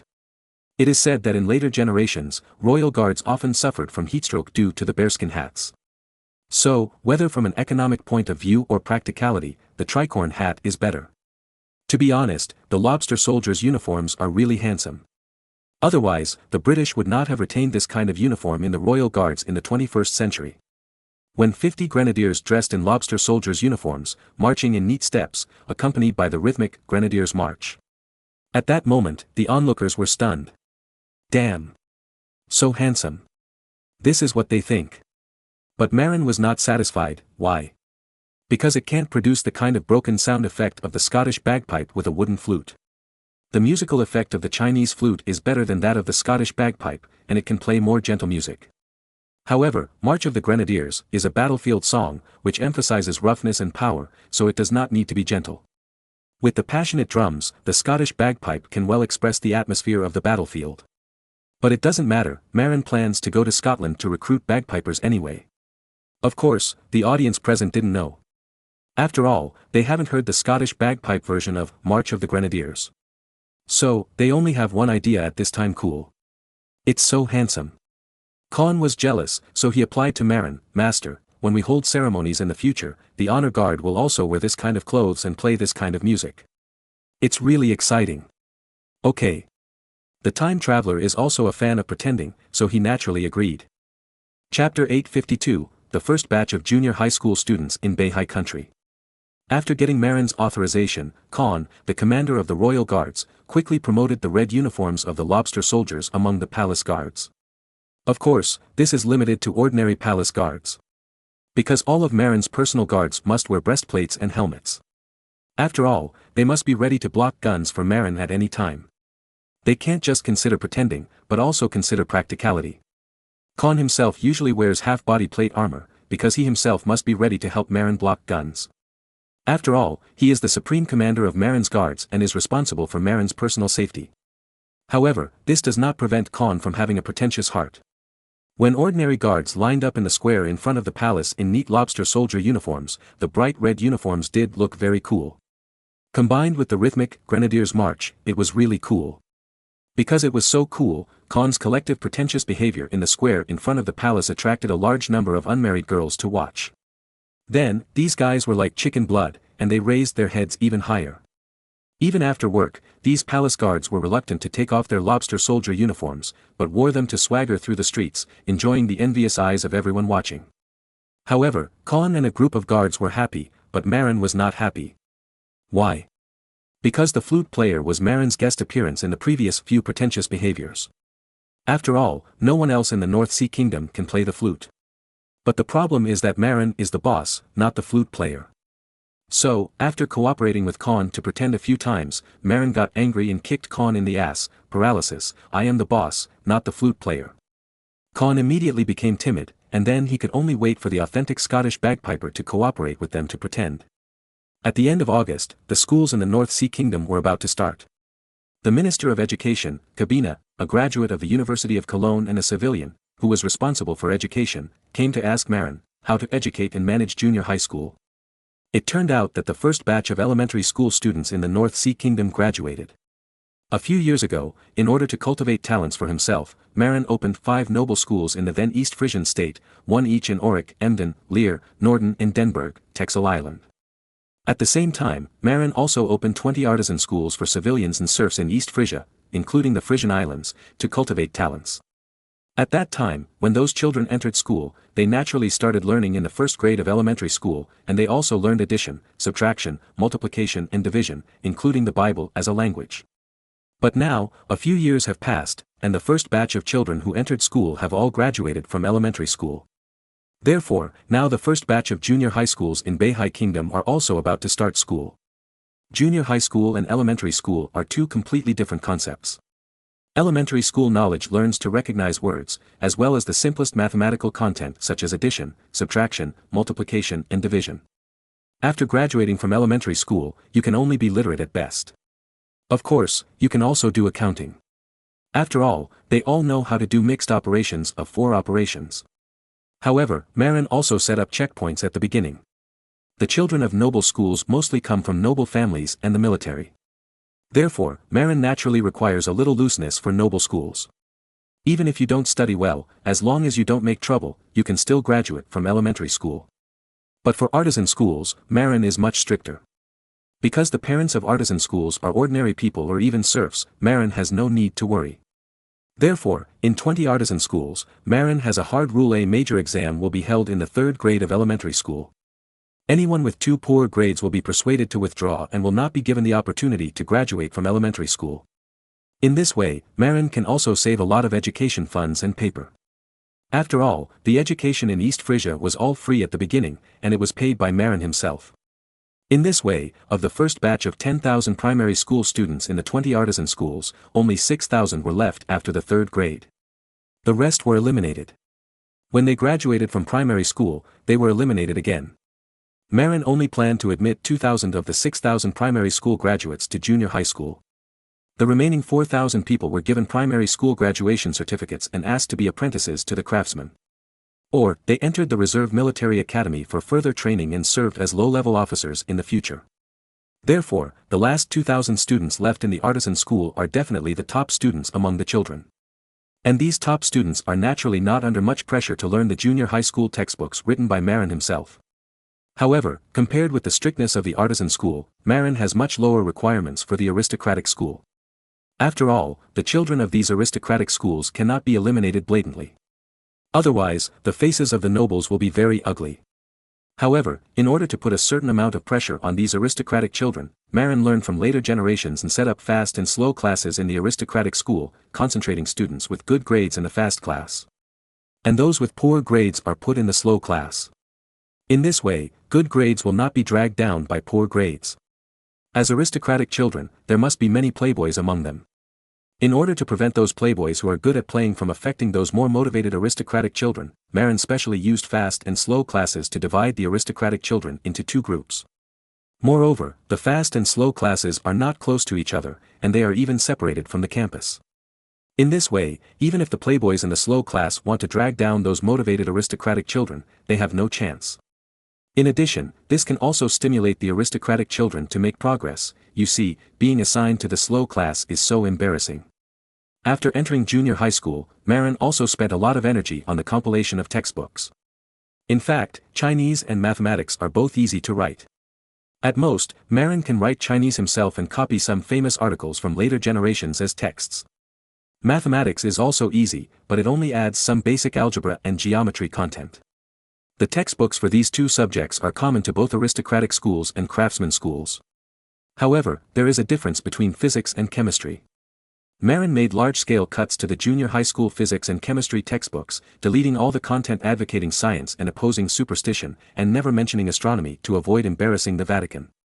Then, for the aristocratic schools, Marin deleted the electrical and mechanical foundations in physics. As for mechanics and kinematics, they were retained. Why? Because the training direction of aristocratic schools is to train future officers and civil servants, and there is no option for craftsmen. Therefore, students in aristocratic schools do not need to study mechanics. As for electricity, the conditions are not mature and there is no need to learn it. Science and kinematics are what aristocratic schools must focus on. Why? Because it involves the basis of ballistics. These students in aristocratic schools are likely to become officers in the future. If they become artillery officers, they must be proficient in the basis of ballistics such as mechanics and kinematics in order to better command artillery to accurately strike the enemy. As for the civilian schools, Marin would conduct a screening first. He would select a group of students with good physics scores in the second year of junior high school to study mechanics, and then, after graduation, they would become students of Leonardo da Vinci. As for those who were not selected, the physics knowledge they learned was the same as that learned in the aristocratic schools. In other words, Marin reserved mechanics as a reserve project, leaving it only for the real academic masters to study. As for chemistry, Marin simply cancelled the opportunity for junior high school students to study it. Because even junior high school chemistry is very advanced in this era. Marin couldn't let ordinary junior high school students learn this. For example, the technology of making smokeless gunpowder and soap is actually introduced in junior high school chemistry. If the secrets are leaked, it will be bad. Therefore, Marin plans to select the most outstanding and loyal students after these students graduate from junior high school and enter the new polytechnic to continue their studies. At that time, Marin will personally teach them mechanics and chemistry, so that they can help him develop and produce some products that are ahead of their time. However, the polytechnic will not accept junior high school graduates from aristocratic schools. Why? Because it is not easy for Marin to restrict the freedom of aristocratic students. For example, if some students have mastered the technology that is ahead of their time, Marin will restrict their freedom to prevent the leakage of secrets. For civilian students in the artisan school, Marin has no problem doing this. But for those students from aristocratic schools with a background, Marin cannot easily restrict their freedom, no matter what the reason. Therefore, Marin simply does not allow the children of aristocratic schools to come into contact with the knowledge of mechanics and chemistry. In this way, there is no need to worry about the leakage of secrets. Anyway, those civilians or serfs whose freedom is restricted have no chance to leak secrets. On September 1st, the junior high school officially opened. Marin personally went to the junior high school of the Auric aristocratic school, attended the opening ceremony, and delivered a speech to encourage students. Marin encouraged these junior high school students, hoping that they would be admitted to the University of Auric as soon as possible. In this way, after they graduate, Marin can appoint them as officials. Marin did not plan to set up a high school. He believed that these junior high school graduates would be able to take the college entrance examination of this era. And the high school knowledge he learned in his previous life was compiled into the university textbooks. Because he knew that there were no science majors in universities of this era, and the high school knowledge he learned in his previous life was enough to be used as university textbooks. Therefore, there is no such thing as a high school in the North Sea Kingdom. After graduating from junior high school, the children can directly take the college entrance examination. When they graduate from university, they are generally less than 20 years old. In this way, they can also work 3 years earlier. Moreover, Marin is confident enough that these children will have a higher level of science after graduating from university, crushing any other university of the same era. After all, not to mention the high school physics and chemistry knowledge, even the junior high school physics and chemistry knowledge cannot be learned by students from other universities. In fact, Marin's comparison is also bullying. Because universities in this era are all oriented towards the humanities, mainly teaching courses such as theology, philosophy, law, and art. The so-called economics is also oriented towards mathematics, but its level is almost the level of junior high school mathematics in later generations. At most, some aspects have reached the level of high school.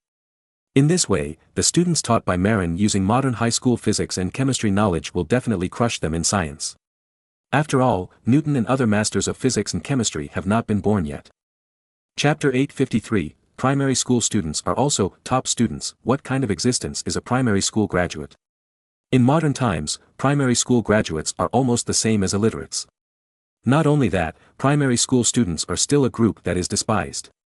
For example, the shameless game propaganda in later generations are all such as strength to get heads, reject primary school students.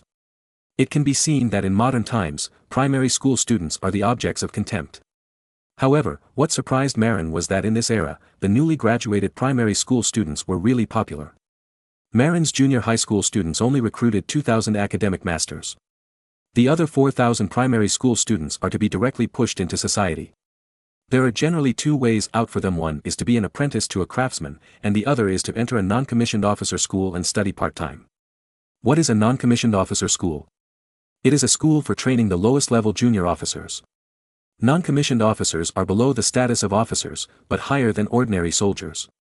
Specifically in the army, in modern times, it is the status of the chief and deputy squad leaders. In this era, it is the existence of squad leaders and deputy squad leaders. Generally speaking, in the ancient class society, civilians can be as high as non-commissioned officers in the army, but it is almost impossible to be officers above non-commissioned officers. Although the sergeant is one level lower than the lowest ranking officer, the second lieutenant, this level is an insurmountable gap. Even in later generations, it is difficult for a sergeant to be promoted to a second lieutenant. The second lieutenant platoon leader in the army is generally a graduate of a military academy. Ordinary soldiers want to be promoted unless there is a war and they have made military exploits. However, that was in modern times. In ancient times, even if a soldier of civilian origin made military exploits, he could only obtain the status of a sergeant and could not become a real officer. Of course, in Marin, civilians and nobles are not important.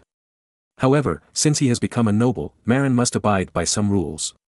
For example, if these students from civilian schools join the army, they can only become non-commissioned officers at most, and cannot become officers all at once, even the lowest ranking officers. Otherwise, those officers will sacrifice their lives for you, but the treatment of their descendants is the same as that of civilians. Can they be happy? But this is just a different start. Just like the games of later generations, the children of nobles are VIP players, and they have a set of sophisticated equipment at the start. And the children of civilians don't even have a dog at the start. Marin apparently followed the rules of this era. Civilians cannot become officers at the start. But in the future, Marin does not intend to abide by the rules of this era, but changes to civilians who can be upgraded to officers through meritorious service. However, in peacetime, if there is no war, non-commissioned officers are the end of civilian children. In this way, Marin does this, and it can be regarded as an explanation to those subordinates who follow him through life and death. Let them feel that it is still very beneficial to become a noble.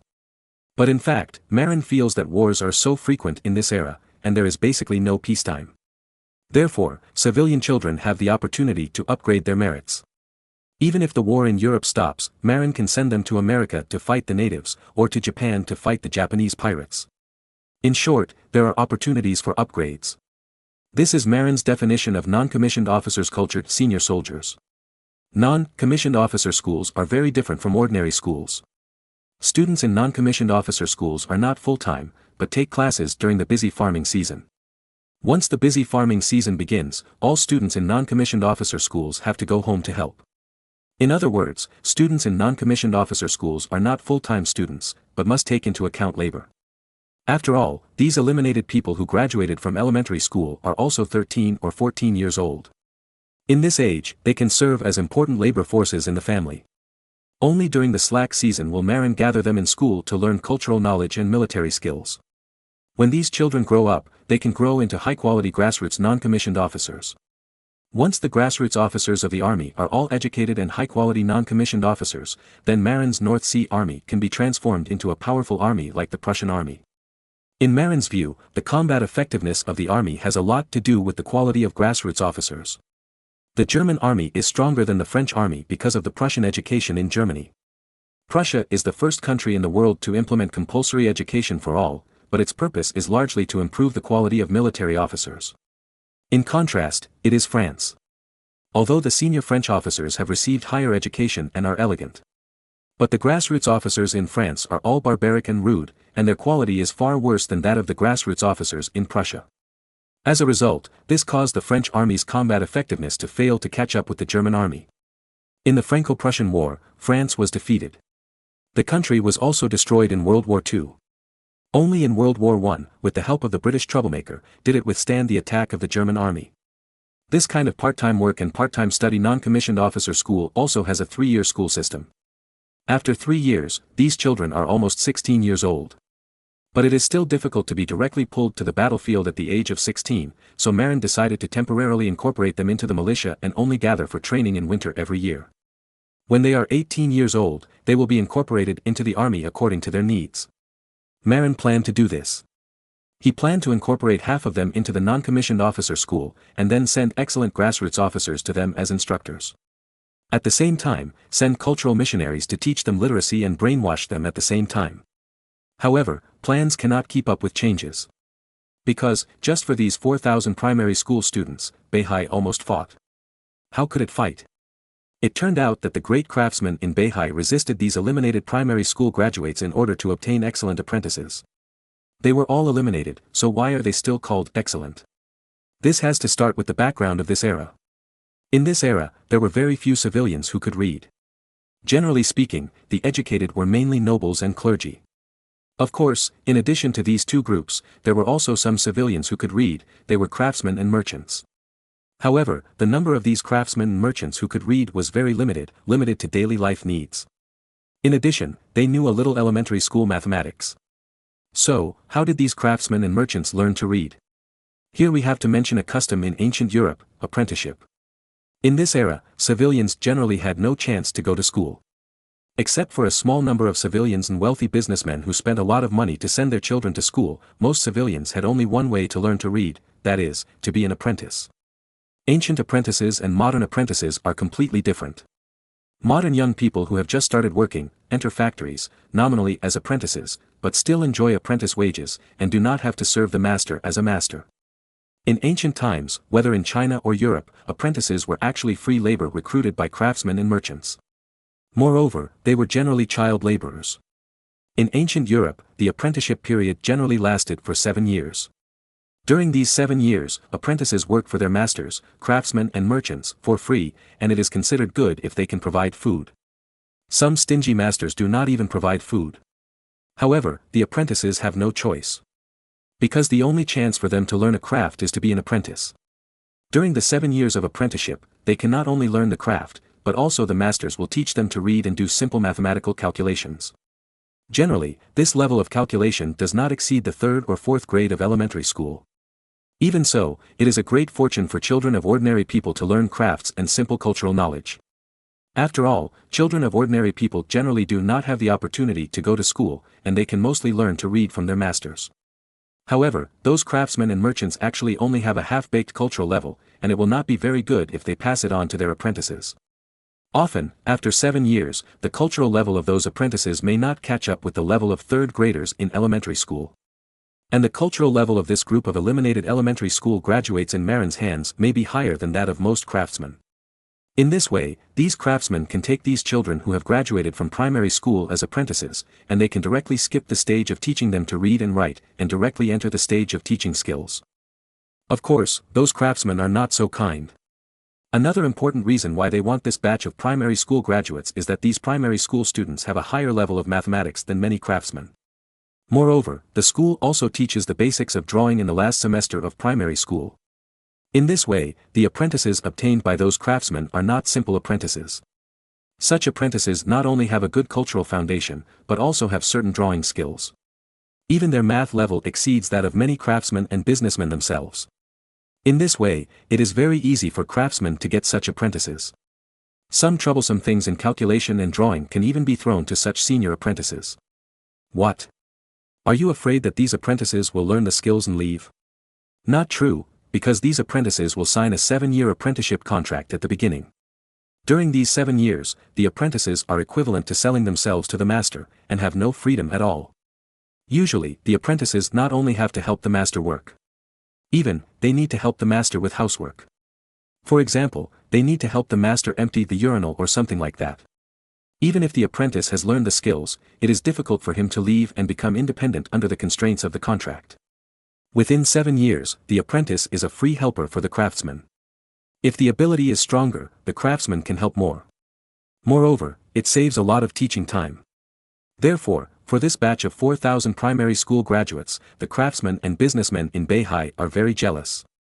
Not to mention this batch of 4,000 primary school graduates, even the 4,000 people who were eliminated in the 3rd grade of primary school 2 years ago, many people were snatched away. In order to save money, Beihai's primary school is a 5-year system. Of course, the children who were eliminated 2 years ago were not very capable. Otherwise, they would not have been eliminated.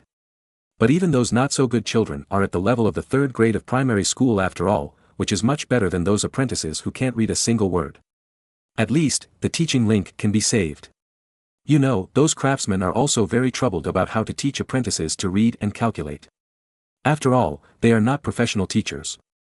Moreover, their own level is also very limited. The batch that was eliminated 2 years ago was so useful, let alone this batch of eliminated. You know, many of the batch that was eliminated 2 years ago had very poor grades. Many people had poor literacy and were not good at math. So, they were eliminated. But even so, the more outstanding group of people among the 4,000 people were considered very good apprentices in the eyes of many craftsmen. And this batch of 4,000 people who were eliminated are even more powerful. After all, in the big elimination 2 years ago, this group of people were the winners. The worst among them is better than the top 2 years ago. Obviously, the cultural level of this batch of people who can survive to graduate from elementary school, including calculation ability, is far superior to the batch that was eliminated 2 years ago. What's more, they also learned the basics of drawing that are ahead of this era. This is a textbook suitable for elementary school students compiled by Marin based on the engineering drawing that he had learned by himself when he was working in his previous life. It can be said that these elementary school graduates are high-achieving students in this era. Therefore, as soon as they graduated, they caused a scramble among the craftsmen. In order to snatch these high-achieving students who graduated from elementary school, some well-known craftsmen did not hesitate to go to Marin. Chapter 854, Battle for Primary School Students. You want to take the primary school students? Marin almost spit out his tea when he heard the demands of the great craftsmen of the North Sea. Well, we want these primary school students. Many great craftsmen of the North Sea nodded. Even Da Vinci, who was originally watching the fun, interrupted and said, even I want to pick a few outstanding ones to be my assistants. Marin rolled his eyes immediately. Please, wait until the current batch of junior high school students graduate, then you can pick them. Anyway, Marin planned to let Da Vinci be a teacher at the future Science and Engineering University. Those top science students who graduated from junior high school must be sent to Da Vinci for training. Ahem, isn't this a bit anxious? You know, the group of smart young apprentices sent here before, although they are smart, have no cultural foundation. It's very difficult to teach them. They have to teach them to read and do simple math calculations first, which is a headache. Unlike these elementary school graduates, they all have a good cultural foundation. Da Vinci touched his nose and explained awkwardly. But as soon as Da Vinci finished speaking, the great craftsmen of the North Sea Kingdom nodded one after another, expressing their agreement with Da Vinci's words. In fact, these great craftsmen also need some luck to recruit apprentices. If they recruit smart apprentices, they will learn quickly. However, if they recruit natural idiots, they will not be able to teach them no matter how hard they try. If the teaching guide is selected from the group of primary school students in Marin, it will be different. Because this group of primary school students was eliminated once 2 years ago, and all the poor students were eliminated. Although the remaining 4,000 people this time were also eliminated, at least they have average learning ability and will never be the kind that cannot be taught. Moreover, these primary school graduates have a certain cultural foundation, and their comprehension ability is far superior to those who are uneducated, so teaching them will be twice the result with half the effort. As for those junior high school students, there is no sign of them yet. Even if they graduate from junior high school, they may not be able to grab them. Therefore, it is better to seize the present and grab a group of people from these 4,000 primary school graduates. In this way, it can also save a lot of worry. In fact, for these great craftsmen, a smart apprentice is also very important. Just like those university professors in later generations, they brought a group of graduate students, and many hard links could be done by those graduate students, and they only did the core links. In this way, they could save a lot of trouble. What's more, there are university professors in later generations who use graduate students as animals, which led to doctoral students committing suicide due to too much pressure. In short, recruiting smart apprentices can also save the master a lot of trouble. After all, apprentices are not paid for 7 years. If the apprentice learns a year earlier, the master can also use him as a coolie earlier. After understanding the ideas of these great craftsmen, Marin was also at a loss whether to laugh or cry. He really didn't expect that the elementary school students who were sprayed and scolded in the games of later generations would be snatched by the great craftsmen in this era.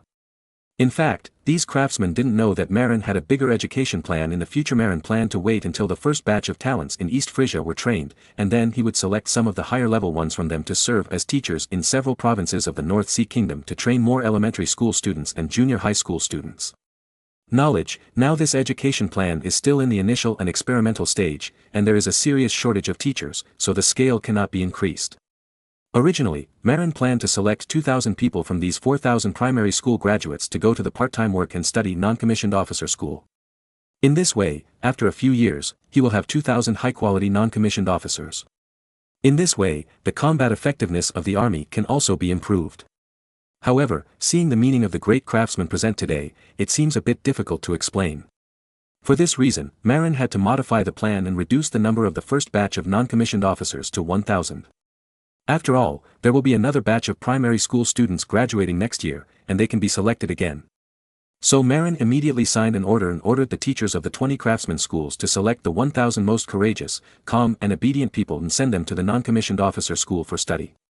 The remaining 3,000 people were left to the master craftsmen to select. But in order to compete for the 3,000 primary school students, those master craftsmen staged a fight in front of Marin, and many of them raised their fists. If the guards hadn't stopped them, some master craftsmen might have been beaten up. Quiet, quiet. Stop arguing, each of you explain your reasons and the importance of your industry. Then, I will decide how many people to allocate.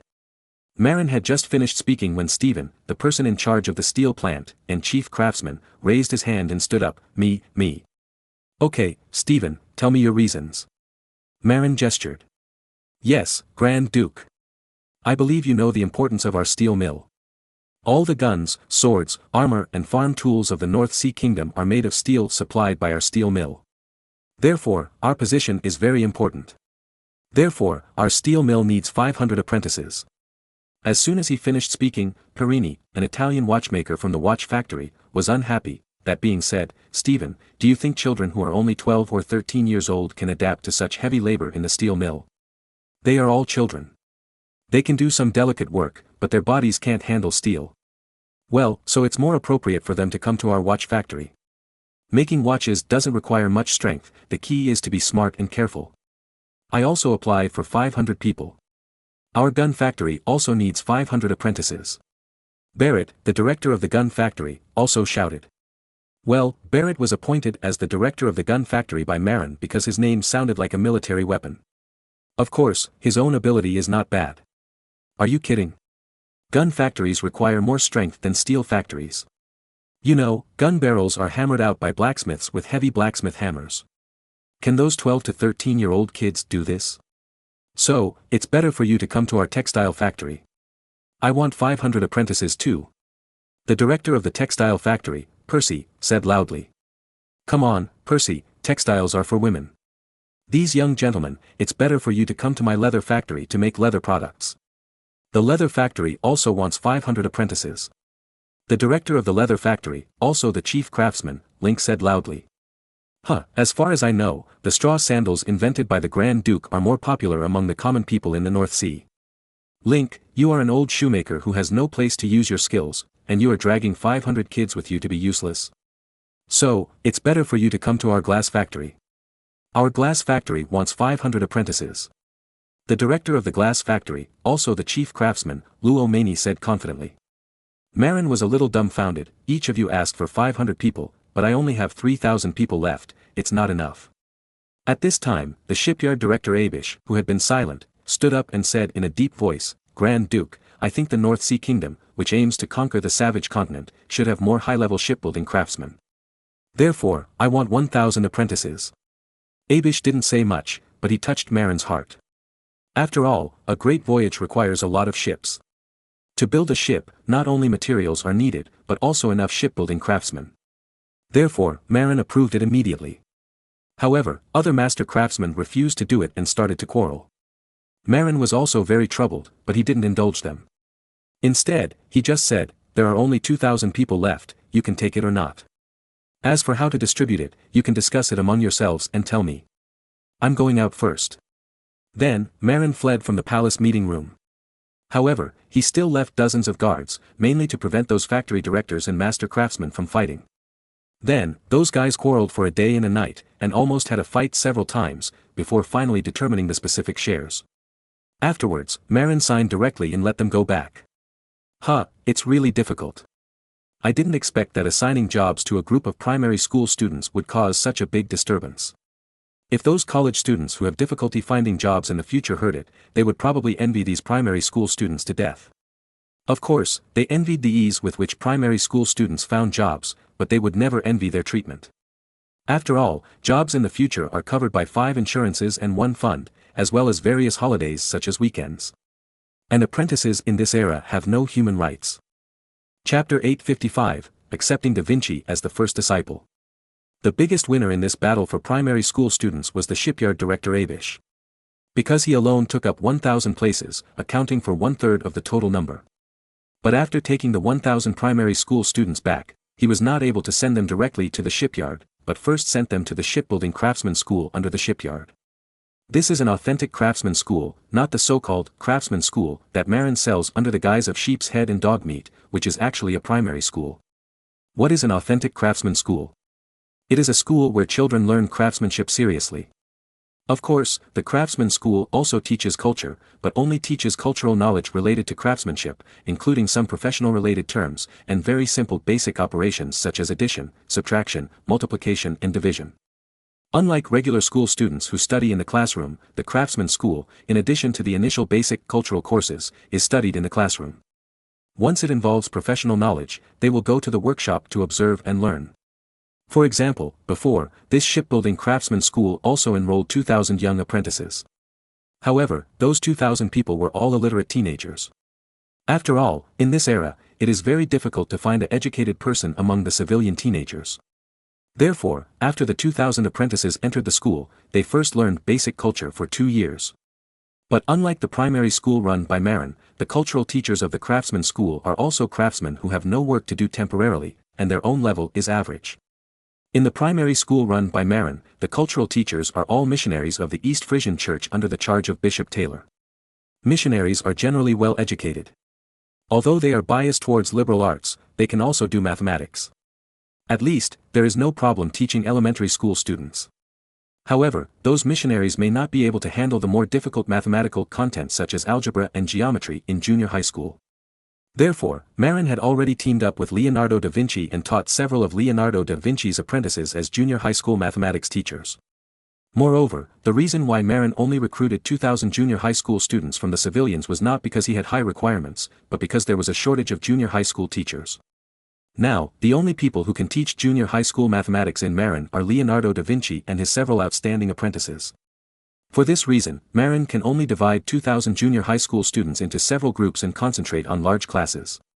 There are hundreds of students in a large class. There is no way, the lack of teachers is so helpless.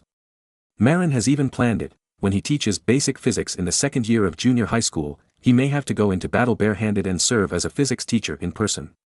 When he goes to college, he probably has to be a chemistry teacher again.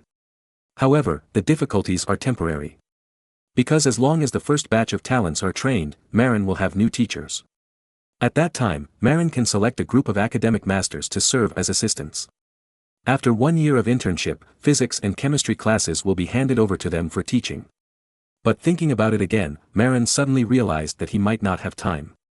Although he can indeed take time to go to school to be a teacher, if he goes to be a teacher every day, he will have no time to deal with government affairs.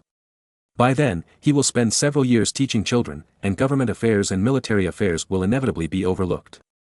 The most important thing is that his rights will be divided. Even, he would be sidelined. Marin didn't care much about the government affairs being sidelined. Why?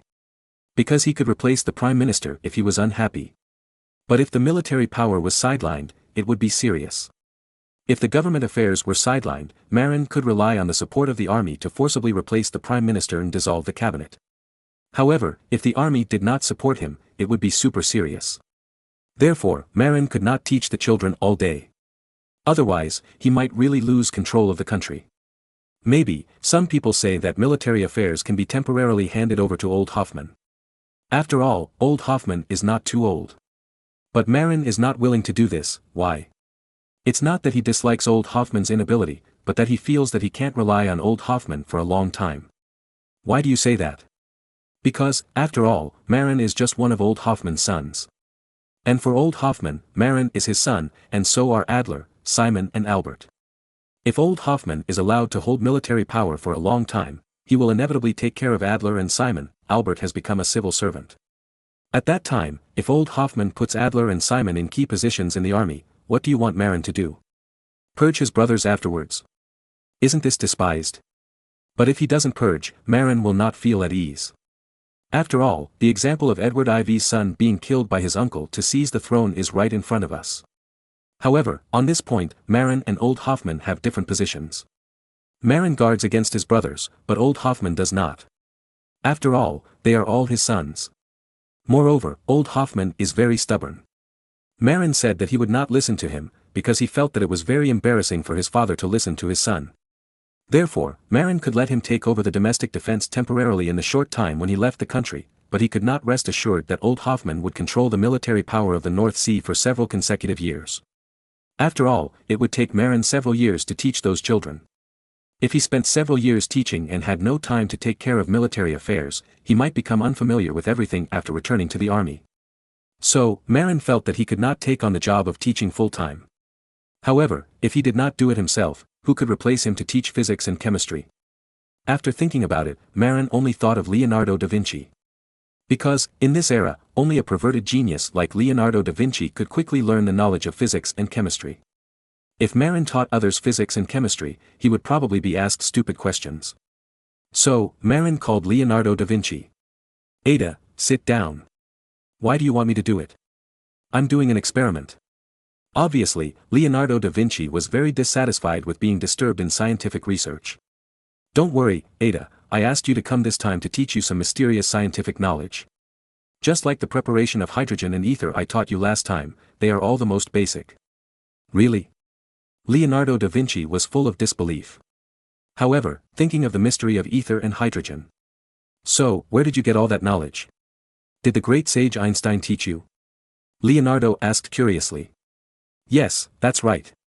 My teacher taught me a lot of scientific knowledge, which is profound and interesting. I originally planned to teach that knowledge to those children who are in junior high school and those who will go to college in the future. But, Ada, you also know that I am the Grand Duke of the North Sea Kingdom. It is impossible for me to teach children all day long. So, I want to teach you that knowledge first. Then, you will teach those children for me. I will help you teach those children. No problem. However, it will take time for you to teach me, and it will still affect the processing of government affairs. Marin smiled and said, Ada, I have always believed that you are one of the smartest people of this era. Therefore, I need to spend a few years to teach those children, and you will definitely learn much less time. Maybe, you will finish learning in 1 year. Leonardo nodded and admitted what Marin said. It's not that he is not modest, but that this is the fact. Then how can I learn from you? Should I learn in your office? Leonardo asked. Marin thought for a moment and said, I'll vacate the room next to my office. You can study there from now on. This is the textbook I wrote. You can study by yourself first. If you encounter something you don't understand, you can come to my room to ask me. Of course, it has to be when I'm free. When I'm free, I will take the initiative to teach you next door. After saying that, Marin took out the physics textbook for the second grade of junior high school and handed it to Da Vinci. Da Vinci thought for a moment and said, Okay, I'll trouble the Grand Duke to teach me those scientific knowledge from now on. After saying that, he couldn't wait to open the physics book given by Marin and quickly immersed himself in it. But at this time, Marin suddenly smiled mischievously and said, Don't be anxious, Ada. I told you in advance that this is the core scientific knowledge of my school. My teacher Einstein passed it to me, and I passed it to you. What do you want to do? Da Vinci instinctively sensed the danger. Nothing. I just want to remind you, Ada, you will be my founding disciple in the future. Come, call teacher and listen. You. Da Vinci blushed and almost swore. However, thinking that he would have to study scientific and cultural knowledge with Marin for a long time in the future. After struggling for a long time, Da Vinci called out weakly, Old teacher. Ha ha ha ha ha, wah ha ha ha ha. Marin's obscene laughter was heard from the Auric Palace. Chapter 856 Curious Baby Da Vinci. Marin laughed for a long time before he stopped. After all, it was so cool to accept the real great god Da Vinci as a disciple. However, in the following days, Marin also tasted the side effects. He was almost annoyed by Da Vinci. Da Vinci was a very diligent and studious great god, and he was also very obsessed with science.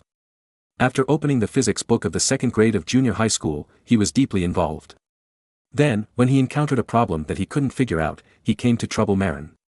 Teacher, how did you get the conclusion that the speed of sound is 340 meters per second?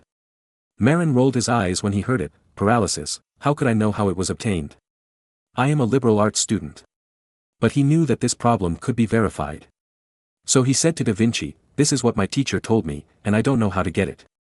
But we can verify this conclusion. Then, Da Vinci took a few people to an open place outside the city. Da Vinci first asked someone to measure the distance of 340 meters with a tape measure, and then put a bell at the starting point. And he himself went to the finish line. Start.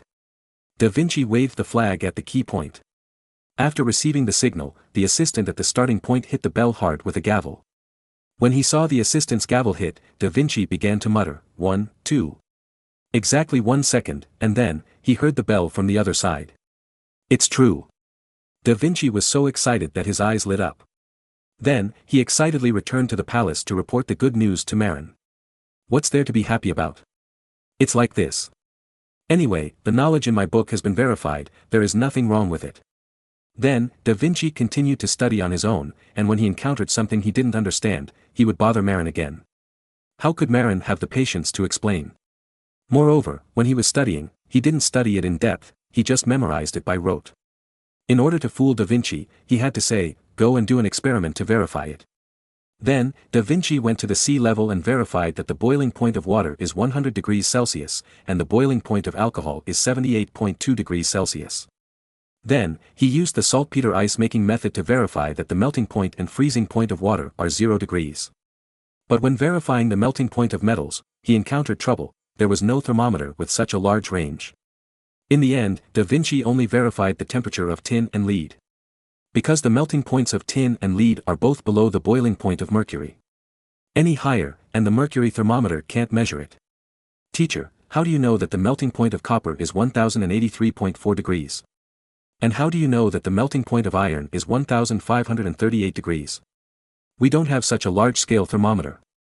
Marin was annoyed by the question, how should I know? This is what your master Einstein told me, and I haven't verified it.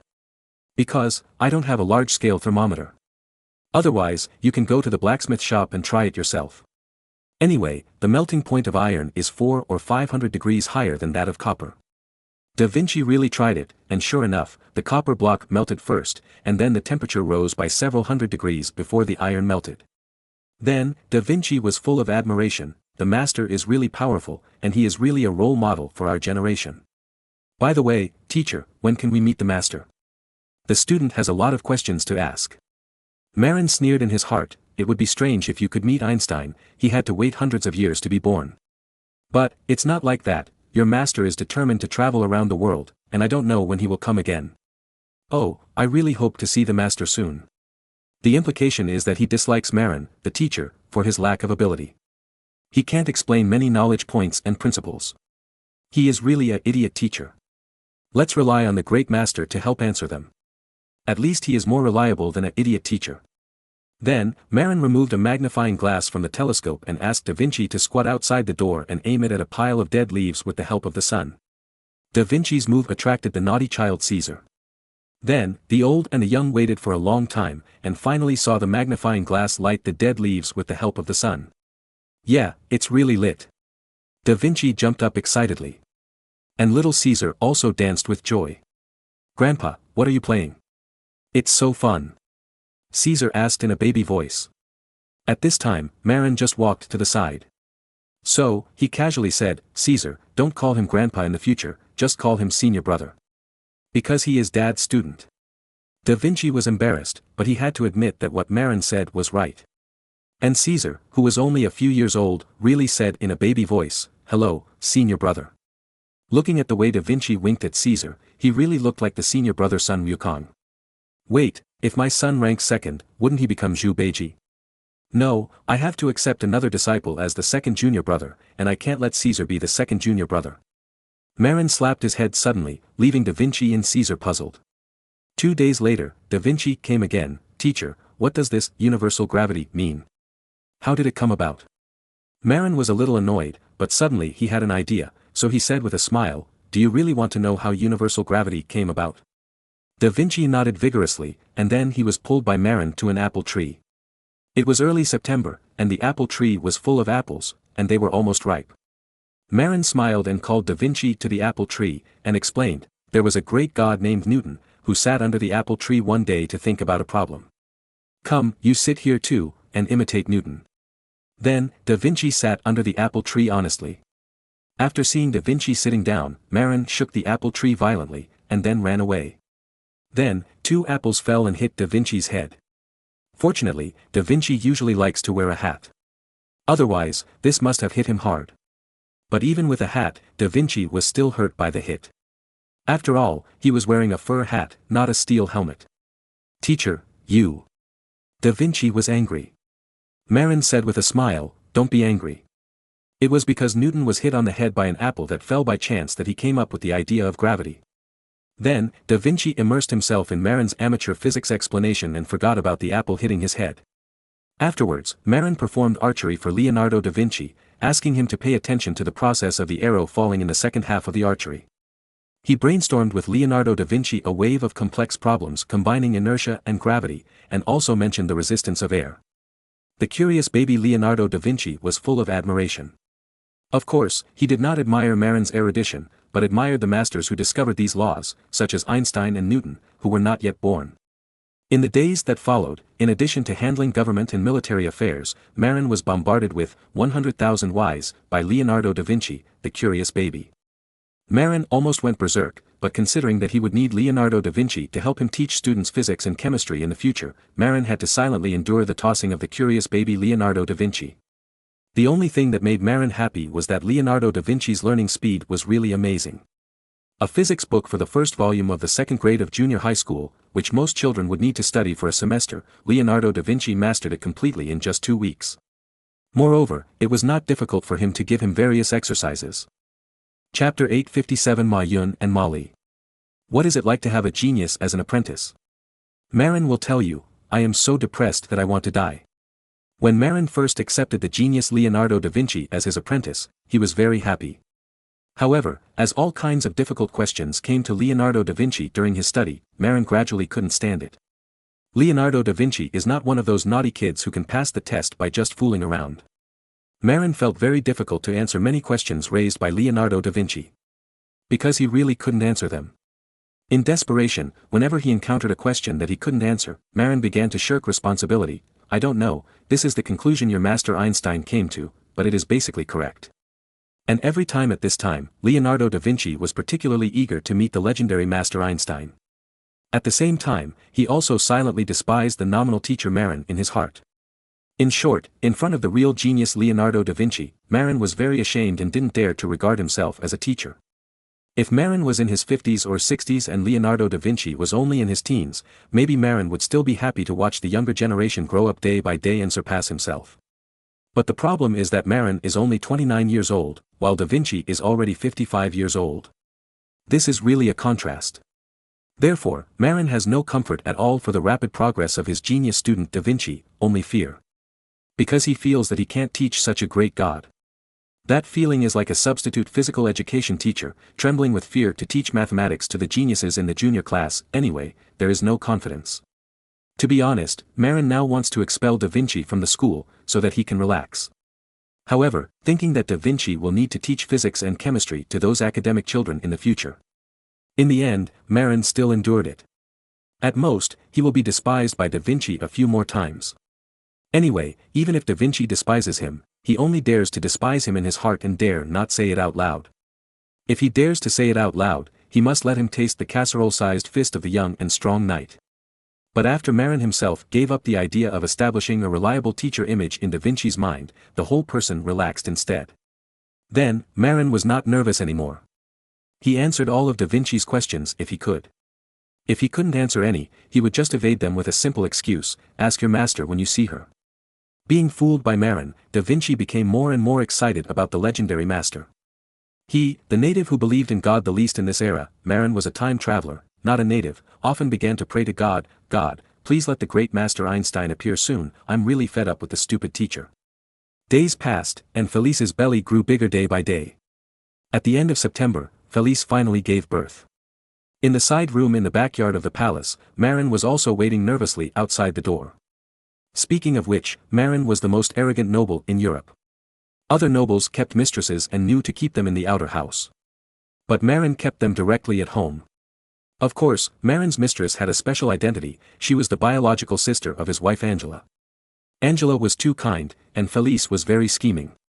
Therefore, Angela, as the eldest wife, finally agreed to let her sister share her husband with her. Speaking of which, this is also related to Angela's experience. When Julius II's family was hunted down by the previous Pope Alexander VI, Angela almost died in the hands of the pursuers. And Felice was also miserable, married to the stupid son of a landowner in the countryside of Genoa. If it weren't for the appearance of Marin, Angela would have died in the hands of the Borgia family. Because of this brush with death, Angela has become more open-minded about many things. Moreover, Felice is by her side and has no chance to compete with her for a position. After all, Felice doesn't even have a name. Robert is just an illegitimate child. Even if Caesar is gone, Robert has no chance.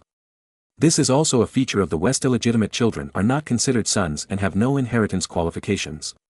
Therefore, Angela can rest assured about Felice. If it were in the East, bastards would also be qualified to compete with legitimate sons for inheritance rights. Angela would never tolerate Robert's existence. However, Angela is still too simple. In terms of palace fighting talent, she is not as good as Felice. For example, when it comes to who Marin sleeps with at night, Felice relies on her little tricks to completely defeat Angela. Even if she can't win over Angela, Felice dares to put down her skin and get between the two of them with a thick face, so that Marin can enjoy the blessing of having two wives. So, although Marin has set a time of 20 days a month at Angela's place, leaving only 10 days for Felice, Felice still relies on Marin's favorite, threesome, and gets close to Angela with a drooling face. Then, of the 20 days that belong to Angela, Felice is there for about 7 or 8 days. Of course, Felice is not in high demand, but in order to compete for favor. Although she is not the legal wife, Felice always hopes to be pampered more. In addition, she wants to have more children. Felice can see from Marin's attitude towards Robert that Marin is a man who likes children very much. As long as she had more children, then even if she was old, Marin would not kick her away. Felice was cunning. For example, when she and her sister Angela were serving Marin, Felice always pretended to be well-behaved and let her sister come first. It was her turn only after her sister was done. This sounds fine, but there is a lot of knowledge in it. Marin did that with Angela first, which was earth-shattering, but Marin was a knight with a good body. After tossing with Angela, he did not ejaculate. When it was his turn to toss with Felice, he naturally left the tadpole in Felice's body. So, the cunning Felice relied on this trick to get pregnant with her second child before Angela. Simple Angela did not see Felice's cleverness. But Marin saw it. Because it was her second child, Felice's delivery was smooth and not so painful and nervous. What surprised Marin was that Felice gave birth to twins this time, and they were very rare twins. "Huh, I have a daughter too." Marin laughed. Before, he already had 2 sons. Therefore, Marin was no longer surprised by the boy. However, it was the first time for Marin to have a daughter. Therefore, he especially liked his daughter. Moreover, Marin also wanted to experience the taste of being a spoiled girl in the online novels of his previous life. When the child was born, he naturally named him. For the boy, there is no need to say, just call him Ma Yun, with the word Huateng. For the daughter, Marin thought about it and called her Mary, the same as her mother, Mrs. Mary, and her Chinese name is Ma Li. However, speaking of Ma Li, the image of Ma Dongmei, female man from the northeast, suddenly jumped out in Marin's mind. Pooh, my daughter is not Ma Dongmei, she must be a well-behaved little princess. Marin immediately threw away his depressed thoughts. Holding his daughter in his arms, Marin was extremely happy. Even Jack Ma, the future chieftain of Taiwan and possibly the richest man in the Ming dynasty, was simply ignored by Marin. What Marin didn't expect was that Caesar, the older brother, seemed to like his sister very much. "Dad, I want to hug my sister, too," said the 5-year-old Caesar in a baby voice. However, despite the strong request of little Caesar, Marin did not dare to take the risk. After all, Caesar was too young and might not be able to hold his sister. Although Marin did not let him hold him, little Caesar still said happily, "Dad, I like my sister. Robert is too silly. I will not play with him in the future. I will play with my sister." Obviously, little Caesar also regarded his brother and sister as human toys. But, all this sounded like a bomb explosion to Marin. Play, sister, sister. In an instant, the old driver Marin thought of German orthopedics. So, Marin's eyes immediately shot out a cold light. "Bastard, if you dare to play, sister. I will break your legs and let you go to German orthopedics. It seems that this is Germany, and you don't need to take a plane abroad to see an orthopedic doctor." However, Marin's warning eyes are like throwing a wink to a blind man. Because the young Caesar could not understand Marin's warning eyes at all. But Marin was also worrying too much. This was the early 16th century, and there were still very few brothers who dared to do that with their sisters. But there were some, such as Caesar Borgia, the son of the former Pope Alexander VI, who had an affair with his sister Lucrezia. It seems that we have to strengthen our son's ideological education, lest this naughty child grow up to be like another Caesar, Caesar Borgia. Marin believed that as long as the education was in place, that kind of situation would not happen. After all, this era was not like the later generations, where there were so many dirty kings. Chapter 858 The Swedes bowed their heads. Since the birth of little Mary, Marin was extremely happy. Every time after work, Marin liked to hold his daughter, walk around in the backyard of the palace, and make her happy. This made Angela jealous. "Honey, I also want to have a daughter." Marin was startled and said in surprise, "Don't you? Why? Don't you like daughters very much?" Angela was puzzled. Marin smiled bitterly and said, "The daughter born by Felice is not a legitimate daughter after all. Even if I dote on her, she is not a princess of the North Sea Kingdom. Therefore, it will be easy to get Mary married in the future. She can marry a baron, viscount or something. But if you give birth to a daughter, she will be a real princess. In the future, she will marry a prince. Yes, isn't that good?" Angela didn't understand what Marin wanted to express. Marin held little Mary and shook her, and continued, "Have you forgotten the situation when and got married? That was an expensive dowry of 50 carts. If you give me a few more daughters, I will go bankrupt just on the dowry." Marin said with lingering fear. Angela rolled her eyes immediately. "So you are worried about this? But it's too stingy. If it gets out, it will be so embarrassing." But what Marin said makes sense. Little Mary is not a princess with a title. At that time, marrying a baron is not bad. After all, she is an illegitimate daughter. And marrying a baron, without the title of a princess, naturally does not need a lot of dowry. Maybe someone will say originally in history, didn't Felice marry a great Italian noble for the second marriage? The children of the former Pope Alexander VI were all rich. However, things can't be said like this. Why? Because Julius II and Alexander VI were both popes and had no legitimate children. For them, illegitimate children are their only children. And the pope is of extraordinary noble status and has very rich resources. But because there are no legitimate children, resources can only be given to illegitimate children. Therefore, the pope's illegitimate children will also live well. But the nobles are different. The nobles themselves have legitimate children. Most of their resources are for legitimate children. Not to mention that the resources of the nobles themselves may not catch up with the pope. The fact that most of the resources are taken away by legitimate children means that the illegitimate children of the nobles are destined to not get any good resources. Let alone Marin, the prince, even if it is a king, his illegitimate daughter may not be able to marry a great noble like the duke and the earl. Why? Because you are willing to marry, but others may not be willing to marry. After all, the duke and the earl are considered top nobles. This kind of noble family has its own pride. They don't even consider the small nobles for their marriage partners, let alone the status of illegitimate daughters that can't be on the table. Therefore, even the king's illegitimate daughter can generally only marry a noble like the baron. And those barons who are willing to marry the king's illegitimate daughter generally have the idea of seeking progress. After all, it is only natural that a king who married his illegitimate daughter should be reused. This is a conditional exchange. Of course, there are also compensations through land. For example, the declining baron family has too few fiefs. At this time, the king can marry his illegitimate daughter to him, and then compensate the other party with more fiefs. After all, for a king, there may not be much cash, but the land is definitely enough. At most, you can seal more wasteland, anyway, it doesn't cost money. So, although little Mary is so favored now, the cost of marrying out when she grows up will not be too high. After all, Marin's North Sea Grand Duchy also has a lot of land. At most, at that time, compensate a baron with more land. Anyway, the great nobles can't marry, but the barons are still okay. After explaining to this extent, Angela's jealousy naturally disappeared. Because Marin clearly told him that no matter Robert, Ma Yun or Mary, they would not touch the big cake belonging to Caesar.